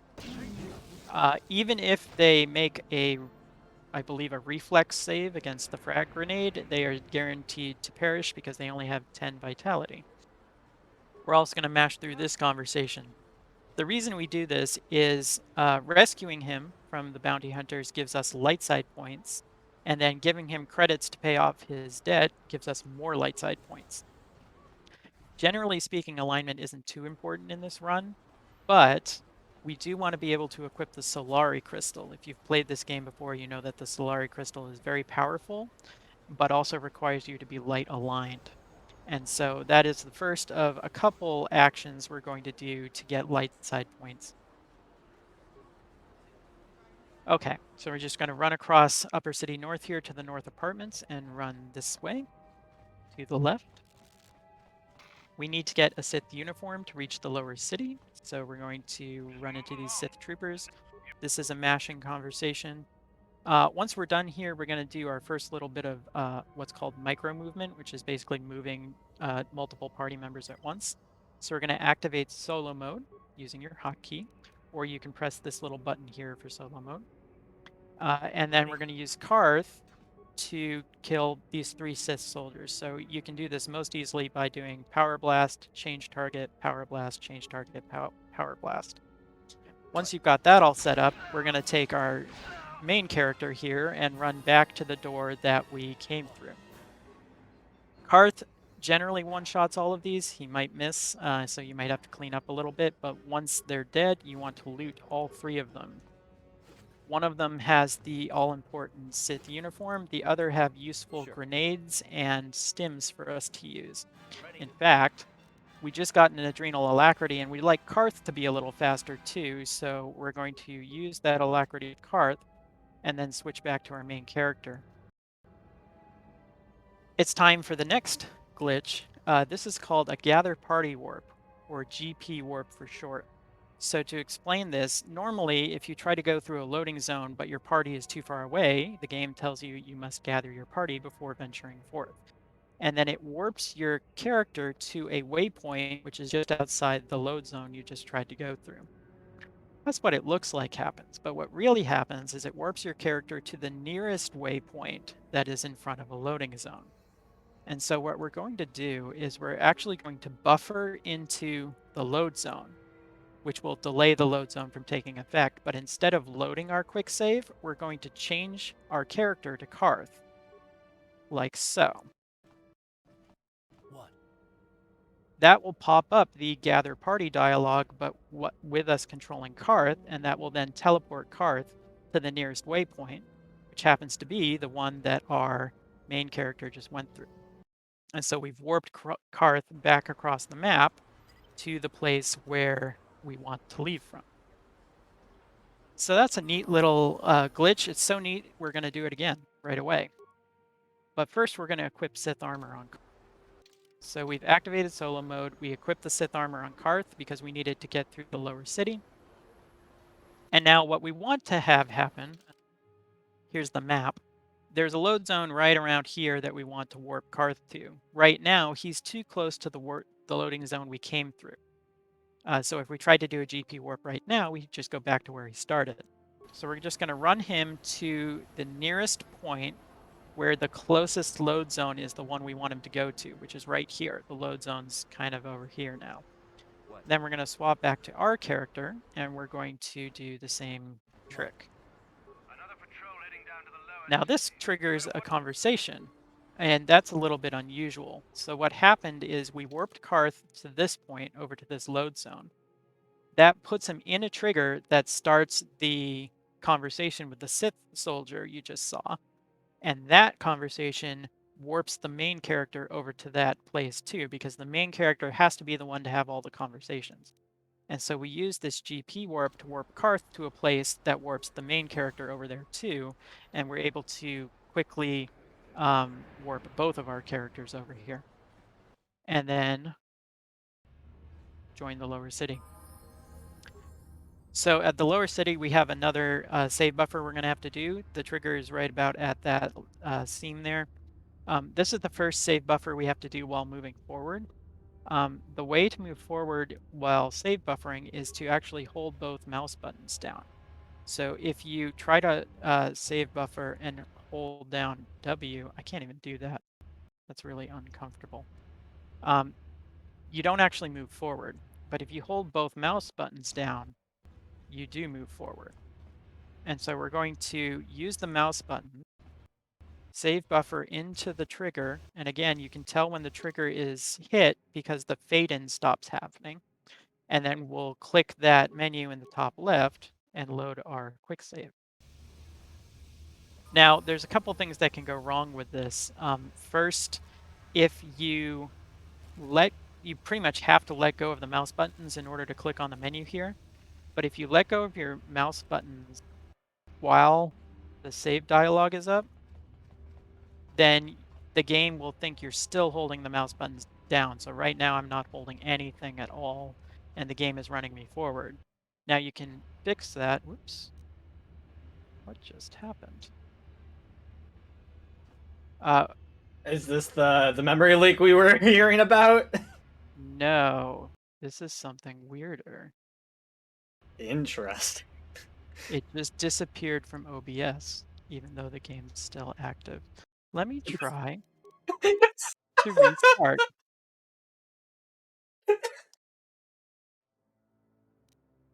That didn't work.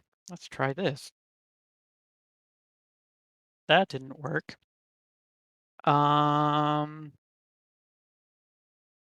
can try to recapture KOTOR. Let's try that. All right. I'll try to put it in the same place. Oh. How are we doing?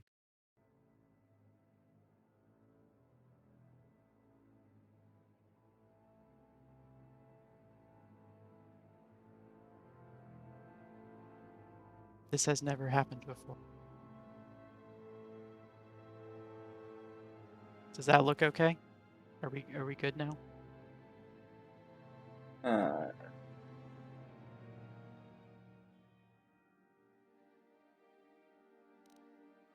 Okay.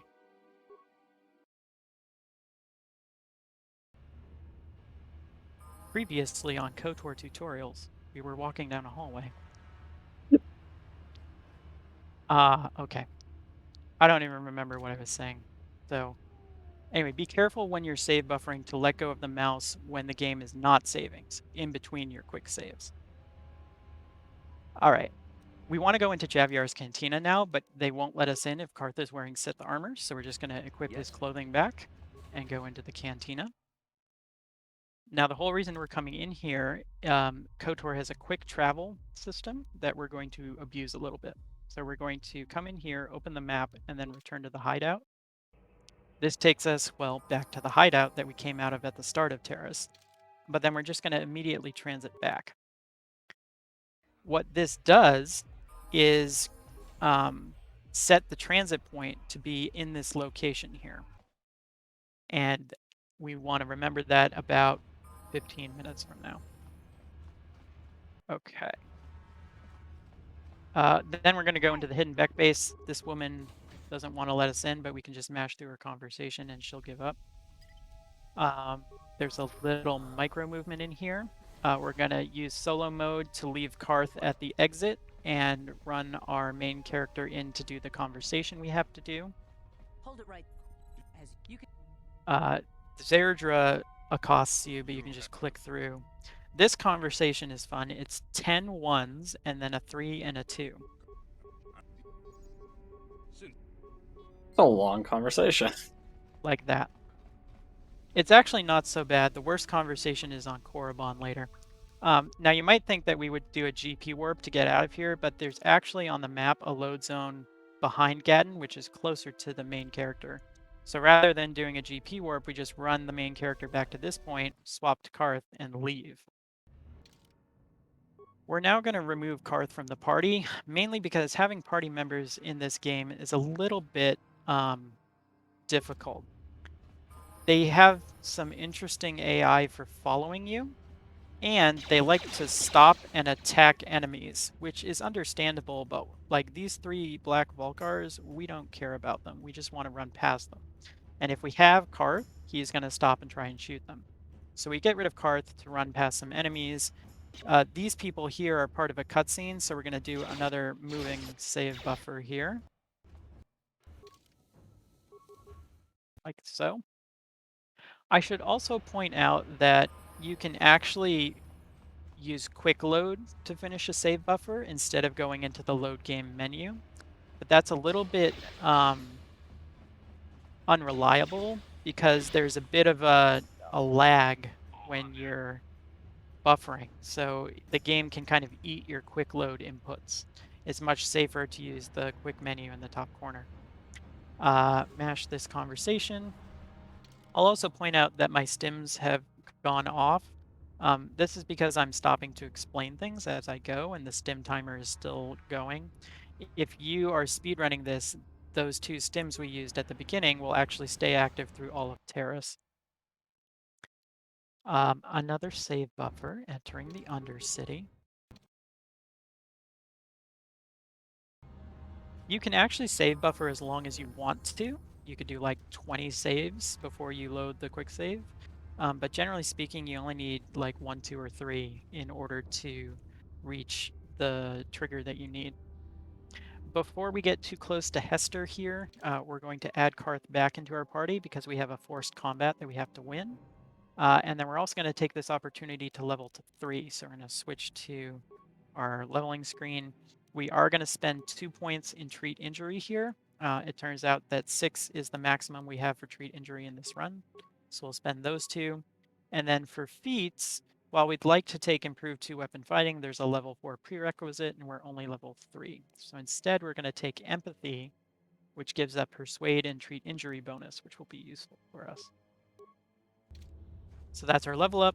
Hurry, Hendar. Now this we can just mash through. Run, Hendar, run! Run, Hendar, run! And if I open the gate, they'll kill us all. No! Hendar made the mistake of going outside where the Rakghouls are, and they're not going to open the gate for him until we say that we'll take care of the Rakghoul. So we're going to take care of the Rakghoul. Now, one thing I'll mention is we want to have Karth as close to the Rakghoul as we can get. If you go into feedback here, you can see the breakdown of all the attack rolls that we get. And in particular, Karth has a close proximity ranged bonus. If you're a ranged person who's close to a melee person, you get a huge +10 bonus to your attack. So I rolled a 16 here. Karth rolled a 16. That's pretty good. Anyway. It's a huge bonus, holy. Yeah, this is why we want Karth to be right next to the enemies he's attacking, because he gets that huge bonus. And Karth kind of carries us through this first little bit of combat because of that attack bonus. And also he's just a higher level. Nobody else is gonna help me. Even the Vex won't help me. Dad. Alright, so Mission joins us. You can just mash through her conversation, and we want to keep both of our friends in our party here. And we're going to head into the lower sewers. I like to loot these rubble because there's like sort of no lag in getting to the item screen, and the random items you get here can help you have enough credits for what we want to buy later. It's not strictly necessary, but I like to do it. Okay, so there's a GP warp you can do in the lower sewers here, but it's a little bit tricky, so I'm instead going to show you the alternate version of the lower sewers. we're going to activate solo mode and put mission right next to this ladder here. And then we're going to take our main character and start running through this hallway. You can tank the frag mine, it's not that big a deal. If you are low on health at any point, you can use the med pack hotkey, which is 5 by default.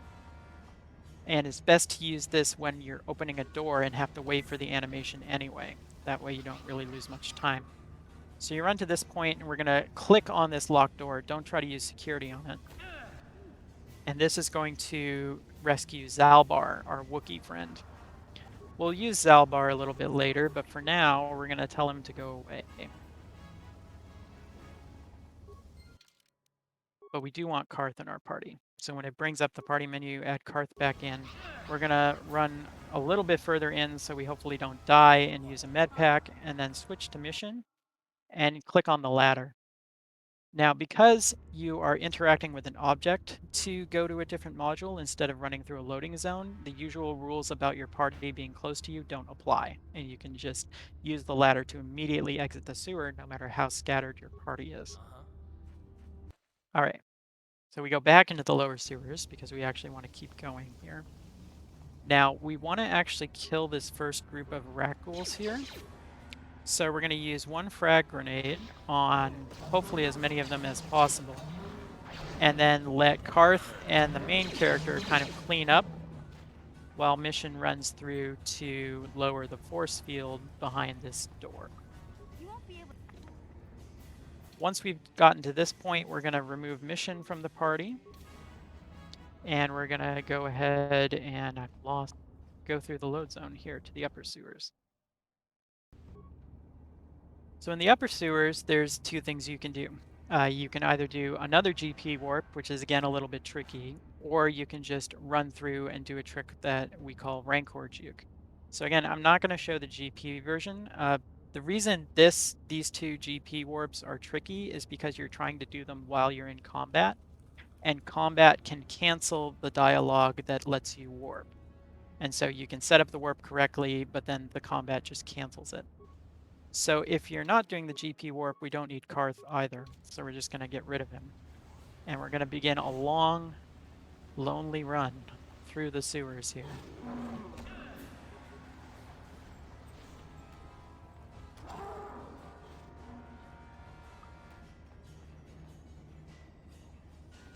The reason we killed those rat ghouls, and the reason we're going to kill the droid up here, is because we're trying to reach enough experience so that Bastila has level 4 available when we recruit her.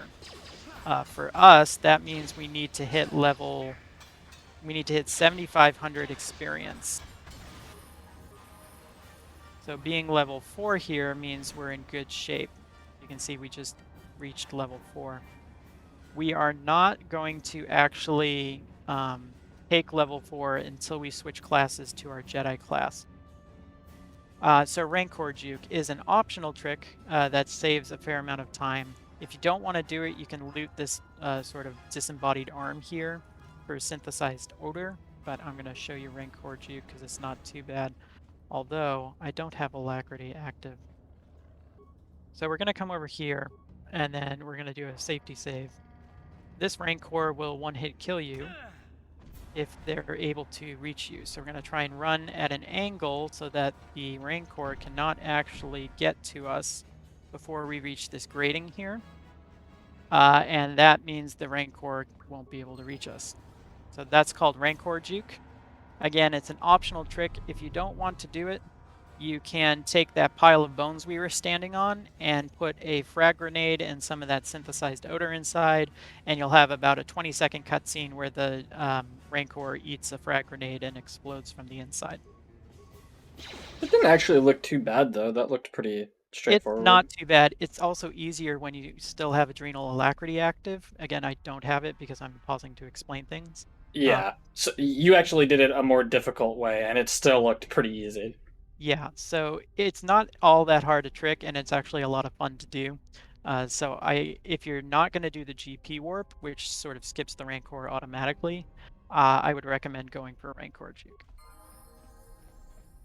Okay, we're going to use another med pack because we're a little bit low.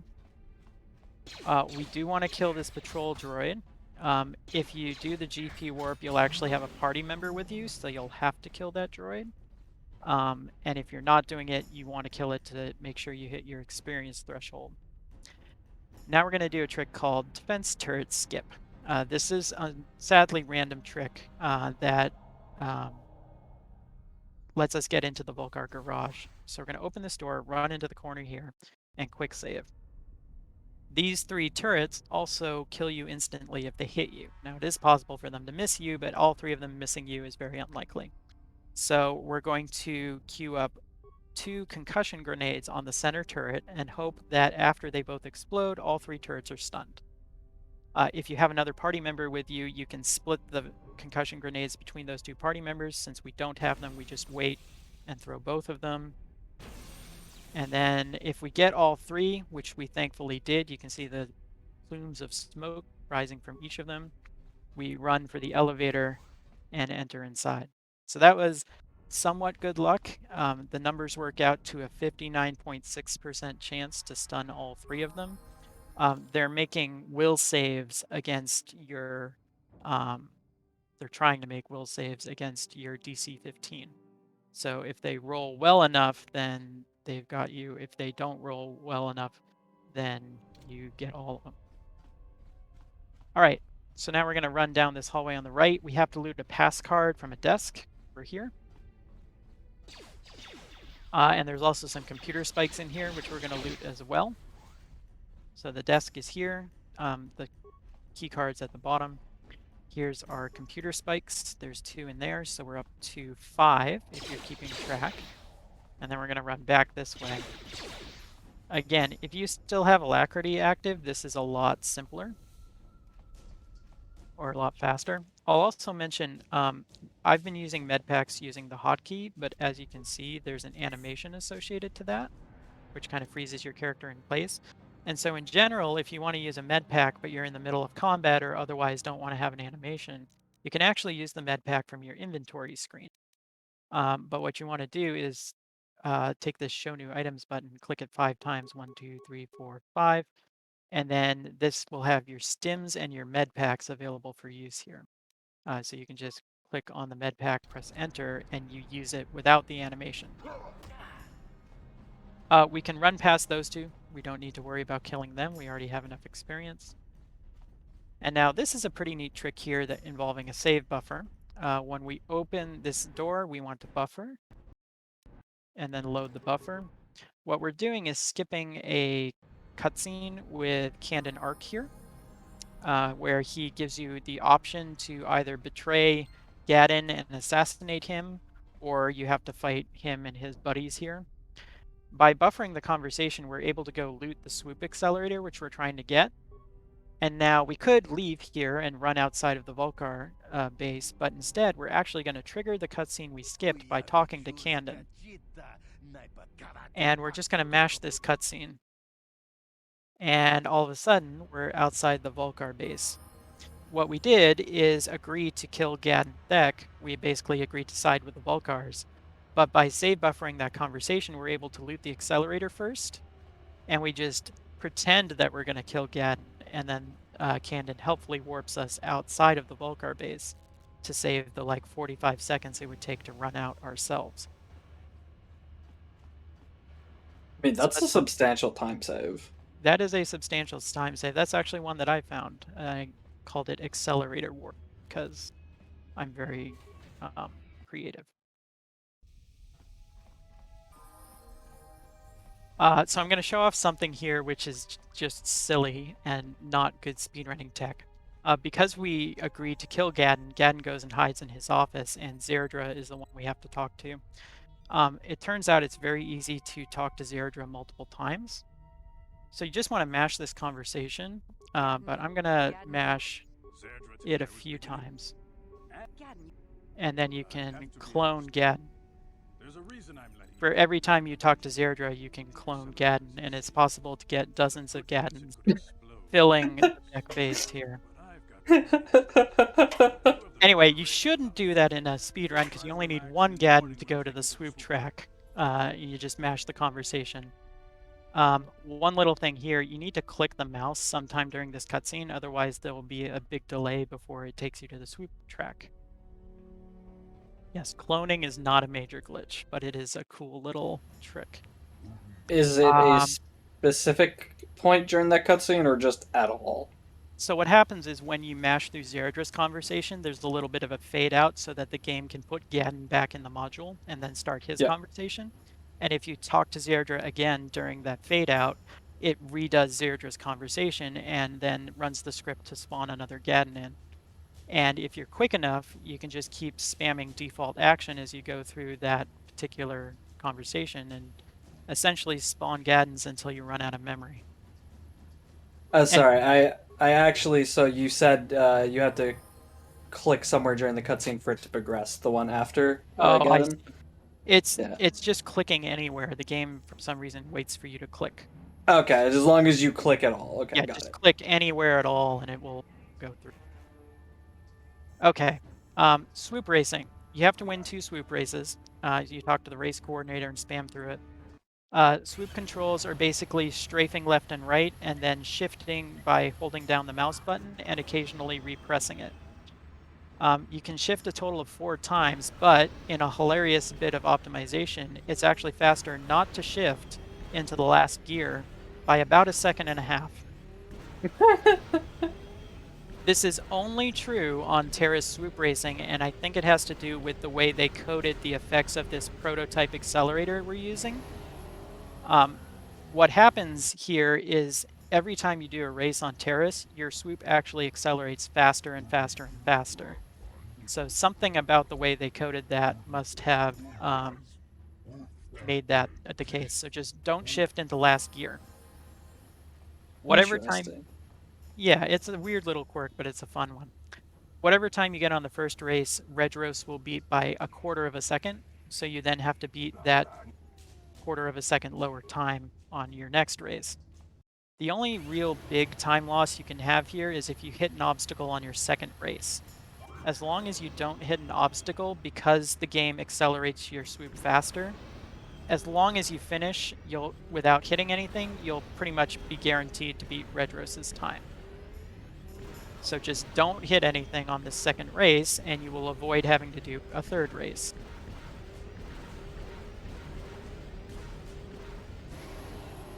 Voila.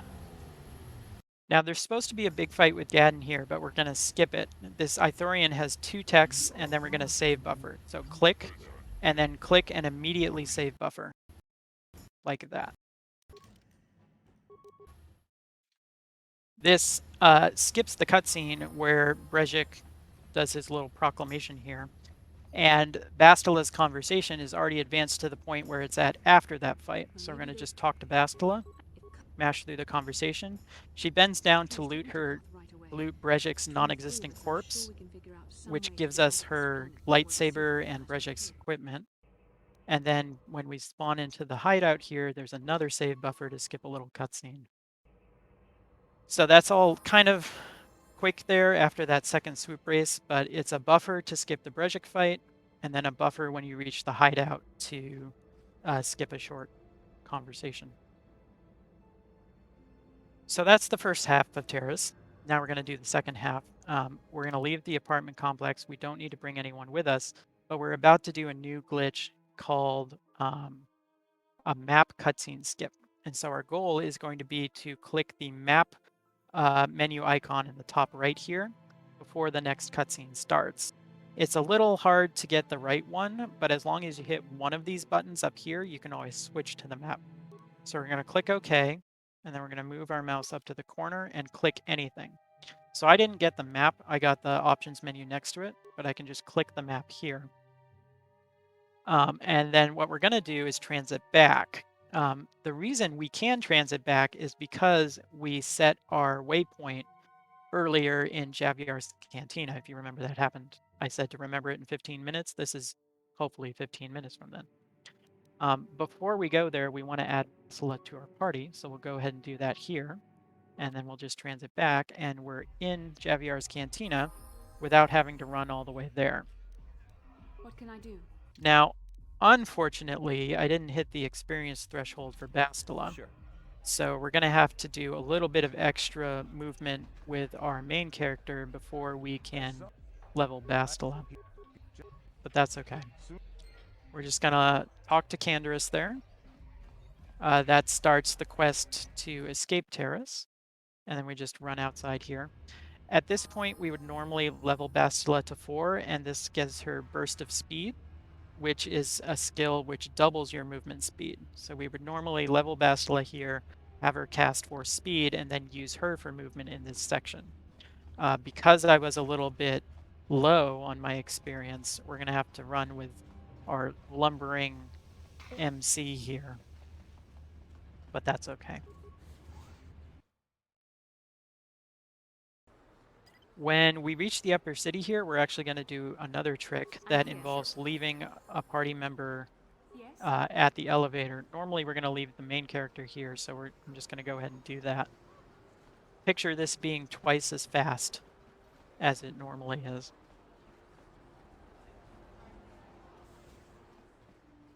What I should have done is actually killed those 2 black Volcars in the garage that I ran past and said we didn't need to kill. We probably should have killed them. Unfortunate. Yeah, but that's okay. This will give us enough experience to get force speed. So this conversation is 2, 2, 1. And then we're going to add T3 to our party. We just purchased him. And by purchase, I mean we threatened the shopkeeper so that we got him for free. Because we don't have 2,000 credits right now. This is one of the few times we get dark side points because it's much faster to do that than to actually earn the credits to buy him the correct way. You can see Bastila has her level available now, so I'll do that level up real quick. It doesn't really matter what attribute you give her. I just give her dexterity because it's reasonably fast. Don't give her any skills, and then burst of speed is the important thing here, and that's why we bother. As soon as you get burst of speed, you want to cast it, but you'll notice her default force power is force aura. So you can actually scroll through these menus in a couple ways. You can either click this little tiny arrow here to scroll through, but that's kind of difficult. You can also hold shift and press the corresponding hotkey. So in this case, shift 4 will scroll through the powers. All right. So we've got force speed. We're going to turn off solo mode at this point, and then we're going to click on the elevator. This starts a conversation with the Sith Guard here, which warps our main character from the shop down here all the way back to the elevator there. So that's saves a little bit of movement. And now we're going to use our super speedy Bastila to run to the Sith base. And here is where you get to see how great the KOTOR AI following is. You'll notice my main character has gotten stuck because they are trying to update their path to our leader over and over and over and over and over and over and over again, and they just get stuck in place. So if that happens, you can do a couple things. The best thing to do is to just kind of run back to them, let them stop moving, and then start running. That kind of clears their pathfinding and lets them figure out how to get there. You can also sometimes do a quick save and quick load, and that will also clear their pathfinding and help them follow you. This will come up again later. There's a cutscene here that we're going to save buffer as T3. If we get T3 close enough to the door, there's a little cutscene of him hacking through it. So we're just going to move forward and then buffer that to skip the cutscene. And now we're going to get set up for the Sith base, which is where most of our combat takes place on Terrace. We're going to swap out Bastila for Zalbar because Zalbar is a little stronger. We're going to swap to our equipment menu and give Zalbar Missions Vibroblade and an Offhand Vibroblade. We're also going to use an Adrenal Strength on him. Normally that will be your last stim, but somewhere here I got an extra Adrenal Strength, which is lucky because I lost my stims on my main character, so I'm just going to use that here. Normally you won't have that available to you, but normally you won't need it because you still have them duration glitched from the beginning of Terrace. And now we go into the Sith base. There is a very quick save buffer here. The cutscene this skips is actually really short, but the main purpose of the buffer is to make sure your party members follow you well enough. Generally speaking, if you don't do that buffer, Zalbar gets stuck. Alright, so we're going to take out these 2 sentry droids.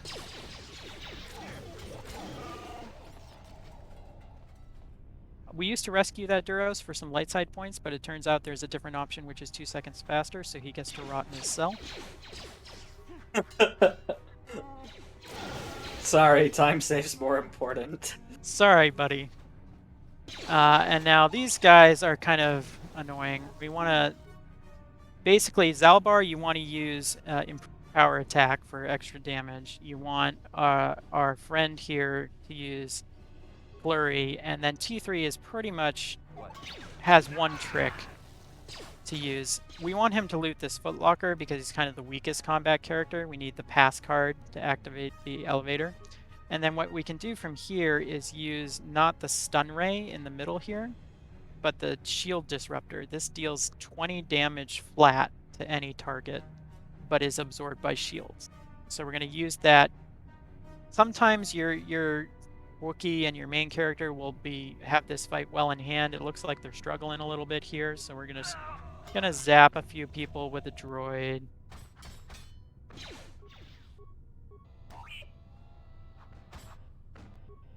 What you want to do, I'm having some trouble here, is as these Sith are being killed, you want to move P3 over to this door so that he's ready to open this door as soon as the last Sith soldier dies here.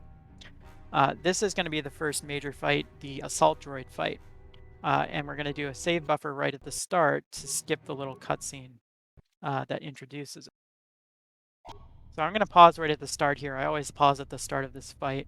T3 usually has a blaster shot automatically queued up at this point, which you can't cancel because he's already halfway through shooting. But we want T3 to use a concussion grenade because we're really hoping to stun the assault droid. How good this fight is basically depends on whether or not you stun the assault droid. I'm also going to use the menu to use a med pack on my little MC here because he was a little low on health. Once you've queued up that concussion grenade, you can cancel the pause, and you want your MC to use flurry and Zalbar to use his improved power strike. So we were lucky here, the assault droid did get stunned, which is good. You'll notice that my main character also got stunned. This seems like a bad thing, but it's actually okay. If you are on a party member and you swap to the MC and then quickly press a combat action, they can actually attack while stunned anyway. So that's why we don't really care about our main character getting stunned at all. We just go ahead and chuck the grenade and hope for the best. One thing I forgot to mention, and one thing we want to do as soon as we level up Bastila for her speed, that's the only party member level up that we care about. So we're actually going to go into options here, go into gameplay, and turn on this auto level up option. And that will automatically level up our party members. This is mostly helpful because there's a couple places we want to auto level them and we won't have to do it manually. So doing the one menu here is faster than doing 3 or 4 menus later on. And now for possibly the hardest fight in the entire game, the Sith Governor fight. Quick save for safety because you can get wiped. So there's a nice little conversation here that we're not going to buffer because that doesn't allow us to actually attack him. Once you click through the conversation, you want to pause as soon as he's hostile. And we're going to throw a poison grenade with our MC and then queue up some flurries. With T3, we want to use our stun ray over and over and over again and hope we can stun him as well as possible. Our chance to stun him is actually pretty low. It's like 25% or something, but that's really the best play we have. And then with Zalbar here, we're going to throw a sonic grenade. And again, you can press Shift 3 to scroll through your grenade menu. You should only have a poison and a sonic here. If you have more, you can chuck them at the governor. You can use all your grenades here. And then we're going to unpause as soon as we queue up that sonic, run Zalbar in, and go for the power strike. So there's a couple bad things the Sith Governor can do, and he's already done one of them. He has stasised our main character. Unlike the stun effect we had earlier, we cannot use the party swapping trick to